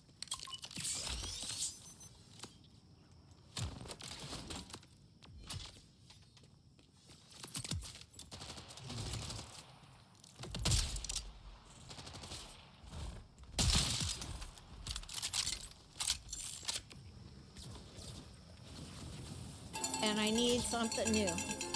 I'm tired of these old folks. We need young people in here that are truly impacted by what's going to go on, what's going to happen to their children. People want to hear about the future. People want to hear about your policies. And people I'm also tired of want these old access folks. to you so they can figure out if you're full of shit or not. He doesn't sound like he focus group everything that comes out of his mouth. We have a lot of folks who are politicians who actually don't spend much time around regular Americans. I think that's because if they did, a lot of regular Americans would sniff out that they're charlatans. We're so tired of just the same scripted lines, this fear that you can't do anything new because it might piss somebody off. Everybody say, shuck the oligarchy. No billionaires. No billionaires. By late April, the writing was on the wall. After months of trailing Graham in the polls, Janet Mills dropped out. Do you think your rise says more about you as a candidate or the appetite in Maine to address those kind of It's things? the appetite. Yeah, hands down. The things I talk about on the campaign trail are the things that I've just heard from all of my neighbors for years. Republican, Democrat, Independent, none of that matters. Our material needs are exactly the same, and they are deteriorating because the system has been built by people that are just trying to exploit us. To win in the general, Graham will have to beat Susan Collins, who's defended her seat for more than 30 years and is currently sitting on tens of millions of dollars from the Republican establishment. And to beat Susan Collins, Graham will need to win over her voters. I'm registered Republican, but I feel like I'm a moderate Republican. I'm independent. Yeah. I'm middle of the road, baby. That used to be evil this time last year. I'm okay with saying it. I'm middle of the fucking road, you understand? Middle of the fucking road. I don't like gun violence. I like gun rights. I don't like abortion. I'm pro-choice. I don't like wars overseas. I'm pro-defense. I don't like fucking fiscal conservatism, but I'm also very, very worried about the economy and free trade. I'm middle of the motherfucking road, bitch. I'm not represented. It's either an idiot and a jackass or me in the middle. I'm the only smart one. Yeah, same. Both heard of Graham Plattner? Yes. Yeah, I've heard about him. I still don't know a lot about him, so. I haven't looked into it deep enough. That's why I'm here today. I hear a lot of hype around it, a lot of good things, a couple questionable things, so. Conventional wisdom would tell you that these voters would never go for someone like Graham Plattner, that his support for policies like Medicare for All and taxing the rich will be seen as too radical. Is this going to be a situation where the Democrats are not in touch with what persuadable middle-of-the-road voters in Maine and elsewhere are going to be receptive to? But his campaign is betting that the opposite is true. I think it's a moderate position to want to break up corporate power in this country because every single normal working person I know thinks that's what has to happen. All of them. So we decided to put that theory to the test. We've been going around the state of Maine for the last 4 days, and people told us when we got up here that everybody knows each other in Maine. We do. Yeah. See? Or we're related either way. Or we're related. Colorado used to be like that. Being an independent, I vote who I think the best candidate is. I voted for Susan Collins because of her experience and her, in the past, reaching across party lines. Okay. Things have changed. This is the first time I've been scared of my government. Okay. Let's talk about each of your politics, whoever wants to go first. Okay, I've been a lifelong Republican. I did not vote for either time for Trump. You might call me left-leaning Republican. But that's an interesting one to unpack. Whatever. I voted for Susan Collins last time, but I will not vote for her again this time because I think she's too old, and I think that. God damn, it's hard for an old woman to say that.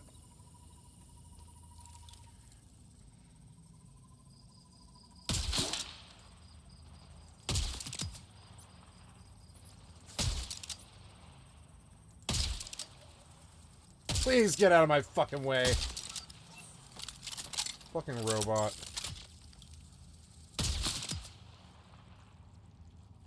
Like I can't fire a sniper rifle. Come on now. Oh. I hit his ass too. Down he goes. Oh. Oh, I hit him too. I hit him again. All 5 shots. Alright, where are you? Oh. That she takes the political way out, which I call cowardly sometimes. Yeah, I guess I'm quite a bit different. So my faith in God trumps everything. I'm just not into all the woke stuff. I'm just not. You know, I'm traditional. So I am a huge Trump fan. I'm sorry. How do you feel about Collins? Collins, I don't know. I feel that I have to vote for Susan. He doesn't Collins, like women. I'm obligated, but he doesn't like women. Part of me wants to, rock the apple cart a little bit. And how old is she? 70? 74, 75. 74, 70. Yeah, I mean. I don't want a 75-year-old person in my government. I'm sorry, I don't. I want them dandling some grandkids on their lap and teaching the kids morals and values. I really don't want them running goddamn Congress. I don't think they're capable. It is ageism, unfortunately. I'm the worst one. I feel like I came up with it, honestly. I was like, I don't trust baby boomers anymore.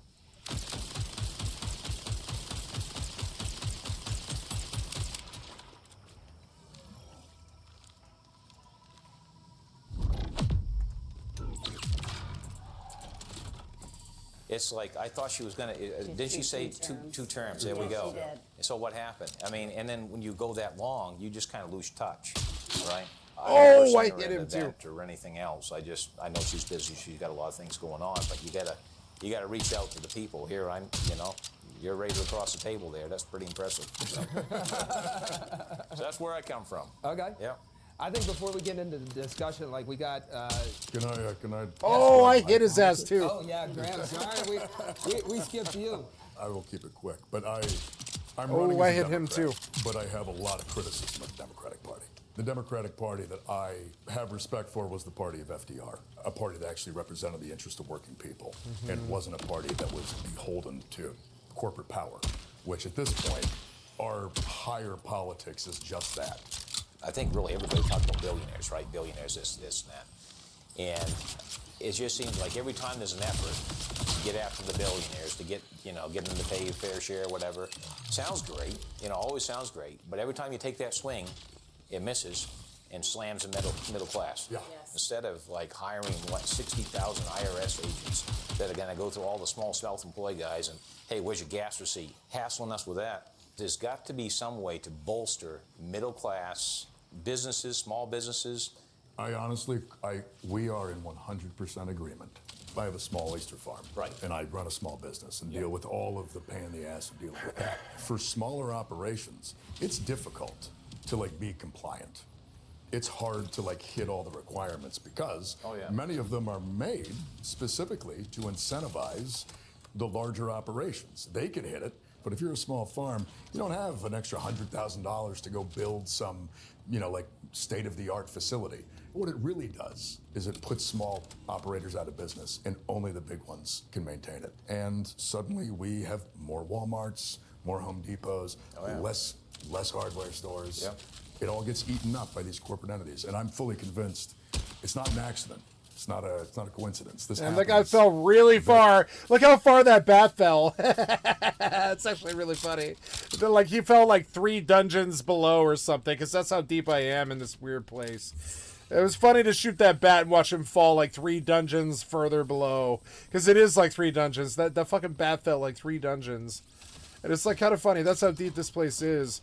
I love this game, honestly. You want to know why I love this game? It's completely fucking mindless. It's the only game I can think of in the current modern lexicon that's actually fucking mindless. You just have fun the entire time, like Diablo. You just kill and kill and kill and kill, and you use your abilities, and you wait for the next dude to shoot or whatever. I love this fucking game, honestly. This is one of the better shooters I've played in a long fucking time.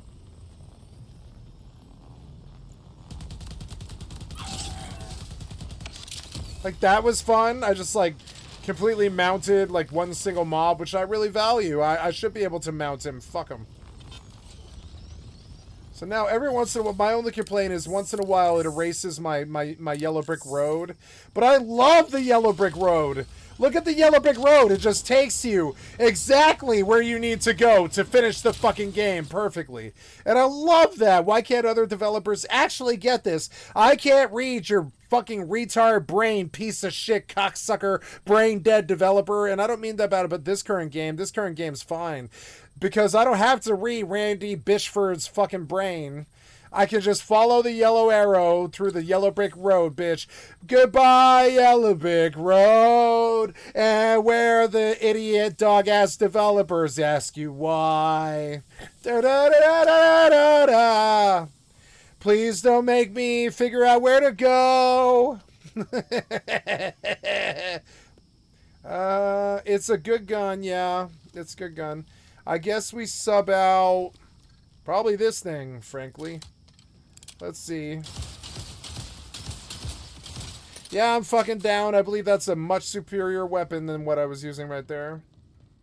Very much because establishment politicians write policies that are good. I love this game because they say that there's 1 billion gun combinations that you can get. And like if you happen to catch like number 974,970 or whatever, you do so well. I've seen it before in Borderlands. It'll clear whole rooms of dudes. It'll fire 25 fucking rockets or something, and all of them will kill the entire room. I've seen the guns of Borderlands go off the goddamn hook. I have some Borderlands friends who are really, really dedicated because I'm not bad like everybody else. I played all these games at an endgame level, and I know what the Borderlands gun system is capable of. I've seen shotguns that launch you into the fucking air for like a quarter mile. You can clear the whole zone just by firing the shotgun at the ground and shit like this. And the only power I've ever seen like that is Morrowind. Morrowind was the last time we had that kind of power. Now, people don't give Borderlands that much faith, because you have to grind it for hundreds of hours to get to even one piece of loot like that. But I mean, and the game's not particularly easy if you put it on hard. So I think it's much more valuable than Diablo. I won't buy Diablo 4, but I will drop $35 on fucking Borderlands 4. I think Borderlands 4 is a really good game. I give it a 7.8. I give Borderlands a 7.8. You know, that's pretty good in the fucking modern age. For the people that lobby them. You know what it reminds me of a bit is Dead Island 2. It's weird because like this game made me reminded me how much I actually like Dead Island 2. Dead Island 2 is a direct Borderlands ripoff, but they're not bad games because the sandbox generates guns that wreck whole entire rooms by themselves, which is so dope. It's kind of like sandbox, or it's not sandbox. It's kind of roguelike. Eventually, you get this laser pistol that full blown lights up the entire fucking side of the room in this big blue glare of haze, and everything inside just dies. And you're like, oh man, I'm Heaven's Punisher in Dreamcast fucking Phantasy Star Online or whatever.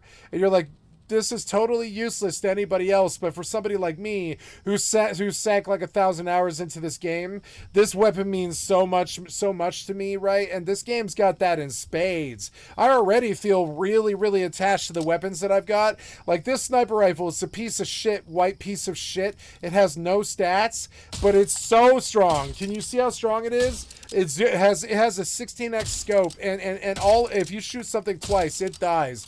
If you shoot like bosses in the head twice with this gun, it kills them. Because it's that fucking strong. It's just something about the way it's a revolver sniper. Yeah. So then my next weapon, of course, is this pistol, which is literally some kind of electrical explosion weapon. I don't even know. I'll have to test it in battle. This shotgun has no special abilities. It just really, really hurts. Like if you shoot somebody in the head with this shotgun, it's probably gonna kill him. I've been acing bosses with this shotgun, because if you're point blank and you shoot something in the head with this shotgun, this double barrel, it'll fucking fuck you up. And it's not a double barrel either. It's a 6-barrel. It's a 6-barrel. That is just not how double barrel shotguns work. Now, if you don't know to look for it, you wouldn't know. But for some reason, in Fallout 76 and Dead Island and this game and all these weird gun prefix games and stuff, even Tarkov is guilty of this.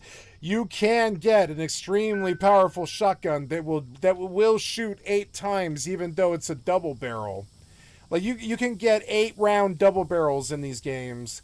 And I have one on Fallout 76, and it is extremely powerful. If you spec into strength and shotguns, that quad double barrel, it's fucking the craziest gun in the game, because you just come up, you press VATS, you shoot them in the head, and it's a double barrel. If the first shot doesn't kill whatever mob it is, and I'm talking about maybe not the game bosses like the Scorched Beast Queen, but like, you know, most bosses in the game, not Aguas or Scorched Beast Queens, like things that are truly hellacious, like I would call them sub bosses. They're like, you know, they're not as bad as the world game boss, like the worst boss in Fallout history, but they're halfway there. Like Aguas are like that. I got my ass kicked by an Agua the first day that Begon ever played Fallout 76, and he couldn't appreciate how beautiful that was. But they sent an Agua against us day one on Fallout 76 when he was like level 9,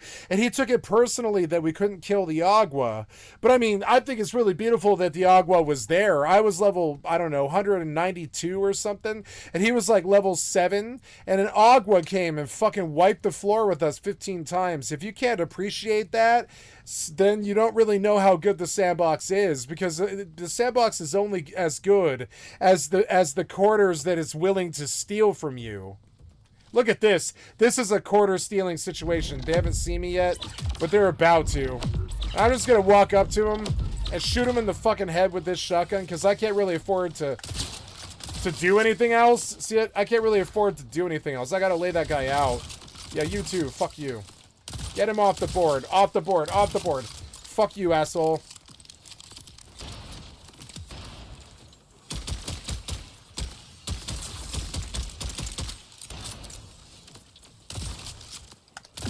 Oh, headshot, bitch.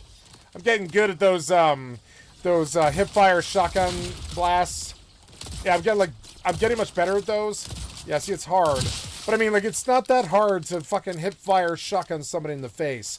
So, I think most gamers struggle with it, but when you really think of it... Ah, I missed. Ah, I missed. It's fucking hard, but it's not that hard. See it? Now he's out. He's out, because... Ah. Oh, I've splattered the wall with your orange blood, you bitch. I love really powerful shotguns, because you kind of need powerful shotguns to stop RPG mobs. They're too chunky. See, if that guy had too much health bar, a shotgun really made that a lot easier for me. Oh, fuck you. Yeah, I see.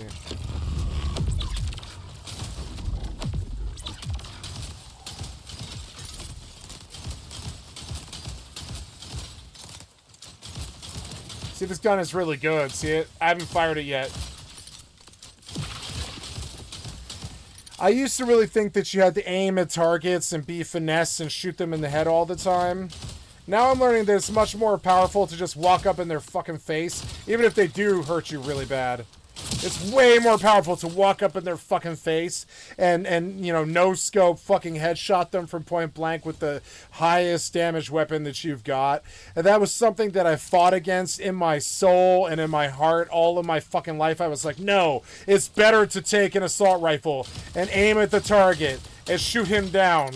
But no, it's always stronger to walk up and put a shotgun in his face and shoot it in the face. It's always stronger. For some reason, I don't know. I mean, it just is. It's a shotgun to point blank. It has more power than 5 mags with an assault rifle for whatever reason. If you take a shotgun blast to the fucking face, that's more powerful than 5 assault rifle mags if it's point blank. And that's something I struggle with a lot. I'm like, why would the shotgun be so much stronger, you know?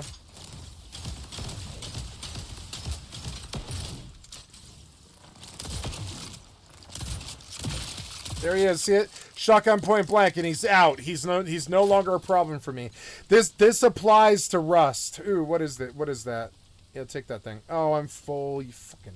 jackass developer and your fucking storage problems. Go to SDU and buy me, I need storage, motherfucker. I need backpack. You don't have that? You don't have it. God damn it.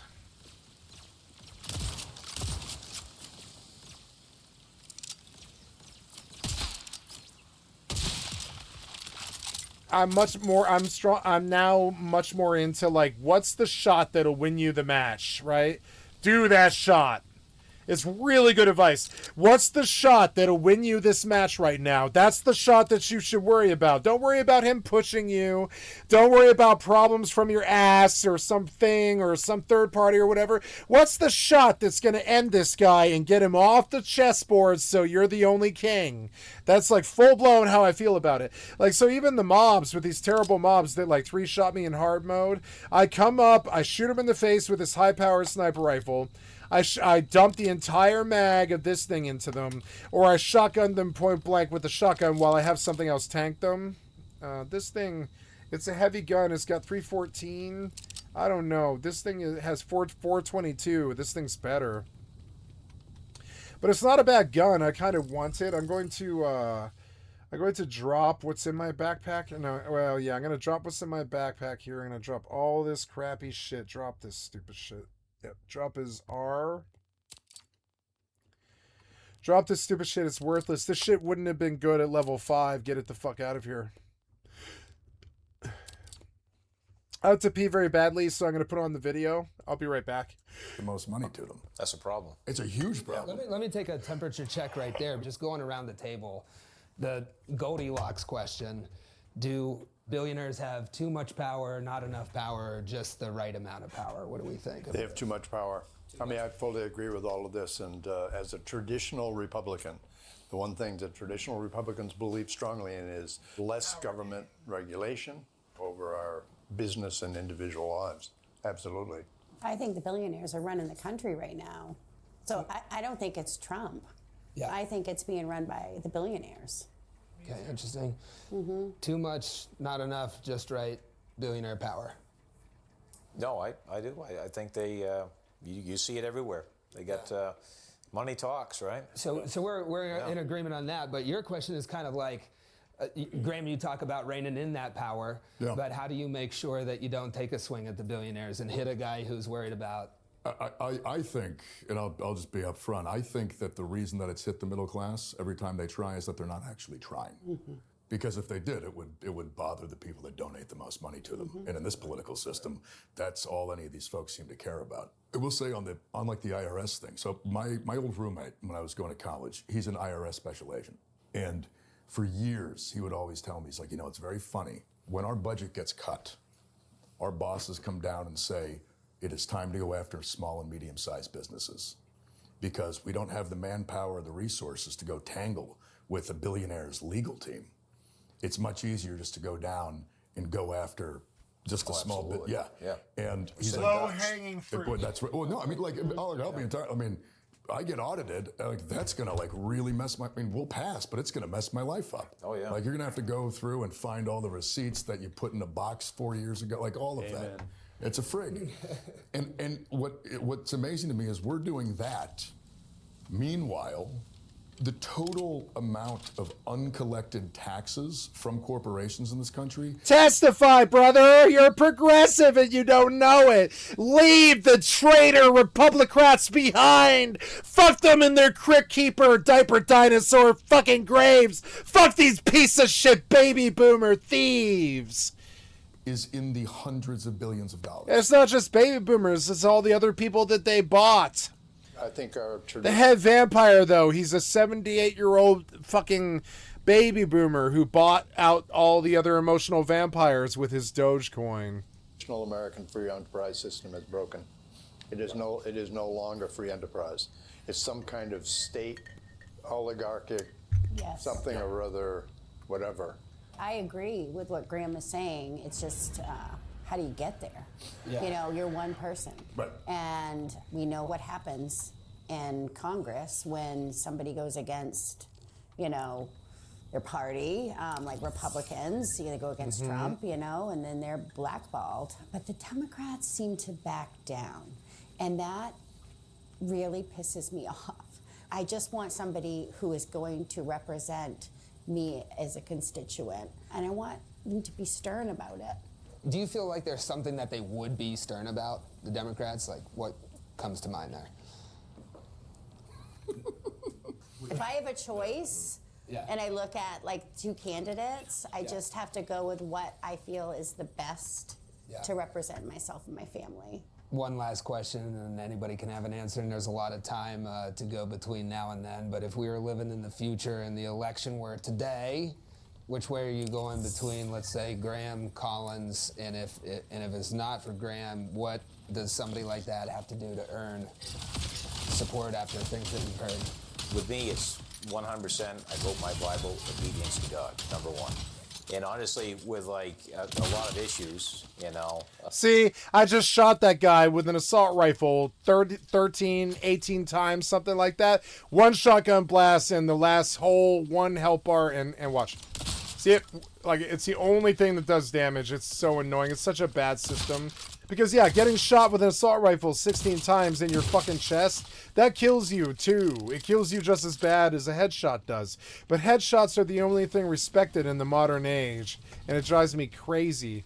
I'm used to dumping damage into some guy's chest and putting the whole mag into their fucking chest, because it will kill them.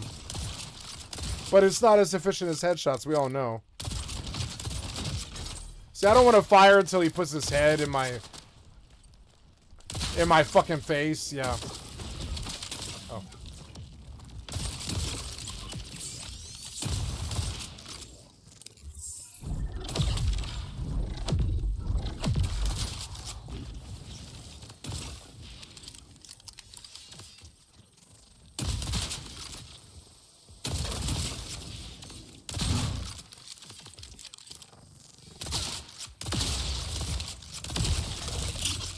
We like suppressed him into the corner, and this is hard mode. I'm in hard mode. This game's really good. I love the combat in this game. Like, they're at least interested in keeping you engaged all the time, which is something I have a real problem with. Most games do not engage you all the time.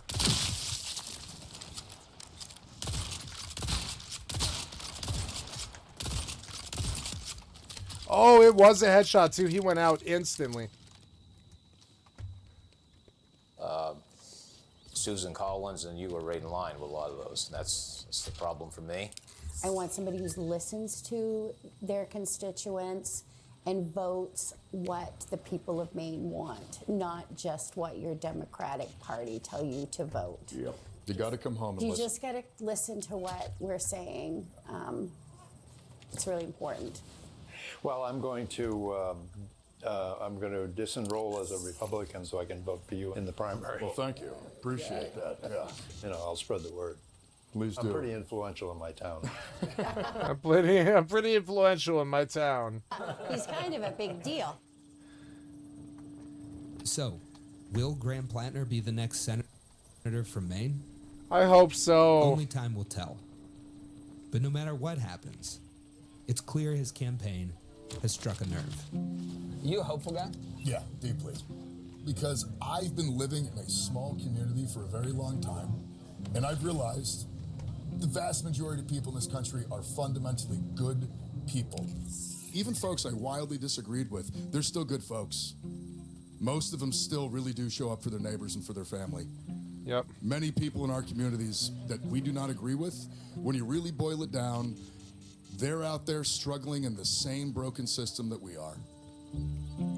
Overall, I was impressed with him as a person.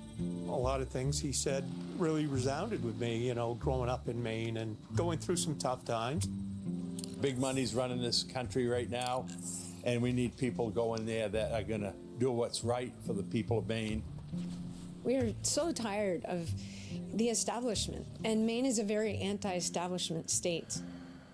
We want people who are fearless, who have bold ideas, and I'm really excited about Graham Plattner. I wasn't sure coming into this. But even if he wins, Graham Plattner is still just one guy, chasing one Senate seat. A Senate seat isn't gonna be enough to get us Medicare for all. Which is why his campaign is also building something much more ambitious. Politics is about power. In I this society, power is either organized money or it's organized people. And the money is organized, it always has been, and it always will be until we organize enough people to pull it back. Dropkick I Murphys. think people are beginning to realize if we are going to build the future that's good for everybody in this society, the only way for us to build power is to find it in each other. There's no other way out of this thing. Well, Graham, do you think there's any oysters in the Potomac River? I hope not, because they're saltwater creatures. So if there are oysters up the Potomac, you guys should start getting pretty worried. Cool.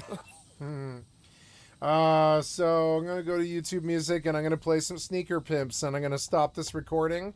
Thank you. You've been watching Skycat Live. I believe I will sing for a couple of hours here, which is something that I can do if I want.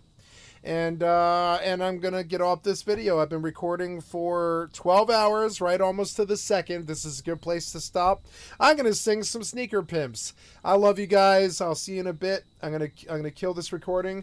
You've been watching Skycat Live. I'm a full-time variety gamer all day, every day. Put me on in the background. Click on the cat space to donate. Come to the Twitch or the YouTube. Give me a like, sub, or a follow. I love you guys. Come back and see some more Rust tomorrow if you liked some Rust. Hey, if you're my enemy and I kicked your fucking ass today and my team walked all over you like the bitch ass that you are, suck my dick. Yo.